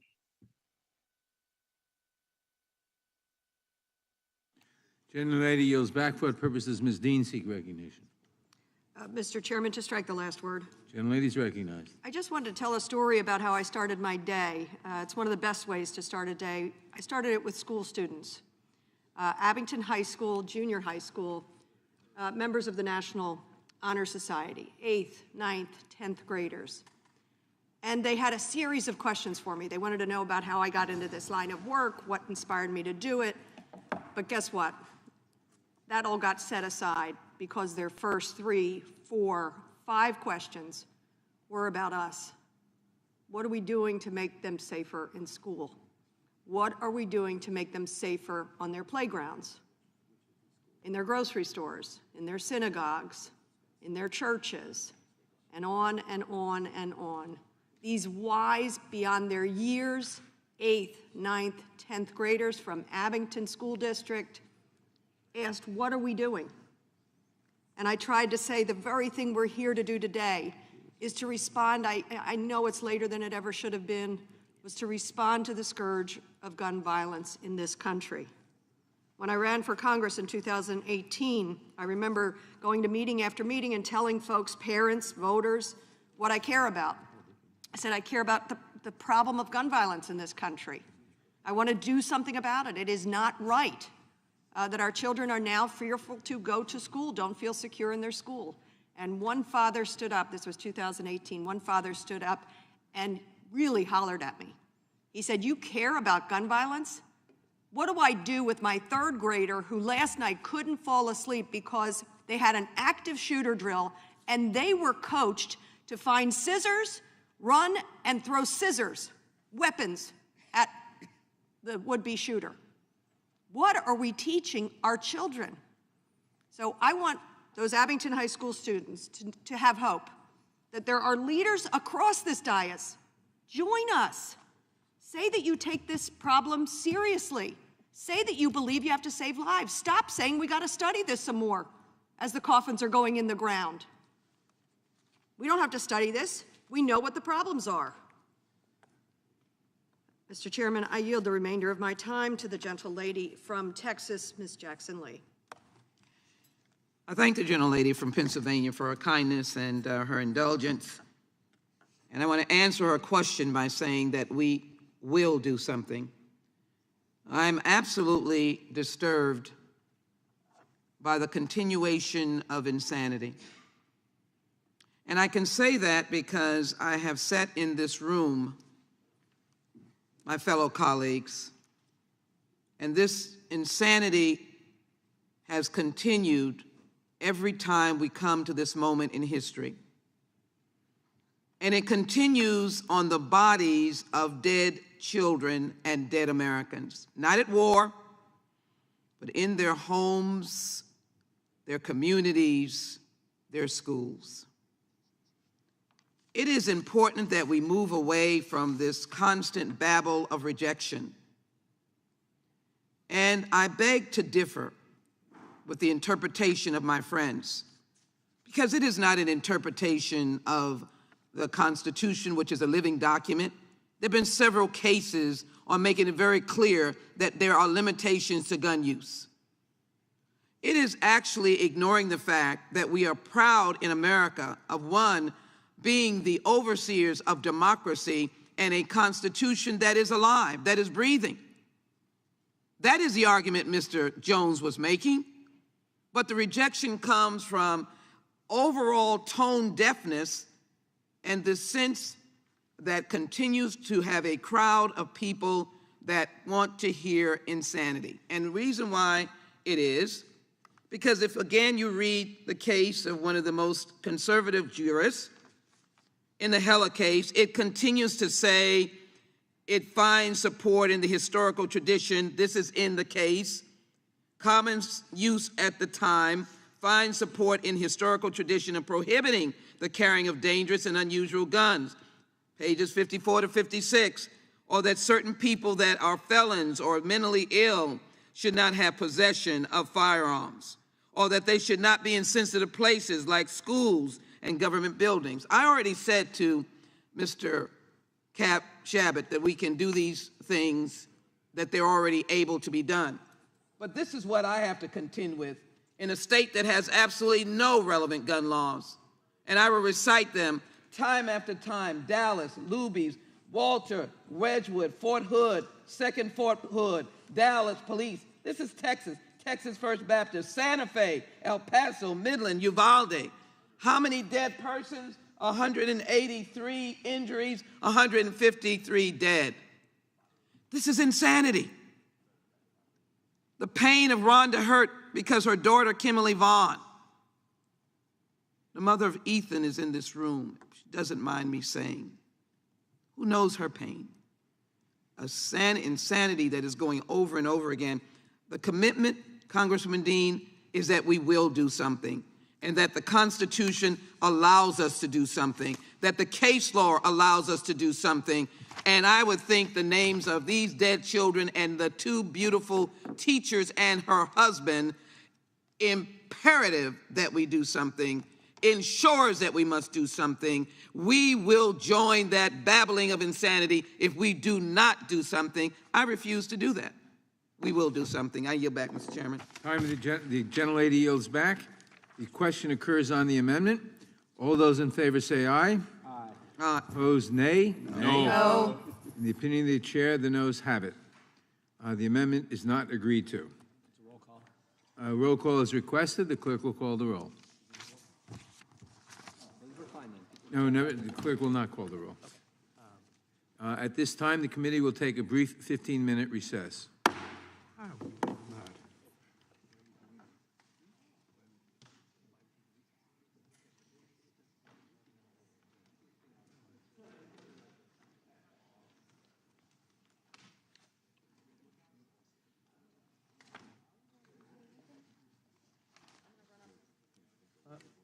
Sorry, Mr. Chairman, can you get mine? I don't want to run over you. Good stuff that you're giving me. I've got to talk about Kimberly Vaughn's bill at one of the moments.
The committee will come to order.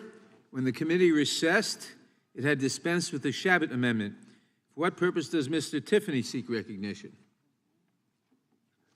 I have an amendment at the desk, Mr. Chairman. Point of order, Mr. Chairman. Point of order is reserved. Clerk will report the amendment. Amendment to the amendment in the nature of a substitute to H.R. 7910, offered by The Mr. amendment will be considered as read. The gentleman is recognized for 5 minutes to explain his amendment. Yeah, thank you, Mr. Chairman. This amendment addresses an issue that this committee has refused to address in the past as it relates to gun violence across our nation. The bill before us has been named the Protect Our Kids Act, but it does little of that. It does, of course, create several unconstitutional restrictions on lawful gun ownership. The American people know the end game here. It is to strip law-abiding citizens of their ability to defend themselves. My amendment addresses gun violence in a meaningful way. It doesn't create new laws, but instead enforces them. It would require the Department of Justice to work closely with state and local government and their law enforcement partners to assume jurisdiction of 922G cases, which are declined to be prosecuted by the state. And this would have a real impact because it is The a gentleman problem yield for a across question. the country. The gentleman, what is you said 922G cases. Could you tell us what 922G cases are? Yeah, 922G cases are when the federal government can take over felony gun cases. So let's say you have someone that has committed a felony in possession of a gun, and states can prosecute, but the federal government can also. In some cases, the states, because of, and what I was getting at here is because of weak prosecutors or rogue prosecutors in some of the big cities across America, they're sometimes pleading these cases down, or they're simply not charging. And this would allow the federal DOJ, Department of Justice, to take those cases and be able to file charges for somebody that's carrying a gun who has committed a felony in the past. Does that answer your question, Mr. Chairman? Yes, thank you. Yeah. And so that is the explanation for the amendment. I want to make, in closing here, I just want to make 1 point tangential to what we're talking about today. It's really interesting as we've heard the various mass shootings that have gone on in America, whether it's Buffalo, Uvalde, places like that, these horrific shootings that have been going on. And but I noticed no one brings up Waukesha, the Waukesha Christmas parade. And this is part of what this gets at, though a different vehicle, in this case, a truck was used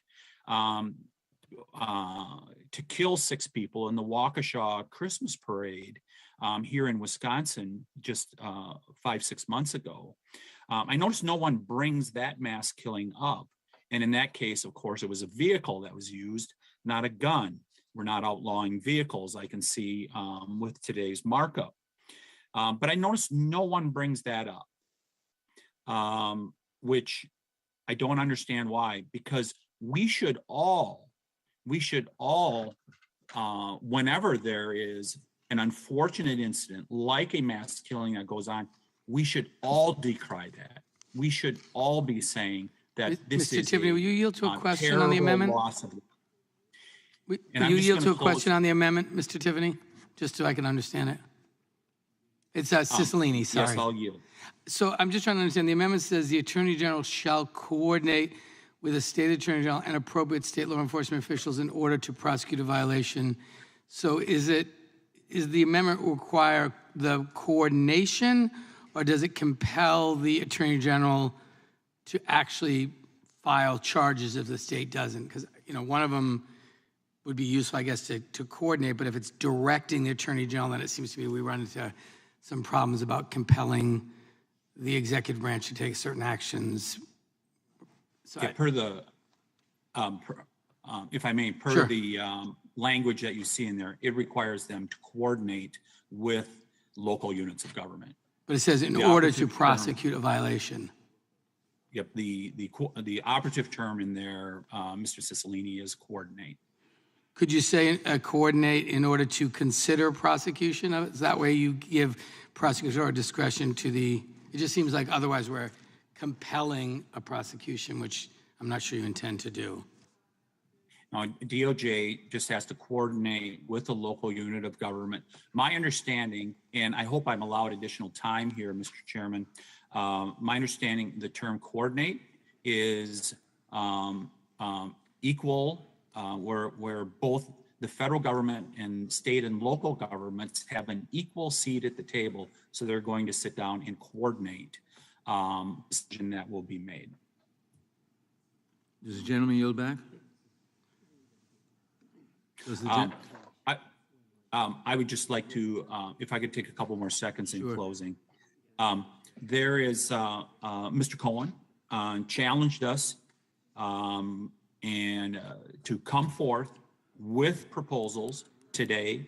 Mr. Jones asked, what are you willing to do? This is exactly what we're willing to do. You're seeing these amendments come forth now, like this one, and I'm asking for everyone on this committee to support this amendment. This is what you're seeing from Republicans now. We could have included my amendment here if we would have sat down and worked together earlier in the process, rather than me having to bring it as an amendment now in a markup. With that, I ask for your support and I yield back. Gentleman yields back. Does the gentlelady insist on her point of order? No. Excuse me, I withdraw my point of order. Point of order is withdrawn. I recognize myself. This is a very good idea, but the amendment is unnecessary and redundant because state and federal prosecutors already cooperate in cases of prohibited persons in possession of firearms. In many jurisdictions, including my own in New York, there are task forces, federal, state task forces to coordinate these efforts. So while Mr. Tiffany is absolutely right, it's already done, and so the amendment is really redundant. So I would oppose it simply as redundant because it's already done and the amendment would do nothing, therefore. Who seeks recognition? Strike the last word. Gentlelady from Florida is recognized to strike the last word. Texas, I'm sorry. I thank you, Mr. Chairman. I'm very eager to find an answer to Mr. Jones. I move to strike the last word. I'm very eager to find an answer to Mr. Jones' question from our friends. And I would ask the question to Mr. Tiffany that if this amendment was included, that would then make you likely to support the Protect Kids Act. Is that accurate? Mr. Tiffany? Yeah, I'd be happy to answer your question. Early in the summation that I just gave here a minute ago, this would be a good change, but as I said, this bill creates several unconstitutional restrictions on lawful gun ownership. All right, sir, you said your answer would be no. I appreciate it. I have little time. As a member of the Judiciary Committee, I'm not going to be in the habit of reclaiming my time. Your answer is no. Unconstitutional laws. Your answer is no. Again, as indicated, this may be already done, but let me speak to the conditions of Texas. I don't know what laws my prosecutors could in fact operate under. We have no universal background checks. We have no ban on assault weapons.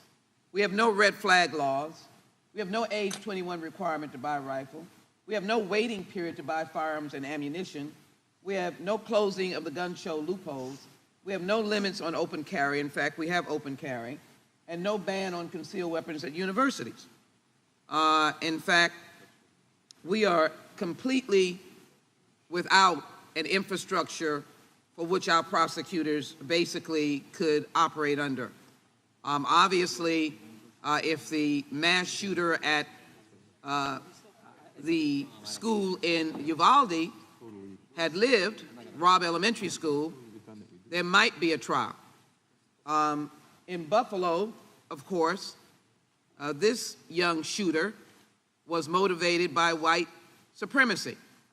And there's certainly no laws, because I know my good friends will call that speech and the protection of free speech. I don't know whether they would view that as disinformation. But the difficulty of the larger picture of what you're doing is that is why the federal government needs to act, because there's an inconsistency of protection that does not violate the Second Amendment in our states. There are states like New York and California, Illinois, that have put in strong laws, and they have seen an impact. Maybe not on the individual issues of gun violence, which we are in fact responding to in this legislation. We're not leaving out those circumstances, but it is well documented that states like Illinois, New York, and California, people bring guns in. We understand that these circumstances allow your coordination, and I would much find it stronger to say that the Attorney General is directed to do such where there is a gap, or that the Attorney General can rely upon federal laws. I don't think I see this clearly here. In order to prosecute a violation of the state, and you use Title 18 U.S.C., the state declines to prosecute such conduct under substantially similar state law. Well, we don't have any much in the state of Texas. We certainly have felons who cannot rob a bank, and I assume if they had a gun, that is an element of prosecution. But we're talking about the incidences of mass murders. And so this amendment, of which I certainly am empathetic to your intent, does not work or give any help to the mourning parents in Texas who are mourning quite frequently, including Rhonda Hart, whose daughter, Kimberly Vaughn, was killed because the gun was not securely stored in Santa Fe, Texas, and nor would have helped the circumstances in Uvalde. With that, Mr. Chairman, I have to oppose the underlying amendment. The gentlelady yields back. Is there any further discussion on the amendment? If not, the question occurs on the amendment. All those in favor say aye. Aye. Opposed, nay. No. No. In the opinion of the noes have it, and the amendment is not agreed to. Are there any further amendments? For what purpose does Mr. Massey seek recognition? Mr. Chairman, I seek to offer an amendment. The clerk will report the amendment. Reserve a point of order. Point of order is reserved. Amendment to the amendment in the nature of a substitute to H.R. 7910, offered by Mr. Massey of Kentucky. The amendment will be considered as read, and the gentleman is recognized for 5 minutes to explain his amendment. Thank you, Mr. Chairman. One of the 6 titles of this gun control bill is called Title II, Prevent Gun Trafficking. I'm not sure why it's necessary. It's trying to outlaw something that's already illegal. It says it shall be unlawful for any person to knowingly purchase or acquire or attempt to purchase or acquire a firearm for possession of a third party.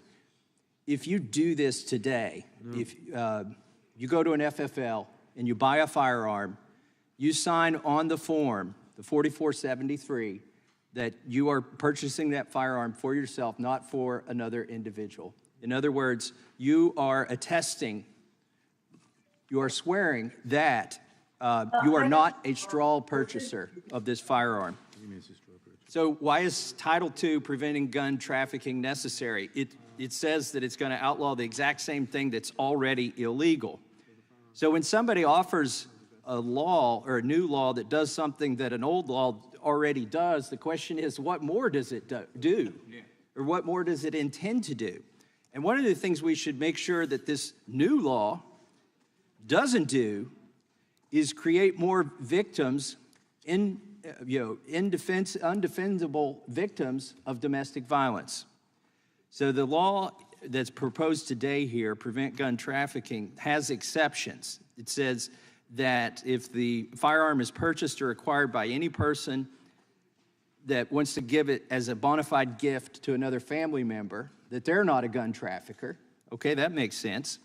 Or if it's purchased by an agent of a lawful business in order for another agent of that business, let's say a rancher, I presume, buys a firearm because one of their ranch hands needs it to shoot coyotes or something. But it's lacking something here that I think it needs, and that's why I'm offering this amendment. My amendment says this section, this gun trafficking section, shall not apply to any firearm if the purchaser or person acquiring the firearm transfers the firearm to a victim of domestic violence for his or her protection. Would the gentleman yield? I will yield to the gentleman from Georgia. How do you define domestic violence in this amendment? No reason to believe. How would you define it? Well, there's a whole lot of domestic violence. I mean, that's an open term. Somebody who has been a victim of domestic violence. Well, Can't see the future. so that could be anybody. That could be anybody. It could be a bullying victim. Gentlemen, yield to me? I'll yield to Mr. Bishop. So I would say in response to the inquiry by the gentleman from Georgia that a term in the absence of a definition is construed by the court according to its normal and natural meaning in a dictionary sense. So I don't think that would there be any limits? Would there be any limits? Look, on I what think, is domestic violence? If I may continue on Mr. Massey's time, sir, you yield? Sure, please. Yeah, I would say that I don't know what limits there would be. For example, I've seen, you might think of domestic violence as between married people, or you might think, well, but we need to make sure it covers people in committed relationships who are not married. So I could see how you could have a more expansive definition of domestic violence. I don't know how you'd miss the essence of it, though. And I would also think this being a remedial measure, the court would interpret the term liberally to reach all. Concerned that it's an overly broad term, I will accept perfecting amendments to this to define domestic violence, and I reclaim my time. I think that anything we do today here, we have to think of the unintended consequences, and if this amendment would save one life, then it's worth voting for. Will the gentleman yield to a question? Mr. Massey? I am, sure, absolutely. Don't be reluctant. You can handle it. My question is, I think the reason that this provision is included in this legislation is that there is currently not an explicit prohibition on straw purchasing. And so the first claim you made is that it repeats, and actually I think if you look at prosecutions, the requirement that the gun seller represent who's buying the gun, that person has a background check, doesn't preclude that person. Reclaiming my time because I don't have much left. People are prosecuted for straw purchases.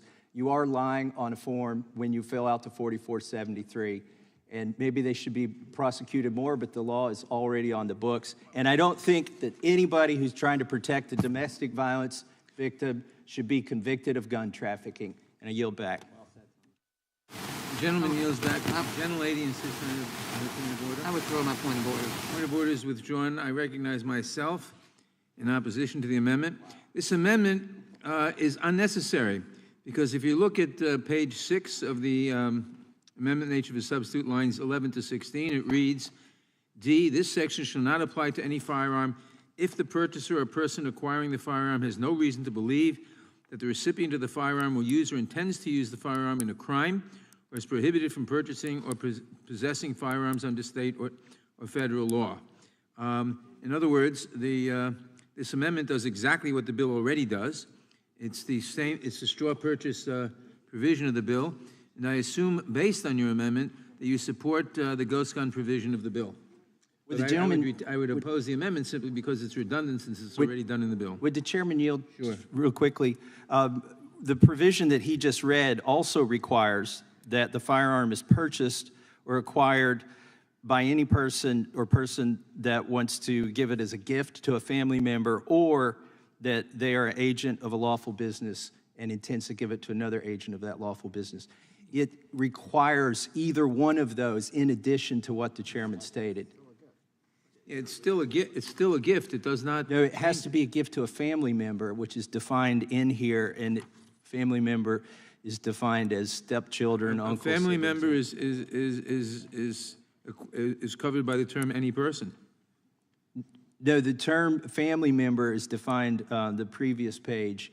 It has to be an uncle or a niece or a nephew. So if you transferred under this law here today that seeks to be passed, if you transferred a firearm to a victim of domestic violence and you were not related to them, you would be in violation of a federal law punishable, I believe, by up to 10 years. And I seek to rectify that with this amendment. Yeah, well, the issue, Mr. Massey, is you have to draw the line somewhere, otherwise. But it's not redundant. My amendment is not redundant, with all due respect, as the chairman stated. Yeah, well, as I was saying, you have to, the issue is you have to draw the line somewhere, otherwise you're allowing open transfers. And that's what the bill does, and the amendment wouldn't change that. But no, the amendment does change this law so that somebody does not go to prison, to federal prison, for trying to help a domestic violence victim. It doesn't actually require any proof of domestic violence. So it doesn't change the bill at all. It would be a defense for somebody who was convicted under this. They could offer that they were assisting a victim of domestic violence.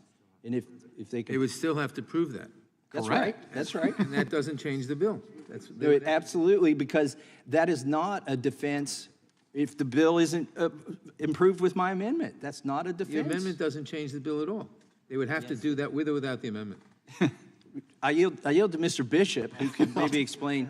I'm not sure I can do better than that, I'm sorry, Mr. it's the Massey. chairman's time. I apologize. My time. I'll yield to Mr. Bishop. I don't know if I can do better than that. Mr. Massey's very explicitly explained why the segment that you read does not provide protection to all domestic violence victims. He has set out a separate defense in his amendment for a domestic violence victim not to be prosecuted for receiving a trafficking in guns. Reclaiming my time, we'll work with you if we can come up with a better definition of victim of domestic violence. That's what it comes down to. I don't think we can, but if we can, fine. Would the chairman yield? I'll yield. Well, I think the scenario is you have a lady who has been a victim of domestic violence, and her neighbor or she goes to the neighbor and wants some kind of protection, and he helps her. He says, okay, we want to help this lady so she can protect her life, protect herself, and that is not covered under the legislation. Mr. Massey's amendment is really that scenario because the neighbor is not a family member. It's a neighbor who understands what's going on and wants to help her out. Mr. Chairman, will you yield for reclaiming my time? It's an interesting story, but we still have to come up with a definition of victim of domestic violence. Mr. Chairman? As I said, we're willing to work with you on that. No, you've changed you initially said that the text covered it, and the text doesn't cover it. So now if we got to come up with a definition, we'll do that. The text does cover it. No, it doesn't. But Mr. Chairman? The text covers it, but if you think it doesn't cover it enough, sufficiently, we'll work with you for a better definition of victim of domestic violence. But I think the bill covers it. I'll yield to Mrs. Cicilline. I was just going to say, Mr. Chairman, I think if the scenario that the ranking member just used, I think would be covered by the subsection D, which says this section shall not apply to any firearm if the purchaser or person acquiring the firearm, that is the neighbor, has no reason to believe that the recipient of the firearm will use or intends to use the firearm in a crime or is prohibited from purchasing or possessing firearms under state or federal law. Why wouldn't that... keep reading. And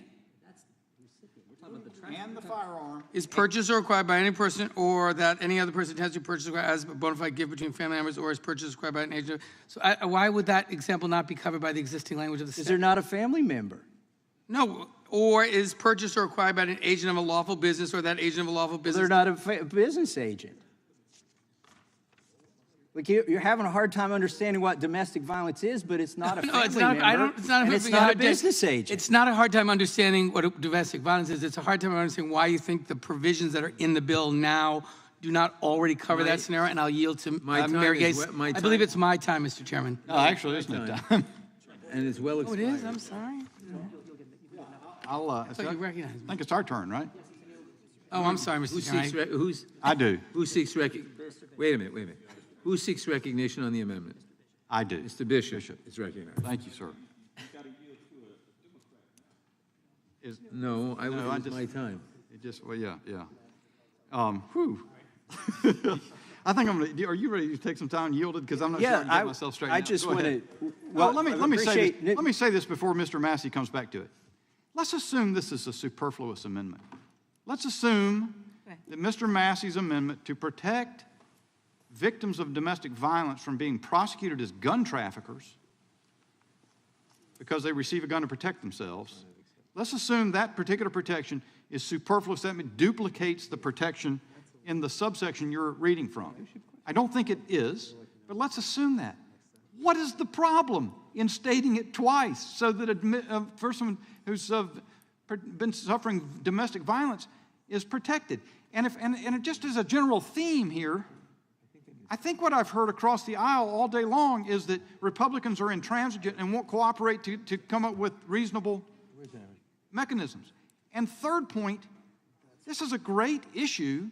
It's core to the question of whether it's an appropriate new law to put on the books.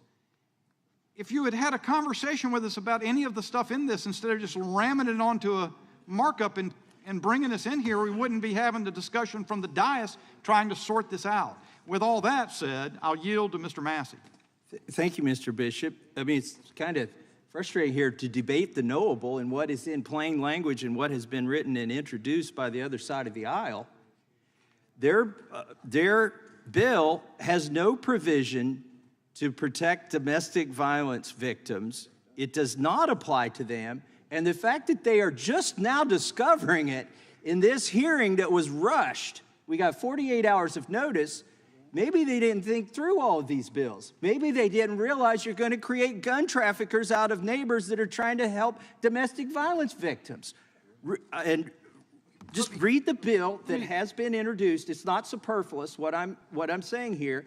And I think it's important, but let me close with this before I give it back to Mr. Bishop. I think it's indicative of the lack of thought and the unintended consequences that will stem from these bills that they're trying to pass today, and their lack of knowledge of what it does and doesn't allow, and I yield back to Mr. Bishop. 100%. And before I give a specific example that will not be covered by the exception to which the Democrats have referred, I want it to be clear that when a vote is taken on this amendment, Democrats are going to vote against protecting victims of domestic violence from possibly being prosecuted as gun traffickers because they receive a weapon to protect themselves. That's what's at issue. Now, let me give you a specific example. If people are cohabitating as roommates in a property, and one is beating the tar out of the other one on a regular basis, and the one being beaten gets a gun from a friend, they're prosecutable under your bill. Both the friend and the victim, absolutely. So Mr. Massey wants to have a very modest amendment to provide for that. You're against it. Fine. Anybody else on our side want time? Anybody want to contradict what I just said on the other side? Didn't think so. I yield back.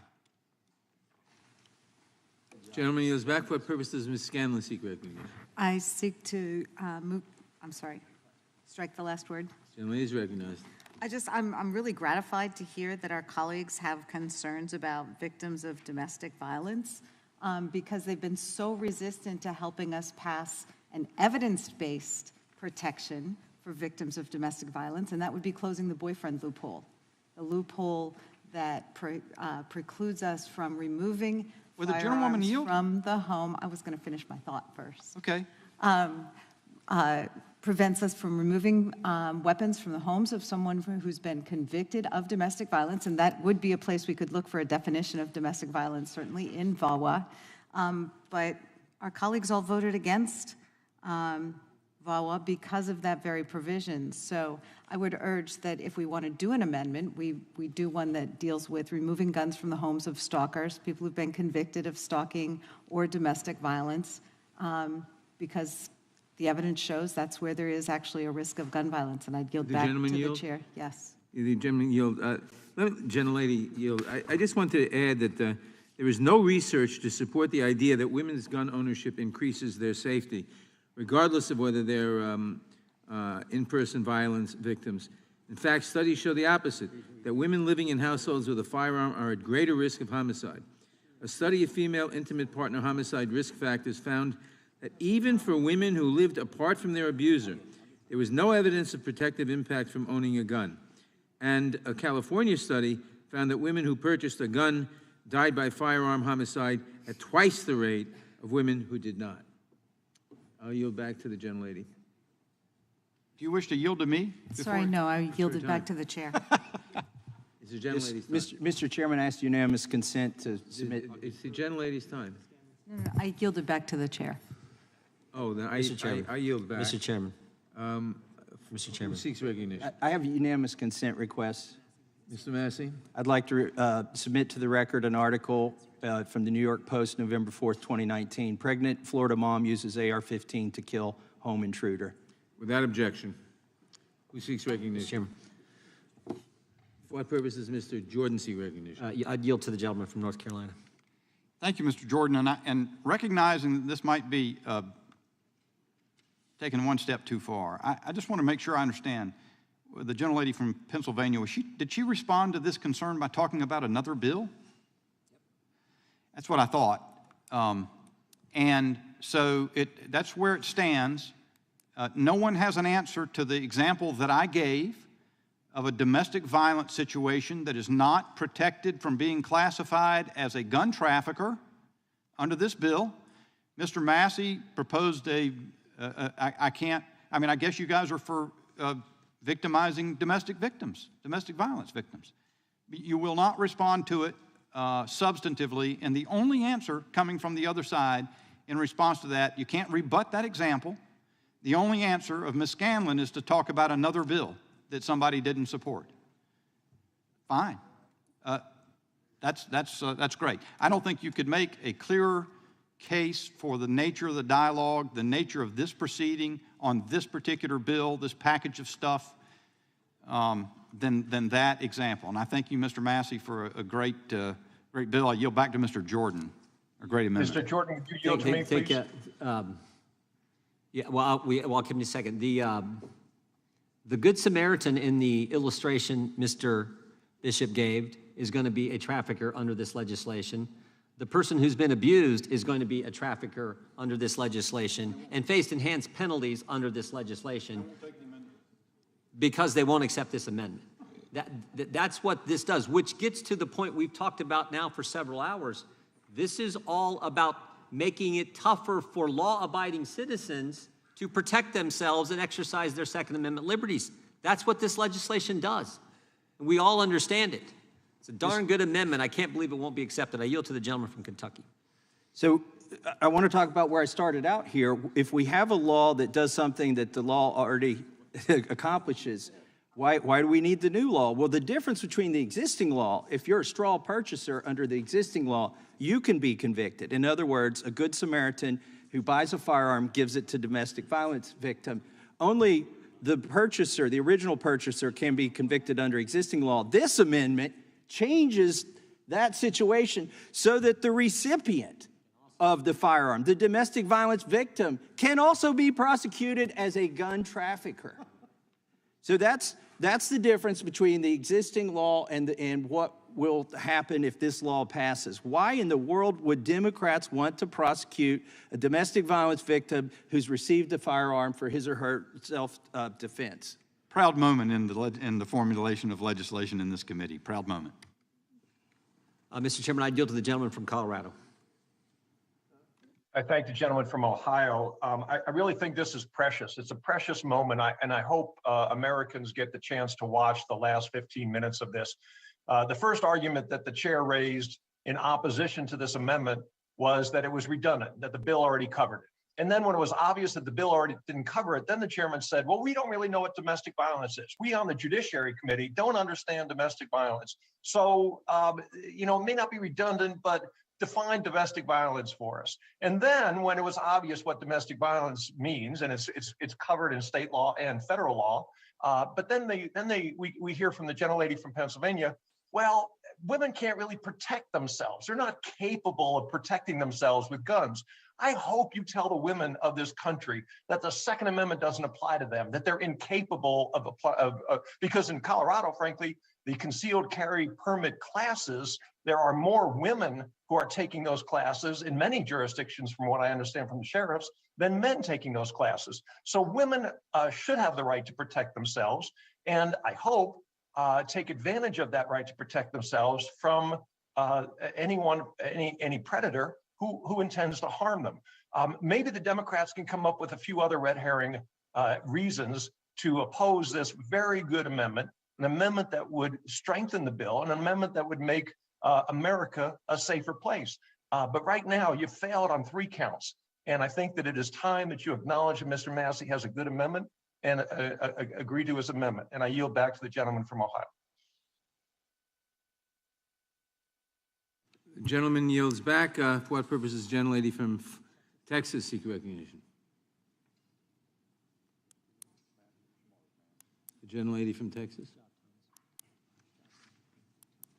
I move to strike the last word. Gentlelady is recognized. I think the one thing that the American people should know is that Democrats can absolutely not be classified as not fighting to protect women in particular from the scourge of domestic violence. That is just something that I will absolutely not accept. We've been painted with many colors today that I will certainly not accept. In fact, I will reject very loudly and openly, because I remember the pain of trying over and over and over again to get the Violence Against Women Act passed, authored by myself and many other co-sponsors of a comprehensive omnibus bill dealing with every aspect of domestic violence, including, of course, the boyfriend loophole, which still became an obstacle in the Senate and never got passed. But it left the House with that provision in it to protect the victims of domestic violence. I've had officers in my jurisdiction to admit that the domestic violence call is the most dangerous, and some have lost their lives. For everyone that offers an explanation that Democrats are not both emotionally tied to and cognizant of the limit or the levels of violence in domestic violence, of which we can expand this definition, it is soundly rejected by our history and by the legislation that we've offered over and over again. And so I would say to Mr. Massey, some modification of his legislation may be well placed.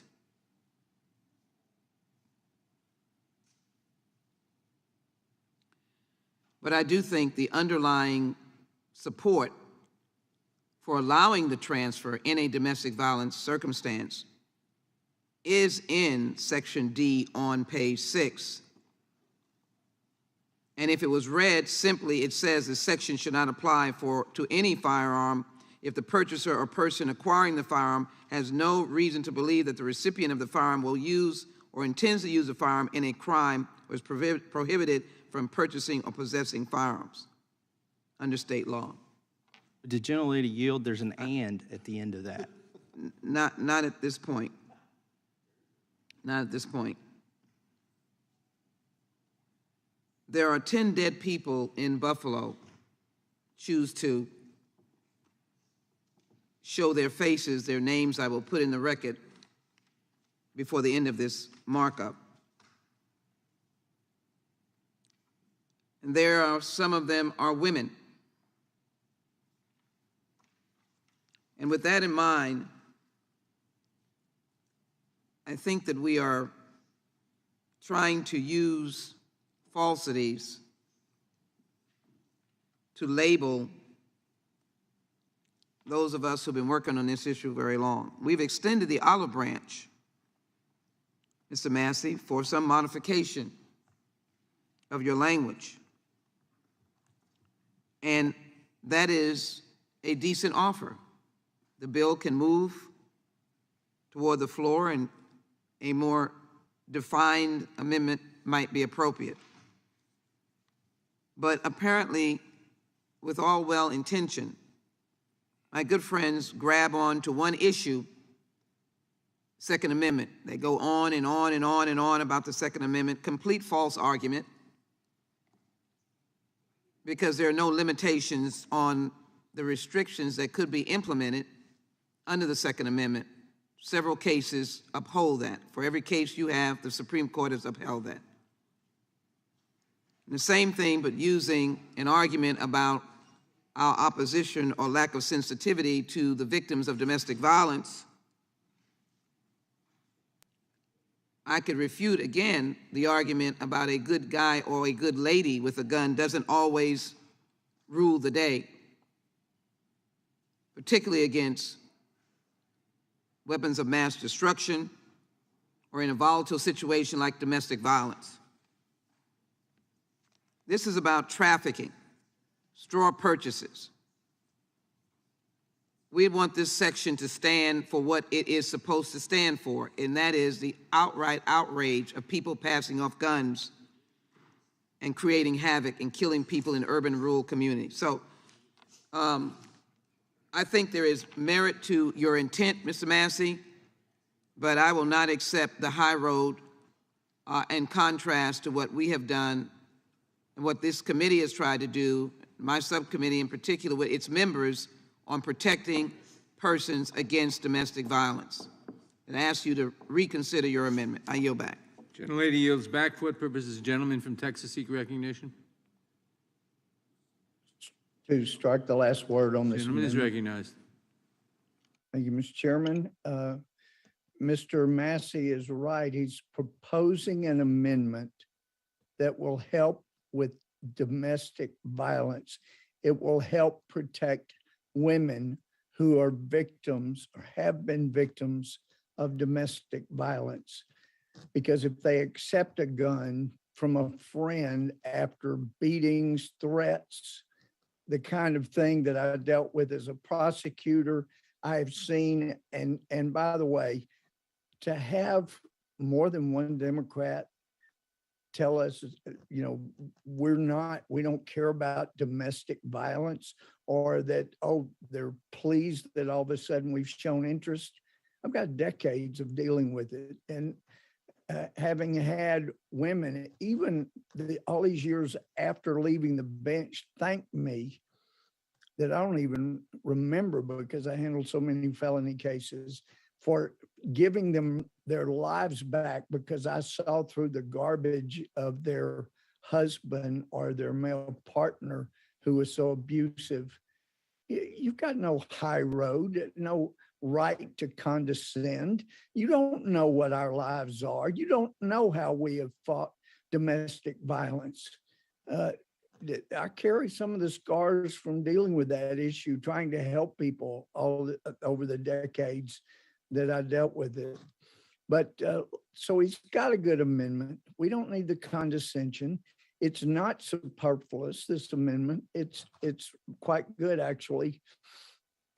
And to condescend and say why we voted against DAWA, there was a lot of garbage in there. There was some good things, but you don't, again, Democrats weren't interested in coming together, but rather just trying to get a political win or notch on the belt. But let me mention some of the things that continue to be brought up regarding ending assault weapons in multiple magazines. The Justice Department itself has said that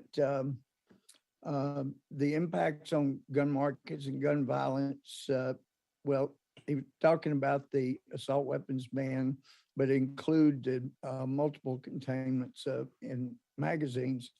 The Justice Department said should be renewed. The ban's effects on gun violence are likely to be a small at best, perhaps too small for reliable measurement. Assault weapons were rarely used in gun crimes even before the ban. And over the course of the 10-year assault weapons ban, mass shootings still occurred, including Columbine. And according to data from the FBI, 2015 to 2019, you're twice as likely to be killed by hands or feet than you are to be killed by a rifle. And that seems to be what has scared so many people. The Virginia Tech shooter did not use a semi-automatic rifle nor an automatic rifle. I use those in the Army, but you know, what people are calling assault weapons, 223 round, it's just barely bigger than a 22.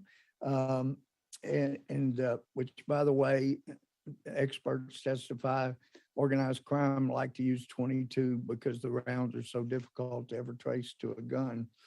But an assault weapons ban is just a talking point, does not deal with the root cause of violence. And that's, it appears so much is political today. You don't want our amendments. You're not, it seems like you came in with the attitude, even a good amendment like this, you're determined to stop it. Now, as a judge handling thousands of felony cases, I don't remember any significant felonies where the perpetrator went in, bought a gun, got the background check, or bought a gun without one, but they always had to get one. There is no loophole for the gun shows. I mean, if a federal firearm licensee is selling a gun, there has to be, no matter where it is. There's no online loophole. That's false as well.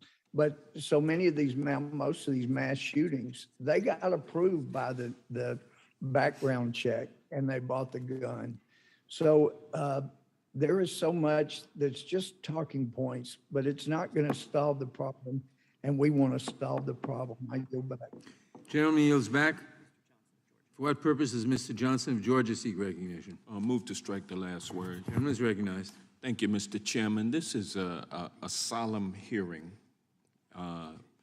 It is a place where personal experiences have been shared in terms of the loss of loved ones. We're grieving as a nation for the loss of 29 of our fellow citizens due to gun violence out of control here in America, mass murders, another one yesterday, and this is a solemn moment, but yet my friends on the other side of the aisle are playing games, trying to muck up the works of a very straightforward piece of legislation with the intent and the name of protecting our kids. We're trying to protect our kids. We're looking to raise the age to 21 for someone to be able to purchase a long gun. And we're trying to prevent gun trafficking. That's what we're talking about right now with this amendment. And Mr. Chairman, it's my humble opinion that if you give my colleagues on the other side of the aisle an inch, then the NRA takes a mile. This amendment appears or would appear to be quite reasonable, but what it really does is like a Trojan horse. It opens up the legislation. It puts a big hole that you can drive 3 Mack trucks through at the same time. You know, talking about victims of domestic violence. What is a victim of domestic violence? What is a victim, by the way? Is that somebody who has just been threatened or who thinks that they've been threatened? Is it somebody who received a phone call? Yeah, I mean, what is a threat? What is a victim of domestic violence? I mean, you can drive, I mean, unless that term is defined with sufficient specificity, it will hurt this legislation. And I would submit that just agreeing to this amendment would drive a hole into this legislation. I think we should do what we set out to do, which is to prevent as much gun trafficking as we possibly can. And we also don't want to open the door for untraceable weapons, ghost guns. to be allowed to be transferred to so-called victims of so-called domestic violence, whatever domestic violence is. Domestic violence can be between a man and a woman. It can be between a schoolyard bully and somebody in school. What's to keep someone under this amendment from transferring a weapon to someone who is less than 18 years old? So we don't want to get into that at all. We also want to do our work on safe storage so that people like Ethan Young, 15 years old, his mother is here today, has been sitting dutifully through this hearing to see us do the work that she knows we need to do and so many other Americans know that we need to do. Let's stop playing games. Let's stop smiling and laughing, thinking that we got somebody on an amendment, and let's go ahead and just pass this legislation. This is good legislation. It is composed of components that have been out there this is nothing new in these legislative proposals. All of this legislation has been out there. It's been put together in this package to protect our kids. And let's protect our kids today. Stop playing games and let's move. Let's move to pass this legislation. And with that, I'll yield to the gentleman from Rhode Island. I thank the gentleman for yielding. I just think there's a fundamental disagreement between our friends on the side of the aisle and the proponents of this legislation, and that is this sort of suggestion that if you just inject more guns, you'll enhance safety of individuals. You want more guns in schools, you want more good guys to have guns, even though we have more guns in America than any place in the world, more guns than people. That hasn't brought us safety. And even though there's lots of empirical evidence that shows the presence of a gun in a situation of domestic violence makes it much more likely, almost 10 times more likely, that the victim will die of gun violence. So injecting guns is not a solution to that either. And so I think there's just a fundamental disagreement that the way we can enhance safety is by making sure more people have guns. And that's why I think this amendment, because of what Mr. Johnson explained, it would essentially gut this part of the bill and allow someone to claim that they're a victim or have given it to a victim of domestic violence without any of those terms being defined. It's just, it's again, it is premised on this notion that I think our Republican friends believe the more guns, the Gentleman's better. time has expired. For what purpose does Mr. Buck seek recognition? Move to strike the last word. Gentleman is recognized. Thank you, Mr. Chairman. I agree with my friend from Rhode Island, Mr. Cicilline. There is a disagreement on this committee, and the disagreement comes down to whether an individual should have the right to protect themselves. We're not talking about forcing someone to take a gun, a domestic violence victim to take a gun to protect themselves. We're talking about whether someone should have the right to defend themselves and not be violating a law in the process of having that right to defend themselves. Now, given the situation, my colleagues on the other side of the aisle may very well say, I don't want that gun. I don't want to defend myself with a gun. I'm willing to suffer whatever consequences there are from the predator in the domestic violence situation, and I don't want the gun. That's fine. You have that right. You have the right to go hide in the closet and do whatever you want to do. Mr. Massey's amendment is something different. For a man or a woman who is a victim of domestic violence to be able to stand up and protect themselves is a fundamental right that we have in this country. And for the my Democratic colleagues to suggest that they want to take that right away, I think is really dangerous. I also, it is just amusing to me that people on the Judiciary Committee in the United States House of Representatives are asking the question, what is a domestic violence victim? We know what a domestic violence victim is. It's an individual who is involved in a intimate relationship that it becomes a victim, that is a victim of a assault or threat. Now, to suggest that some schoolyard bully is a domestic violence victim, we all know that's not true. You're raising issues out there that aren't accurate. If you really cared about domestic violence victims, you would talk to Mr. Massey right now and say, let's define domestic violence victims if there is some doubt about what the definition is, and let's move forward with this amendment. And with that, I yield to my friend from Kentucky, Mr. Massey. I thank the gentleman from Colorado. Everybody on the other side of the aisle is looking for the gotcha in this amendment. There is no gotcha. I found a fundamental flaw with your bill. I'm trying to fix it. I didn't even think there'd be a debate on this. I thought you'd recognize it immediately.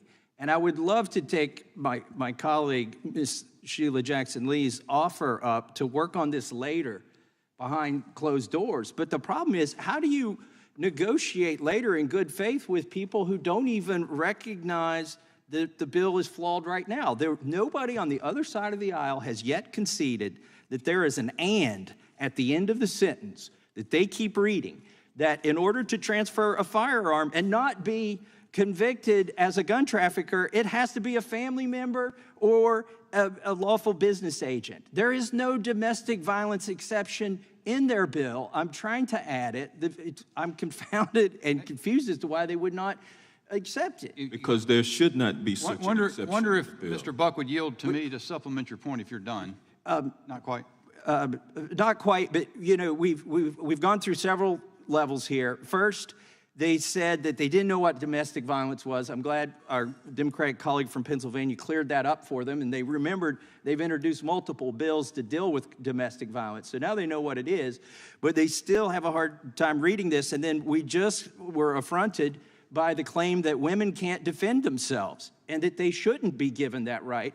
And the fundamental problem with their bill is it changes the existing law such that not just the Good Samaritan can be prosecuted, but now the victim of domestic violence can be prosecuted for receiving a firearm. And that is wrong. And I yield back to Mr. Buck.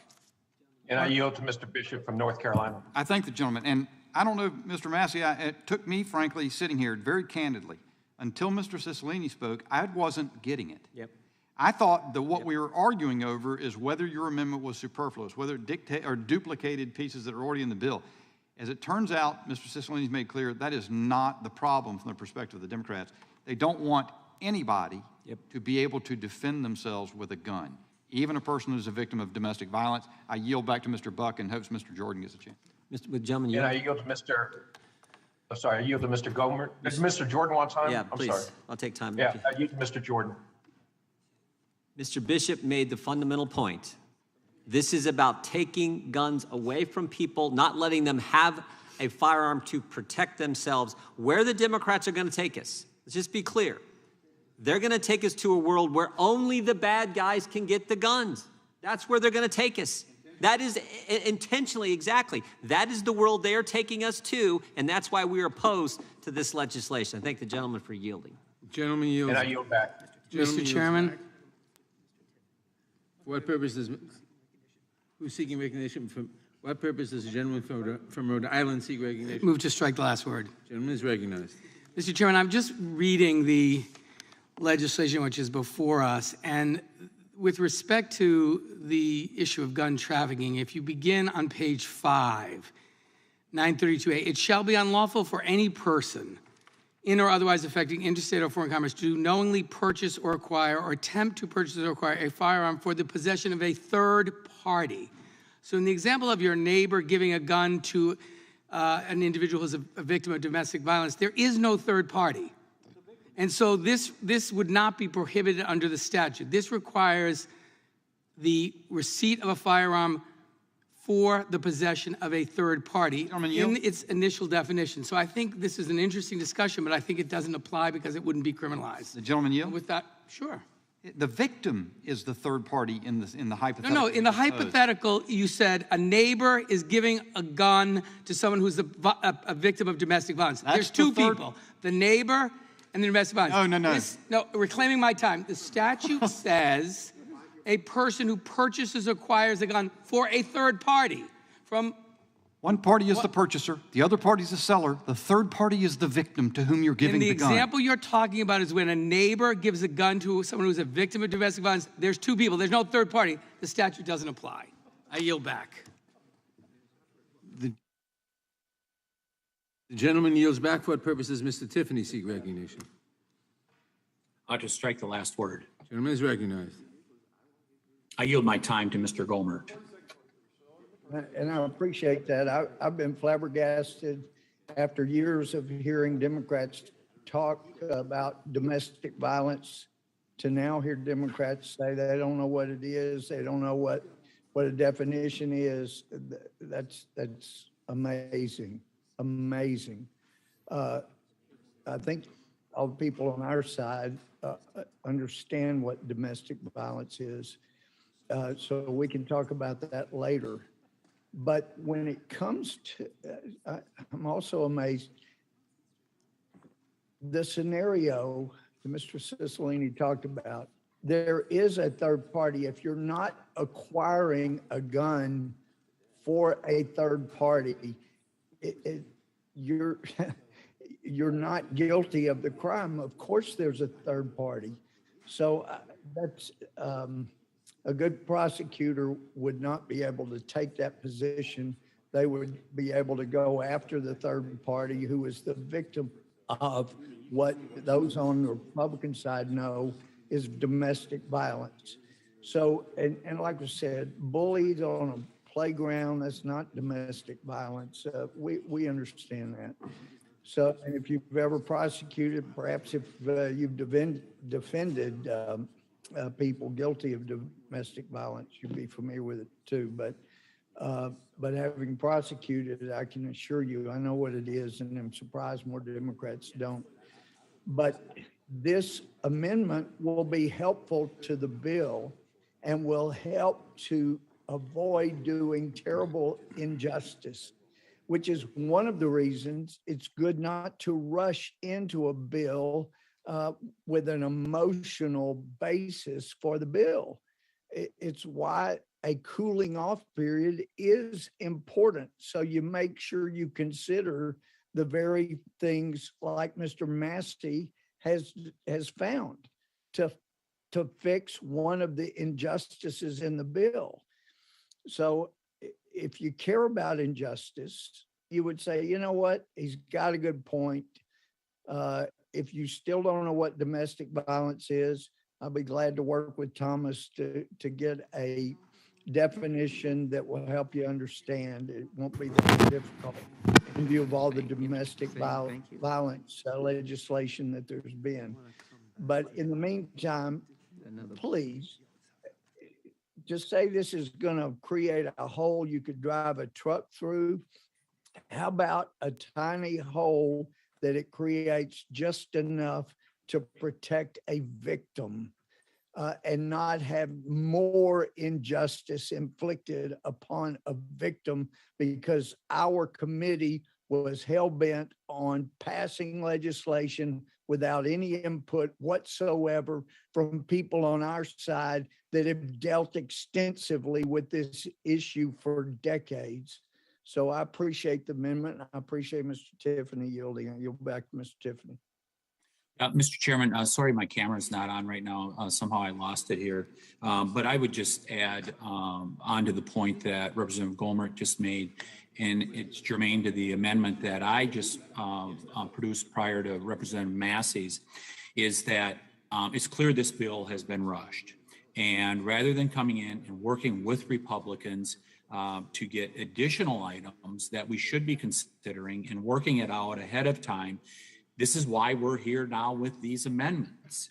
I think it was Mr. Jones who said, you know, what do you guys got? Well, this is what we have. And you're hearing that there are really legitimate concerns. We have a rush process that is not functioning properly.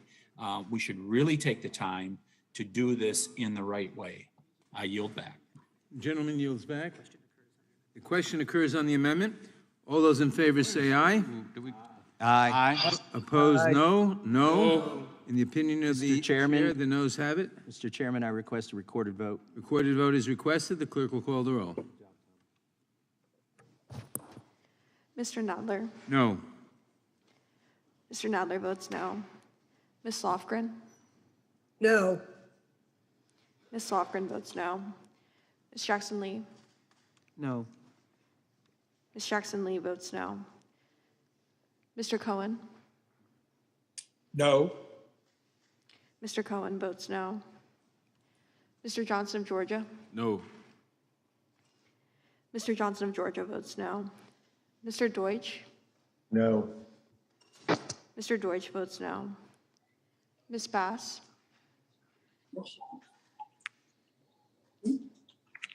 Bass votes aye.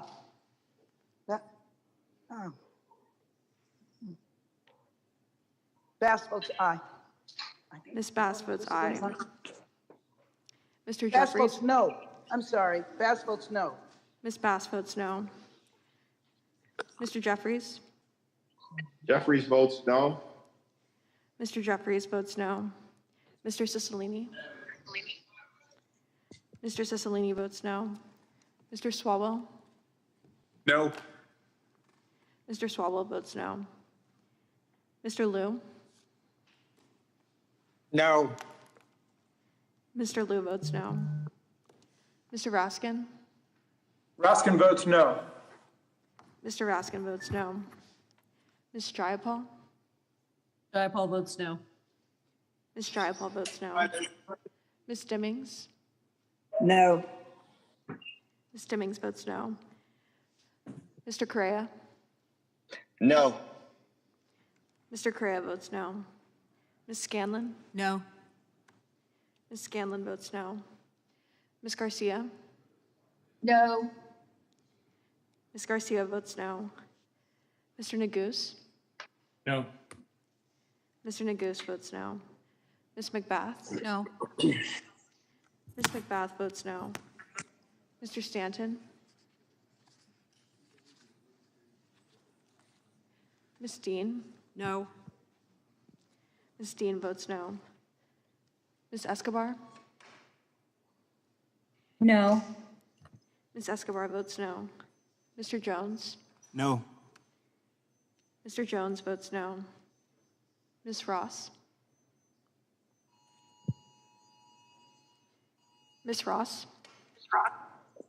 No. Ms. Ross votes no. Ms. Bush? Bush votes no.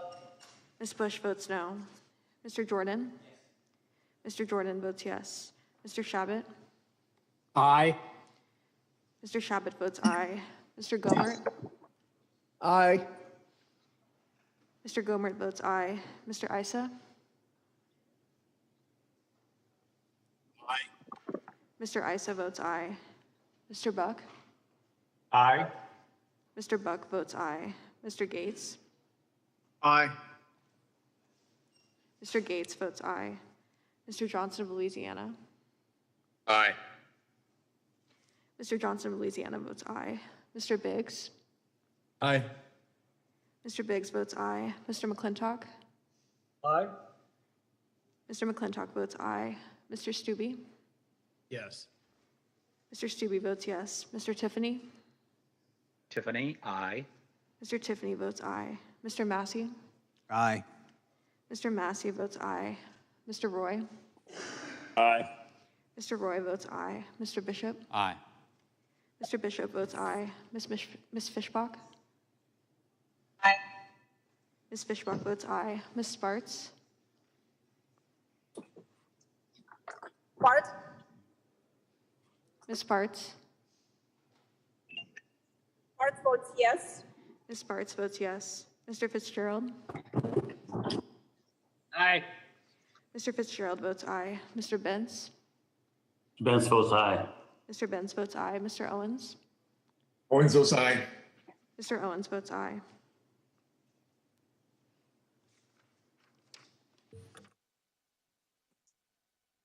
Clerk will report.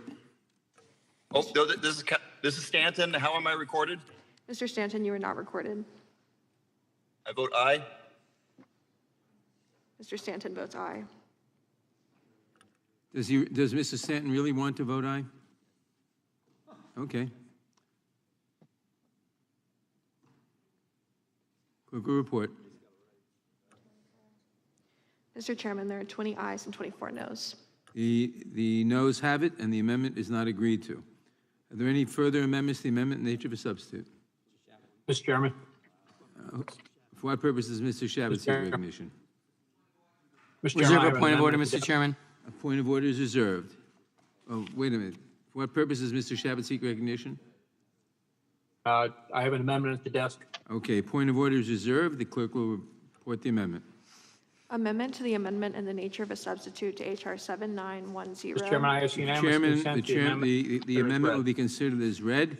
The gentleman will have 5 minutes to explain his amendment. Thank you, Mr. Chairman. As I mentioned in my opening statement earlier today, I'd like to think that there are ways that we could work together in a bipartisan manner to produce a better legislative product than the one that we're currently considering today. The amendment that I offer now, like the one that I had offered earlier in this markup, is one of the ways that we could work together. My amendment is fairly straightforward. It would amend the Public Safety Officers Benefits Program to make eligible for benefits retired police officers who are killed in public or private security roles. To be eligible, the retired officer must have left police service in good standing, and he or she must be injured or killed while actively protecting a community, a business, a school, a neighborhood, or some other similar entity in a paid security role. I offered a nearly identical amendment 3 weeks ago when we were considering changes to the Public Safety Officers Benefits Program for traumatic stress-related issues. At the time, Mr. Chairman, you may recall that you pledged to work together on the issue going forward, and I agreed to withdraw the amendment at that time. Well, 2 things have changed since then. First, the other legislation moved forward within days and passed the House before we had any chance at all to work to include my proposal. I don't necessarily hold you responsible for that because I know sometimes these things are made at a higher pay grade, but I was a bit miffed about ultimately it didn't happen. But more importantly, we witnessed another high-profile selfless act by a retired police officer trying to protect his community. Just days after the committee considered changes to the bill that I just mentioned, or that program, retired Buffalo police officer Aaron Salter Jr. confronted the shooter in that supermarket where he worked as a security guard. Tragically, Mr. Salter, a 55-year-old African-American former officer, died as a result of that confrontation. But his selfless sacrifice helped to protect his friends and neighbors and many others. He had shown that same dedication to his community as a Buffalo police officer for nearly 30 years before retiring in 2018. While the Buffalo Police Commissioner honored Mr. Salter by posthumously promoting him to lieutenant and awarded him the Medal of Honor, his family will not receive benefits under the Public Safety Officers Benefits Program. Just as we saw with another retired African-American officer in St. Louis, Captain David Dorn, Lieutenant Salter's family will not receive benefits under the program because he died after retirement and serving his community in a private capacity. Mr. Chairman, being a police officer is a very difficult and dangerous job. I think we can all agree on that. But it's also essential to the maintenance of a civil society, a fact that has long been recognized by Congress. In fact, in 1968, Congress authorized the creation of the Public Safety Officers Benefits Program, which provides death and education benefits to police officers and their families when an officer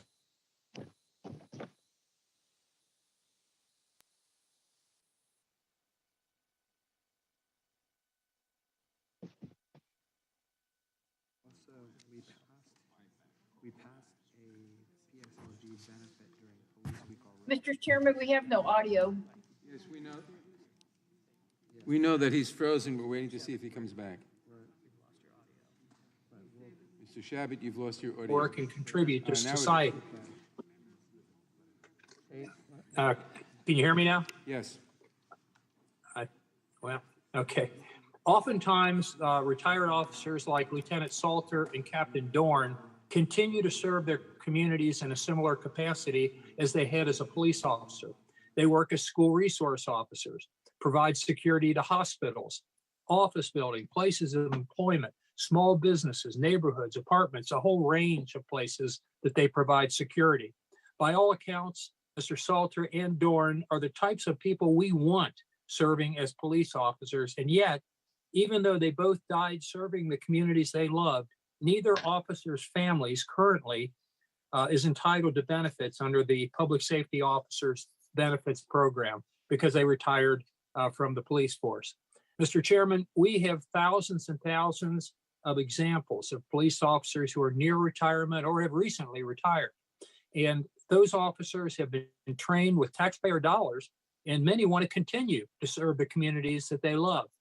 Making the common sense change that my amendment proposes will encourage more dedicated, properly trained police officers to do just that, which will ultimately make our community safer. And that's what my colleagues say they want to do, is to make our community safer. Well, this amendment would actually do that. So I urge my colleagues to support this common sense amendment, and I yield back.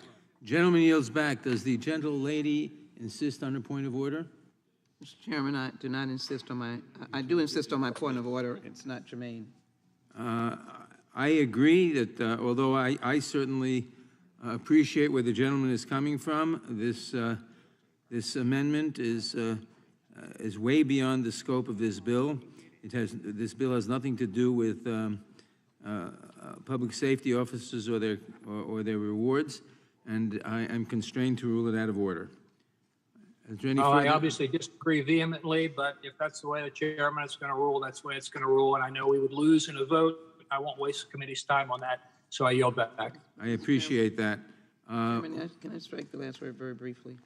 For what purpose is the gentlelady? Strike the last word. Is recognized? I do think it's important for Mr. Chabot to know that this committee did pass a public safety officers benefit during Police Week, and for him to know and for our colleagues to know that there was an offer, and the offer continues on separate legislation, Mr. Chabot, that you are now speaking about, to be able to assist in the very issues that you're raising. So we understand and are appreciably sympathetic on this important issue, and I know that the committee, with the chairman, will look, as they have said already, to work with you on some legislation. With that, I yield back.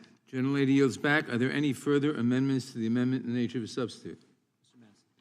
For what purpose does Mr. Massey seek recognition? Mr. Chairman, I have an amendment to offer. The clerk will report the amendment. The point of order is reserved. Clerk will report the amendment. Amendment to the amendment in the nature of a substitute. Without objection, the amendment will be considered as read, and the gentleman is recognized for 5 minutes to explain his amendment. Thank you, Mr. Chairman. Title I of this gun control bill would raise the age to purchase a firearm from an FFL from 18 to 21 if it's basically a modern rifle or a modern shotgun. The problem with this is the Constitution covers individuals beginning at the age of 18, not at the age of 21, and so does the Second Amendment quite clearly. But the insult to injury comes when we tell these 18, 19, and 20-year-olds that they can die for their country, that they can sign up, they can use a firearm, they can be shot at, and they can give their lives for their country to protect the freedoms and to protect the Constitution, yet they themselves will not be able to enjoy the rights protected under that Constitution. So what my amendment seeks to do, right now, the Title I of the bill, does the chairman have a, okay. Title I of the bill would raise the age, but it has an exception right now that the Democrats have put in here for a member of the armed forces on active duty. My amendment adds to the people that are accepted from this age restriction any individual who has registered for selective service. In other words, if your country endeavors to conscript you into the service of that country, possibly to die for that country, to defend that country's Constitution, then you deserve the rights that are protected by that Constitution. And with that, I yield back. Mr. Chairman, Gentleman yields back. Does the gentlelady insist on her point of order? The gentlelady does not insist on her point of order. I'll recognize myself in opposition to the amendment. This amendment guts this provision of the bill because it says that an individual is registered for selective service. Since every individual 18 years of age or over is required to register for every male individual is required to register for selective service. This would permit any male individual at 18 years of age to purchase a firearm. The purpose of this section of the bill is precisely to prevent people 18 years of age through 20 until 21 to purchase firearms, because there is a massive body of research that shows that 18 through 20-year-olds, having not completed the maturation of parts of their brains, are far more likely to engage in violence than people older than that. So on that grounds, I oppose the amendment. Mr. Chairman. And I yield back. Who else seeks recognition? Mr. Chairman.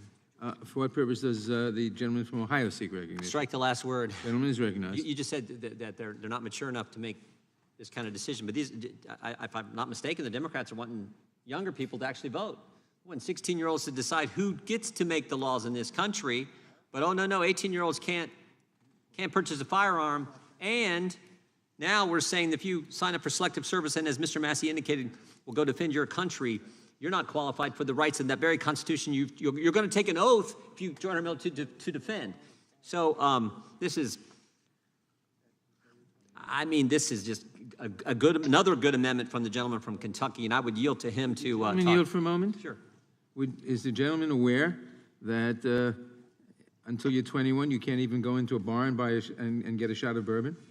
I'm certainly aware of that. Okay. In Kentucky, we would make an exception for that as well. And when I went to college, probably when you went to college, Mr. Chairman, those weren't the rules, but they've since changed. I understand that. I yield to the gentleman from Kentucky. The chairman says that individuals 18 to 20-year-old maturation of use his words, maturation of parts of their brains hasn't occurred. Then why do we allow them to make the decision to go fight for their country, to join the military? Furthermore, are we conscripting people who don't even have mature brains into the service of this country? That's why, I'm sorry, somebody needs to mute. Someone needs to mute their microphone. So that's why I tied this to selective service. And it's also not the case that everybody who is 18 is registered with selective service. Law-abiding individuals who are 18 have registered with the selective service. And it's probably the case, even though I don't know this for sure, it's probably the case that somebody without a father, somebody with mental issues, somebody that hasn't been in school for the last 2 years, who has committed one of these heinous acts, is probably not registered with the selective service. And I yield back to the gentleman from Ohio. For what purpose does the gentlelady from Pennsylvania seek recognition? I move to strike the last word. Gentlelady is recognized. Yeah, I would have to oppose this amendment because, as the chairman noted, it does essentially gut the purpose of raising the age, but only with respect to young men, because only young men are required to register for selective service. Almost all U.S. male citizens who are 18 through 25 are required to register. So it seems a very bizarre carve-out to allow young men who, by definition, have not yet been trained for the armed forces, and only young men, to be allowed to purchase weapons. Now, there's already in this bill an exception for people who have undergone that training and are members of the armed forces. So on those grounds, I would oppose this amendment, and I would yield back. Gentlelady yields back. Who else seeks recognition on the amendment? For what purpose does Mr. Roy seek recognition? I want to speak on the amendment. Gentleman is recognized. I mean, the gentleman from Kentucky is making an important point about what we asked. Recognition. I want to speak on the amendment. Gentleman is recognized. I mean, the gentleman from Kentucky is making an important point about what we ask of, in the case of currently men, with respect to registering for selective service. And then here we're saying, for all practical purposes, and the chairman said it, you're mature enough to be drafted. You're mature enough to be forced into service in defense of the country. We can debate selective service separately, but you're not mature enough to have a weapon and to be able to defend yourself. And I think it begs a question about what do we believe adulthood is in this country? And Chairman mentioned 21 for drinking. Well, drinking is a privilege, certainly not a right, but it's a privilege. And so we make determinations about age, an appropriate level of maturity. But here, we say in this country that you've reached the age of maturity for virtually everything at age 18, notwithstanding some of the Would the stuff going gentleman on at yield for a quick universities and so question? forth. Would the gentleman yield for a quick Who question? was that? I'm sorry. Why is drinking a privilege, not a right? Well, I mean, I know what we set the age in the Constitution, but it's not a natural right to drink whiskey. I know the gentleman from Kentucky might have a coronary when I say that, both from his libertarian sensibilities and being from Kentucky. But it's not a natural right from God per se. What was that? I object. I know you do. I know you would, and I know you would. My point is just simply what we're talking about here in terms of our rights to defend ourselves, and what we're talking about as a country about how we determine what the age of maturity is. This is a very important debate and a very important amendment that the gentleman from Kentucky offers for its raising of the principle and the question. We are blurring the lines of distinction for what we are saying is or is not reaching the age of maturity in this country. Are you or are you not an adult for all practical legal purposes when you're an American citizen? And you're going to be asked to be drafted and go to war. You're going to be able to be tried as an adult. You're able to be held accountable as an adult. You're able to vote and all of these things that get associated with being an adult. And here we're saying, no, you're not. You're not mature enough for that. That's, of course, at the heart of the constitutional questions, which the gentleman from North Carolina has ably raised with respect to both the Ninth Circuit opinion, but put aside the Ninth Circuit opinion, right? What is our opinion of the constitutionality of it, right? Put aside the Supreme Court's precedent, put aside the Ninth Circuit. What is our opinion as members of the United States Congress and the House Judiciary Committee about how you start parsing out rights based on the sensibilities of your vote, as opposed to some amount of consistency and recognition that if you're an adult, that we treat you as such. And I would just add that this entire discussion, and going back to Mr. Massey's First Amendment, which obviously already failed, I didn't jump in on it earlier, but I still find it really astounding that our colleagues on the other side of the aisle can't recognize the very significant flaw in there and seem to still ignore that and language, that and provision, and the extent to which we're setting as a baseline standard that you can't buy a firearm as a gift or for another person, even if you know that person not to be a prohibited individual or know that person not to be, or you don't have any reason to believe they'd be dangerous. You can't. We're setting a sort of baseline standard for that, which is not, that's a pretty significant advancement off of current law and the way we treat straw purchases with respect to, prohibiting them for prohibited persons. But in any event, I think this is an important amendment. I support the amendment from the gentleman from Kentucky. I yield to the gentleman from Kentucky if he wants to use the rest of my time. Yes, thank you, the gentleman from Texas. What is the morality of conscripting people whose brains aren't fully formed, as the chairman suggested? Would it be moral to conscript a 12-year-old, a 14-year-old? I think we all agree not. But we do agree that when you're 18, 19, and 20, you are an adult and you are covered by the Constitution. And if you can be conscripted, and if you do have the ability to make an informed decision as to whether to join the military and evaluate the risks of doing so, then you should enjoy all of the rights. Gentleman yield. It's not my time to yield, but you should enjoy all of the rights that you are defending by virtue of your service. And my colleague said it's a bizarre carve-out because it only applies to males. They're the only ones who can be conscripted right now, and I would be happy to include females if they would also be subject to selective service, which I'm not in favor of. But so then, Mr. Roy's time has expired. Well, the gentleman yields back. Of what purpose does Mr. Fitzgerald seek recognition?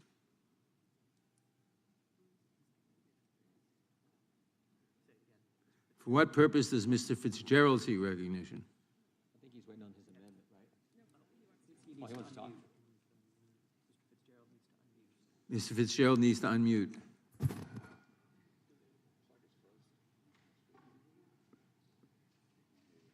Mr. Fitzgerald, if you want to speak, you must unmute.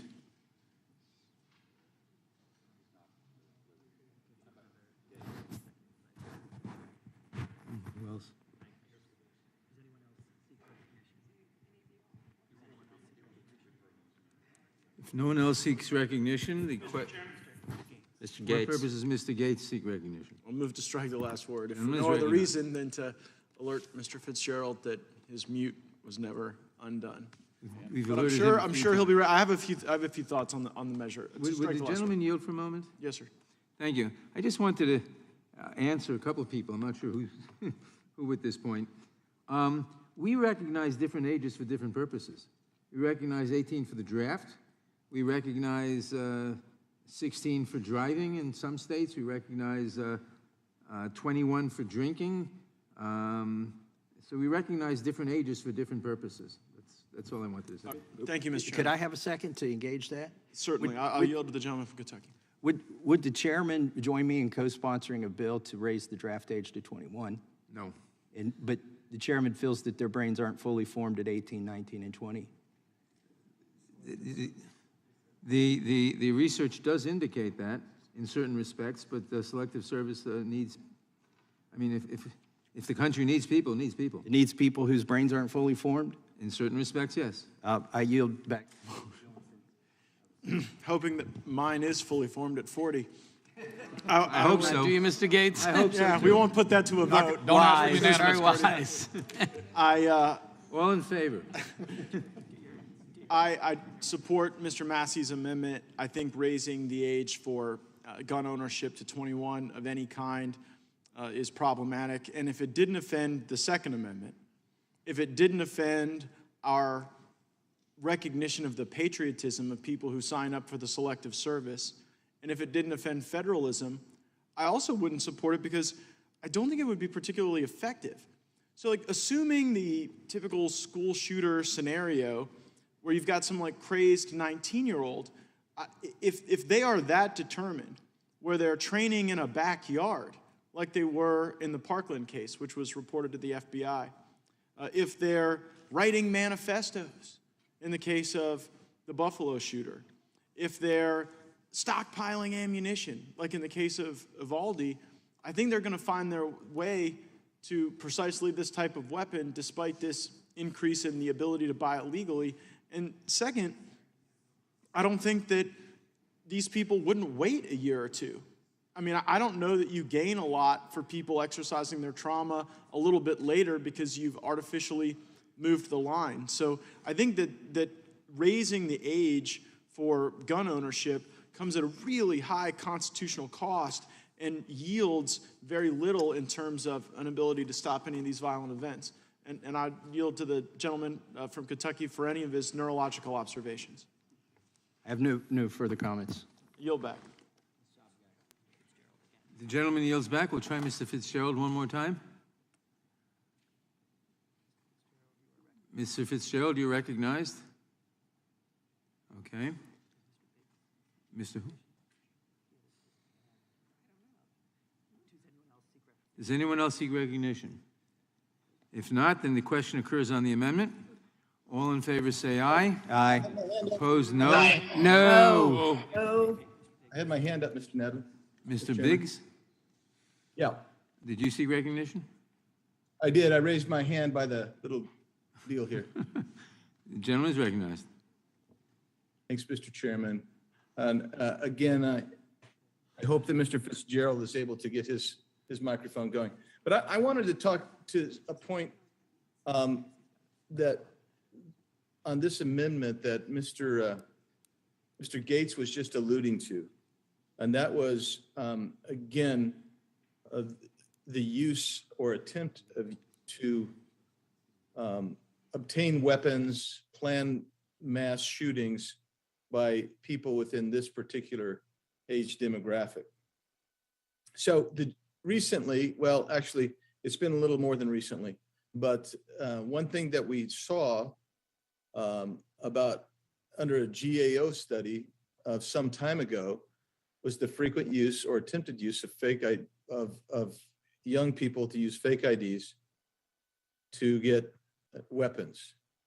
And so that this is really not going to do much with that, the underlying bill. But I would say, out of just sheer respect of the young men who have to register for selective service, you would say if you're going to make yourself available to by compulsory means to be drafted in to the service and have your entire life put at jeopardy and in absolute control by the government, which is what happens when you're conscripted, then just pure respect would say, let's go ahead and acknowledge that and allow these people, these young men, to be able to obtain weapons to defend themselves. That seems rational to me. And so with that, Mr. Chairman, I will yield to the gentleman from Wisconsin, Mr. Fitzgerald, if he is there. And with that, he doesn't seem to be still. So I'll yield back. Gentleman yields back. Does anyone else seek recognition? If not, the question occurs on the amendment. All in favor say aye. Aye. Opposed, Aye. no? No. The opinion of the chair, the noes have it. The amendment is not agreed to. Mr. Chairman, I request a recorded vote. Recorded vote is requested. The clerk will call the roll. Mr. Nadler. No. Mr. Nadler votes no. Ms. Lofgren. No. Ms. Lofgren votes no. Ms. Jackson-Lee. Ms. Jackson-Lee votes no. Mr. Cohen. No. Mr. Cohen votes no. Mr. Johnson of Georgia. No. Mr. Johnson of Georgia votes no. Mr. Deutsch. How many more are there? Ms. Bass.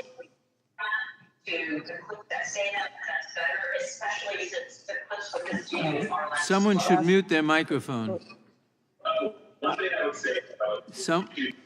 They calling Yes. Bass votes no. Ms. Bass votes no. Mr. Jeffries. Jeffries votes no. Mr. Jeffries votes no. Mr. Cicilline. No. Mr. Cicilline votes no. Mr. Swalwell.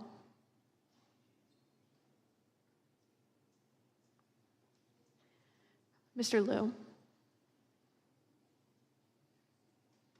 Liu votes no. Mr. Liu votes no. Mr. Raskin. Mr. Raskin. Thank you. Raskin votes no. Mr. Raskin votes no. Ms. Jayapal. No.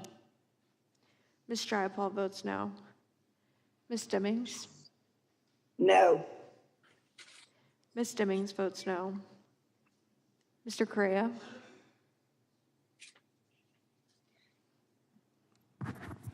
Ms. Scanlon. No. Ms. Scanlon votes no. Ms. Garcia.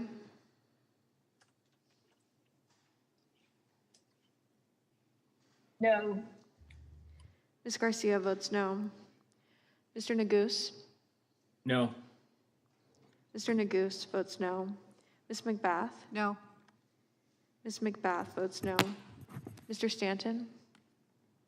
No. Mr. Stanton votes no. Ms. Dean. No. Ms. Dean votes no. Ms. Escobar. No. Ms. Escobar votes no. Mr. Jones. No. Mr. Jones votes no. Ms. Ross. No. Ms. Ross votes no. Ms. Bush. Bush votes no. Ms. Bush votes no. Mr. Jordan. Mr. Jordan votes yes. Mr. Shabbat. Aye. Mr. Shabbat votes aye. Mr. Gomert. Aye. Oh, sorry. Aye. Mr. Gomert votes aye. Mr. Issa. Aye. Mr. Issa votes aye. Mr. Buck. Aye. Mr. Buck votes aye. Mr. Gates. Mr. Gates votes aye. Mr. Johnson of Louisiana. Mr. Johnson of Louisiana votes aye. Mr. Biggs. Aye. Mr. Biggs votes aye. Mr. McClintock. Aye. Mr. McClintock votes aye. Mr. Stube? Yes. Mr. Stube votes yes. Mr. Tiffany? Tiffany, aye. Mr. Tiffany votes aye. Mr. Massey? Aye. Mr. Massey votes aye. Mr. Roy?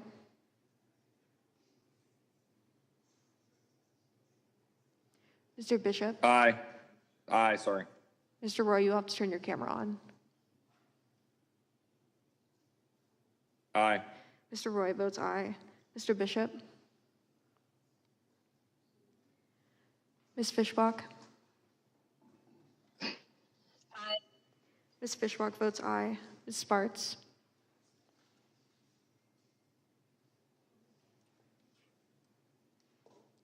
Ms. Sparts?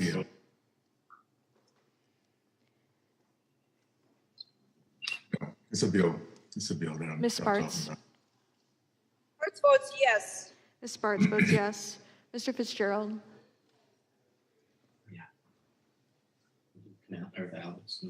Aye. Mr. Fitzgerald votes aye. Mr. Benz? Benz votes aye. Mr. Benz votes aye. Mr. Owens? Owens, aye. Mr. Owens votes aye.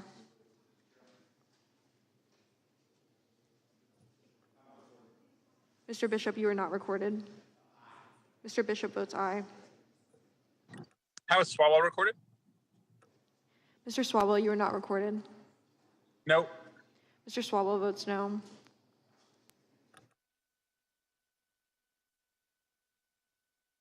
Are there any other members who wish to be recorded who haven't been recorded?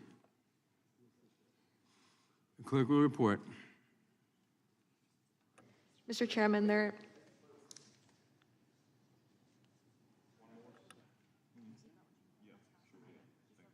Mr. Correa?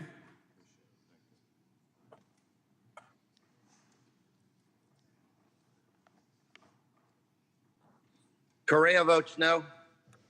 Mr. Correa, you have to turn your camera on. Correa votes no. Mr. Correa votes no. The clerk will report. Mr. Chairman, there are 19 ayes and 24 noes. The amendment is not agreed to. Are there? For what purpose does Mr. McClintock seek recognition? Mr. Chairman, I have an amendment at the desk. The clerk will report the amendment. The point of order is reserved. Amendment to the amendment in the nature of a substitute to H.R. 7910. Without objection, the amendment will be considered as read.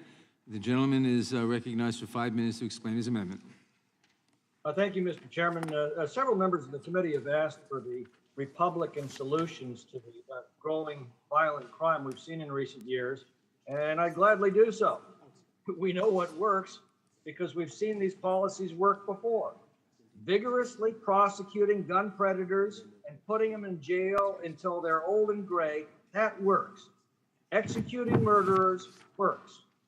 Backing the police and prosecuting criminals works. Identifying and confining the dangerously mentally ill so that we can treat them and keep them from hurting themselves or others works. And armed citizens who can return fire works. And it's this last provision that my amendment addresses. It assures that there's at least one armed guard able to defend our children if a gunman appears on a campus, if they're receiving federal grants for school safety. I've asked repeatedly why we take it for granted that that there be an armed guard at a bank to protect our money, and yet we then go berserk when it's suggested that there should be an armed guard at a school to protect our children. And the amendment also says that if the district's receiving federal grants for school safety, they must allow staff with concealed weapons permits that are valid in their state to carry those weapons on school grounds if they wish to do so. A retired police officer who's become a teacher as a second career, for example, who wants to protect himself and his students against a would-be gunman ought to be allowed to do so. That, after all, is the entire purpose of a concealed weapons permit. It's for self-defense. A concealed weapons permit isn't for hunting. It isn't for target shooting. It is solely for self-defense. A citizen who's met the requirements of their state to carry a concealed weapon to defend themselves ought to be allowed to carry that firearm to defend the children who are under their care. You know, I pointed out earlier the incident where a gunman with an AR-15 style rifle fired at a graduation party on private property in Charleston, West Virginia, the day after the massacre at the so-called gun-free zone of Robb Elementary School. An armed woman was in that crowd. She immediately returned fire, killing the would-be mass shooter on the spot. Now think about this. If that graduation party had been held on school property, the result would likely have been dozens of innocent people dead and wounded, because that woman would have been legally forbidden from having that gun on the school grounds so that she could return fire. They would have had to wait many agonizingly long minutes until the police arrived while the gunman ran amok. That's what happened at our schools time and again when they've been attacked by gunmen who do not obey those laws. So the question is, are we willing to protect our children in our schools with at least as much force as we protect our money in our banks, or for that matter, the merchandise in our malls? This is something that can be implemented immediately that could well have stopped the massacre at Uvalde, just as it did stop the would-be massacre at Charleston, West Virginia, the very next day. This amendment doesn't depend on criminals obeying the law. It doesn't depend on someday, ever so slowly, maybe reducing the availability of the 400 million firearms in the country today. It does not make self-defense harder for honest and decent people. In fact, it makes self-defense easier for honest and decent people, and it makes future attacks on our schools much less likely to succeed and infinitely more dangerous to those who are contemplating such an act. That's the simple issue this amendment addresses. Our children in our schools as worthy of protection as the money in our banks or the merchandise in our shopping malls. That's the question. I yield back.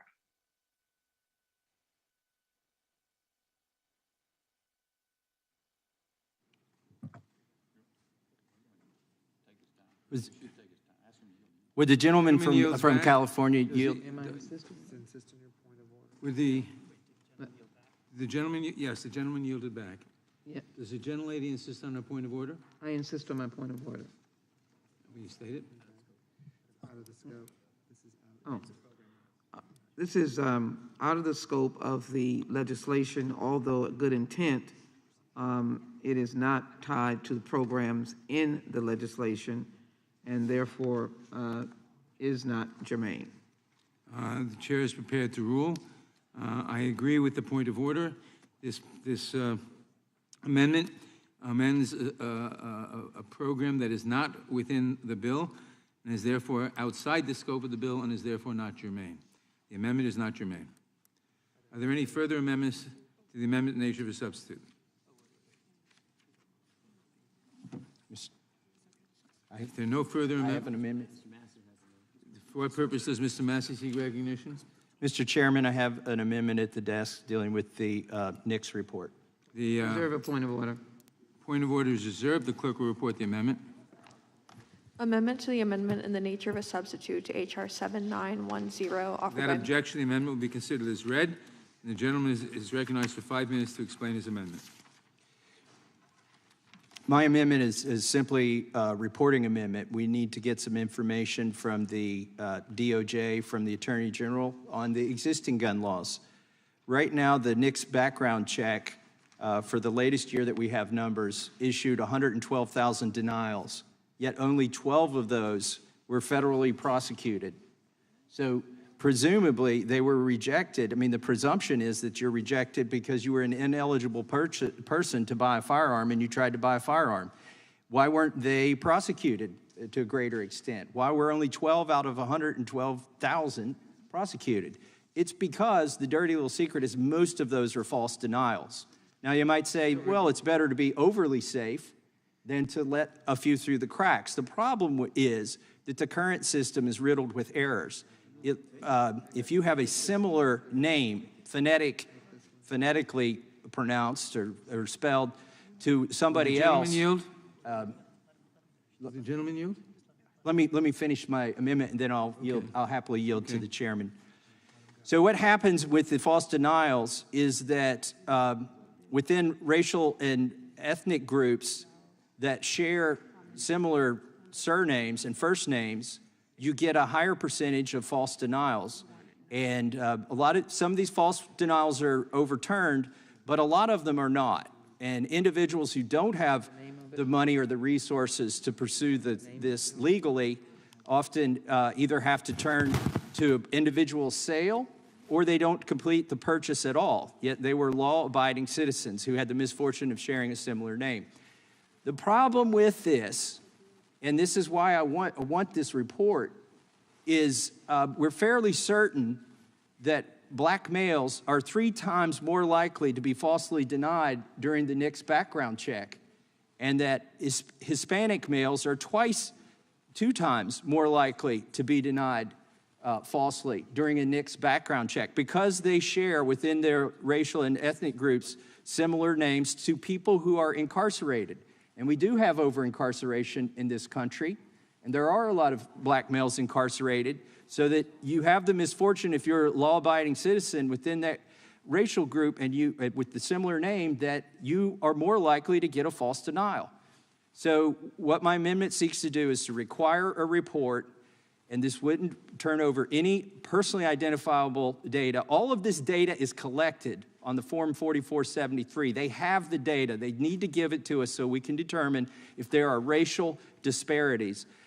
And this report would require the Attorney General to tell us how many background checks were determined ineligible, how many people and report this by race, ethnicity, national origin, sex, gender, age, disability, average annual income, and English language proficiency if available. And most of those demographic data points are available.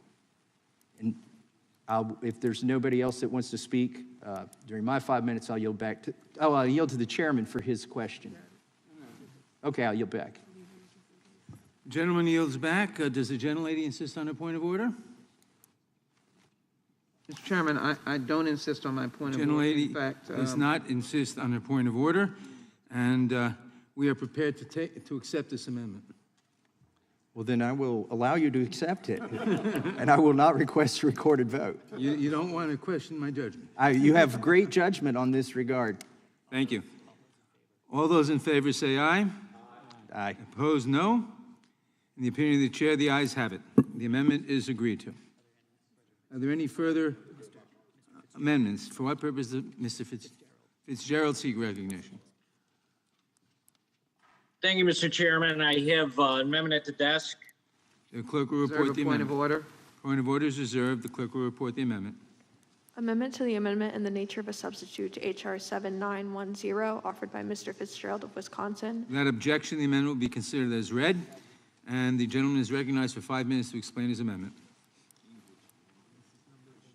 Mr. Chairman, in 2018, in the state legislature, we actually were able to develop and move a bipartisan effort in relationship to a special session that had been called by our governor at the time. We worked together to pass a bill, and then an act was put in place, Act 143. It appropriated $100 million in fiscal year 18-19 to award school safety grants throughout the state of Wisconsin. They went to districts and private schools. Independent charter schools were eligible, as well as tribal schools. It required that the schools submit safety plans to improve their physical security to the Attorney General, to DOJ in Wisconsin. The bill was an unbelievably tremendous success in our state. DOJ awarded $94.5 million to 1,325 school safety grant recipients. What we thought we would do after talking to myself and Congressman Tiffany is just kind of repurpose some of the dollars that are already related to the bill, and simply see if we couldn't find a way of allowing either states that have already moved forward with something like this. And a lot of these things were initiated as a result of Parkland, the Stoneman Douglas High School.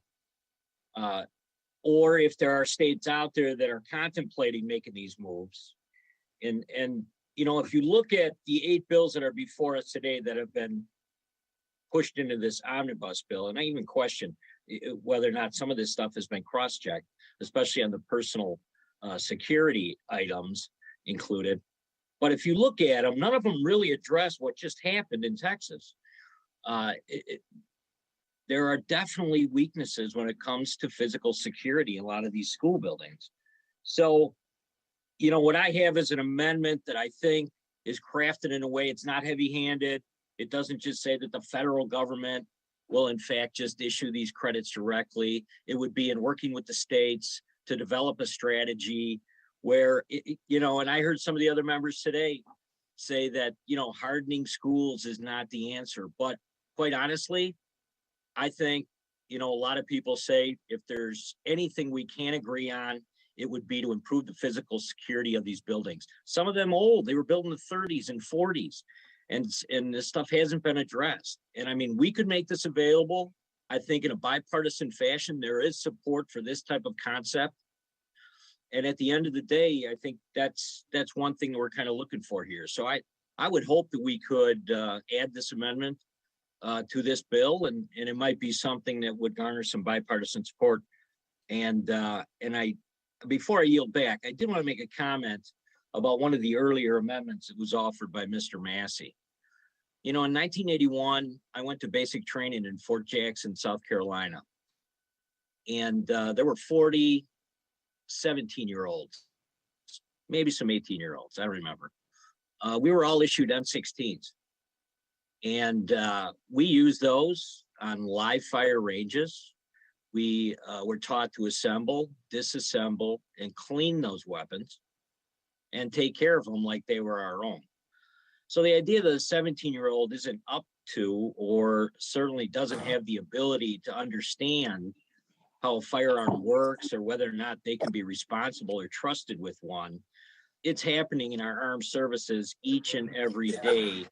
A new group of basic trainees make their way through, doesn't matter whether it's the Army, the Air Force, or Marine Corps. So I just put that out there as something that is real and it's happening each and every day. And I hope that the members think about that before they may jump too quickly on some of this legislation that I think is moving hastily and has not necessarily been thought through. So with that, I would yield back. The gentleman yields back. Does the gentlelady insist on her point of order? I do not insist on my point of The order. gentlelady does not insist on her point of order. I recognize myself in opposition to the amendment. The amendment is well-intentioned, clearly. Unfortunately, it would condition participation in the firearm safe storage program, which we want to promote. We want wide participation in the firearm safe storage program for obvious reasons. And this would condition participation in the safe storage program on an unrelated program best addressed in the Ed and Labor Committee. So I would, with all due respect for the good intentions behind this amendment, I think it's ill-advised to condition participation in the firearm safe storage program on any other program, because we want to encourage it, and especially on a program that's best addressed in another committee. I yield back. For what purpose does Mr. Tiffany seek recognition? Move to strike the last word. Gentleman is recognized. Thank you.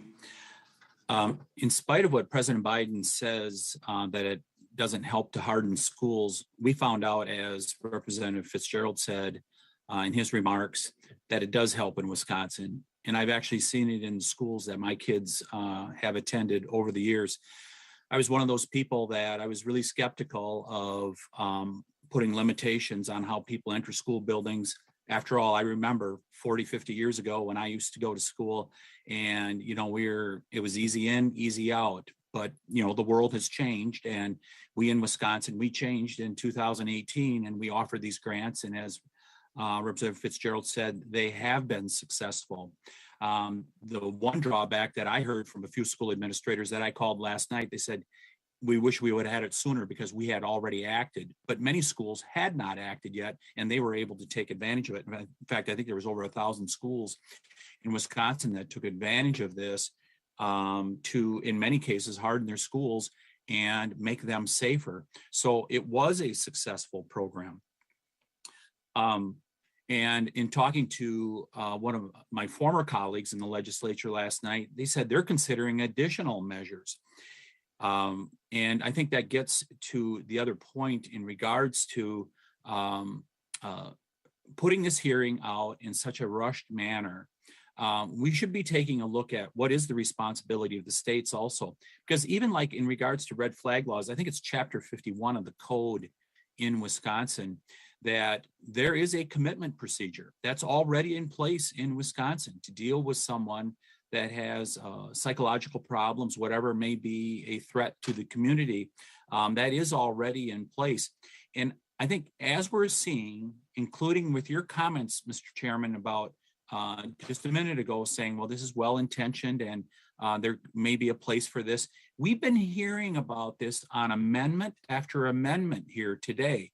And it goes to show when you rush a hearing on only a couple days' notice to do it for messaging purposes and not consulting not just with us in the minority, but with many other people also that are out there in the public, maybe having detailed hearings about this as far as what actually should be done and really being serious about this rather than just using it for messaging purposes, we would end up with a much better product. And I think Representative Fitzgerald has come forward with a very good amendment here, and I really urge support of it. It's been successful in Wisconsin. I think it's been alluded to by others that it's been successful in Florida. And I think it's two good places for us to look as examples of what can work to stop and hopefully prevent additional horrific events like happened in Uvalde. And I yield back, Mr. Chairman. The gentleman yields back. For what purposes Mr. Cohen seek recognition? Strike the last word. Gentleman is recognized. I watched the entire markup in my office when I was not here, and I've noticed several commonalities, common themes that go through the Republican amendments. Not one would result in any ammunition not being sold, produced, or out there. Not one would reduce a gun or a rifle, assault weapon, or any other weapon from being in society.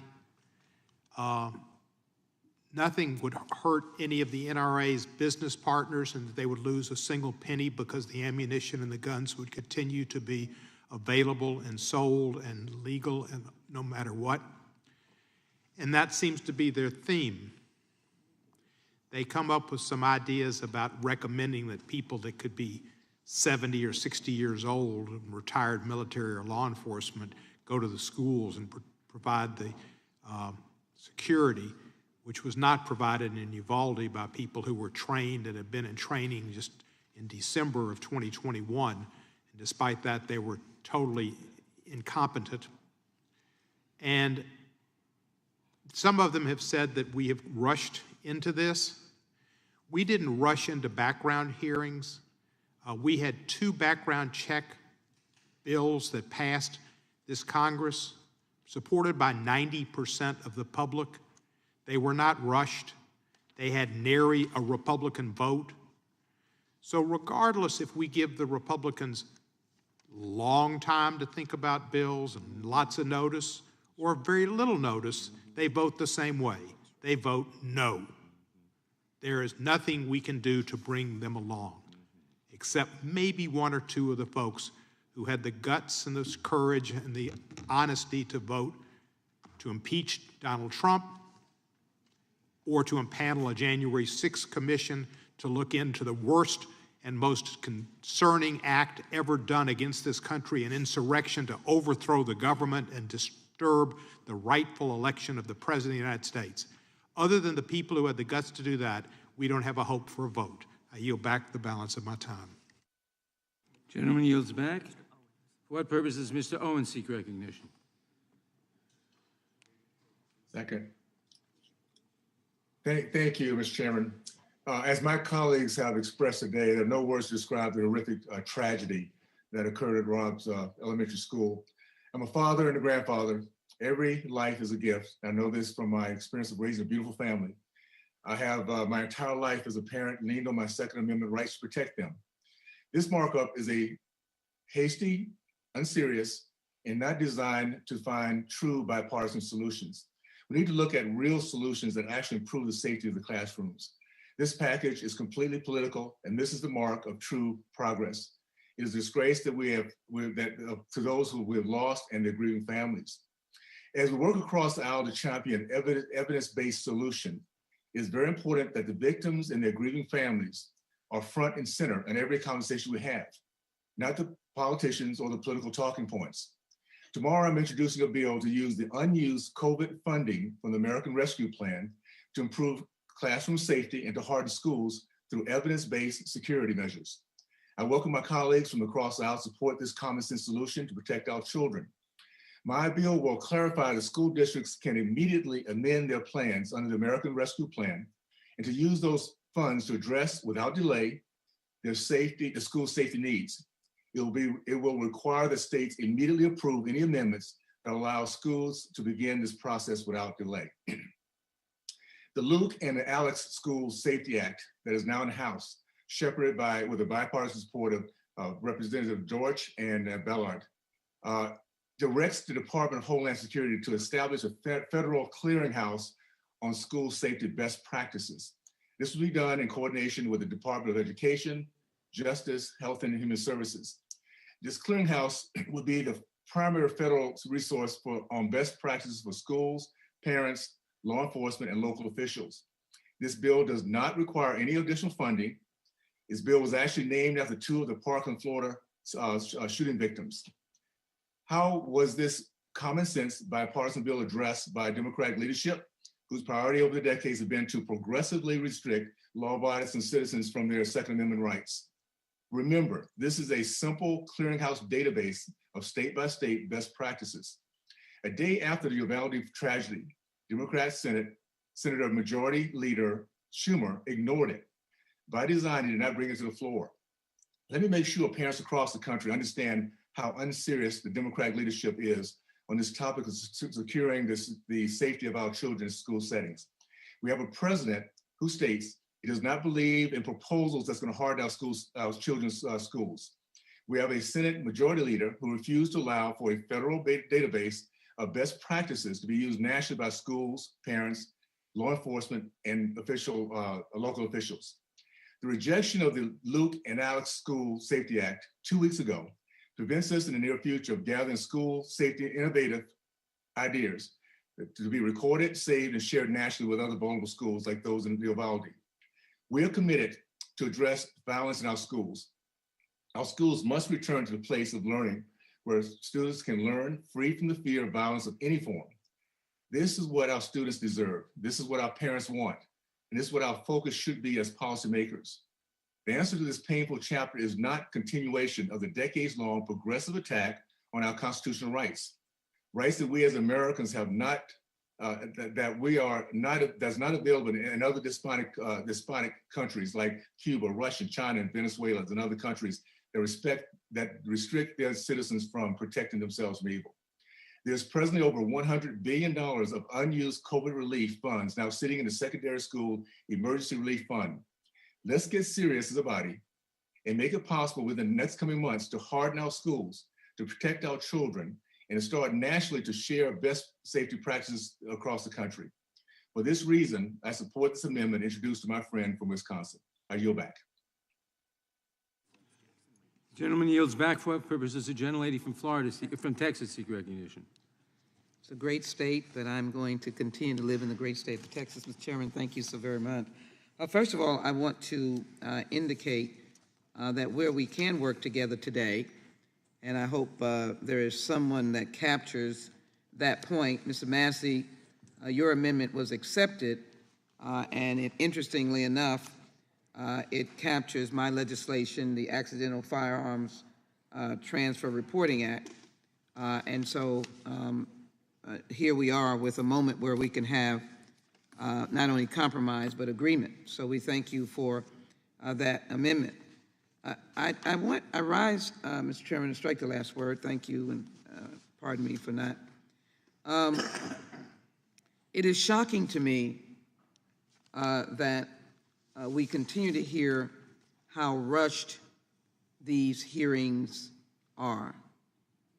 When your house is on fire, there is no time for the fire department to build a new fire station, to train a new class of firemen and women. You have no time for that. You need a fire truck. You need, as they say, the ladder truck. You need the pumper. You need them right now. You need them right now. I am stunned by this excuse of needing more time.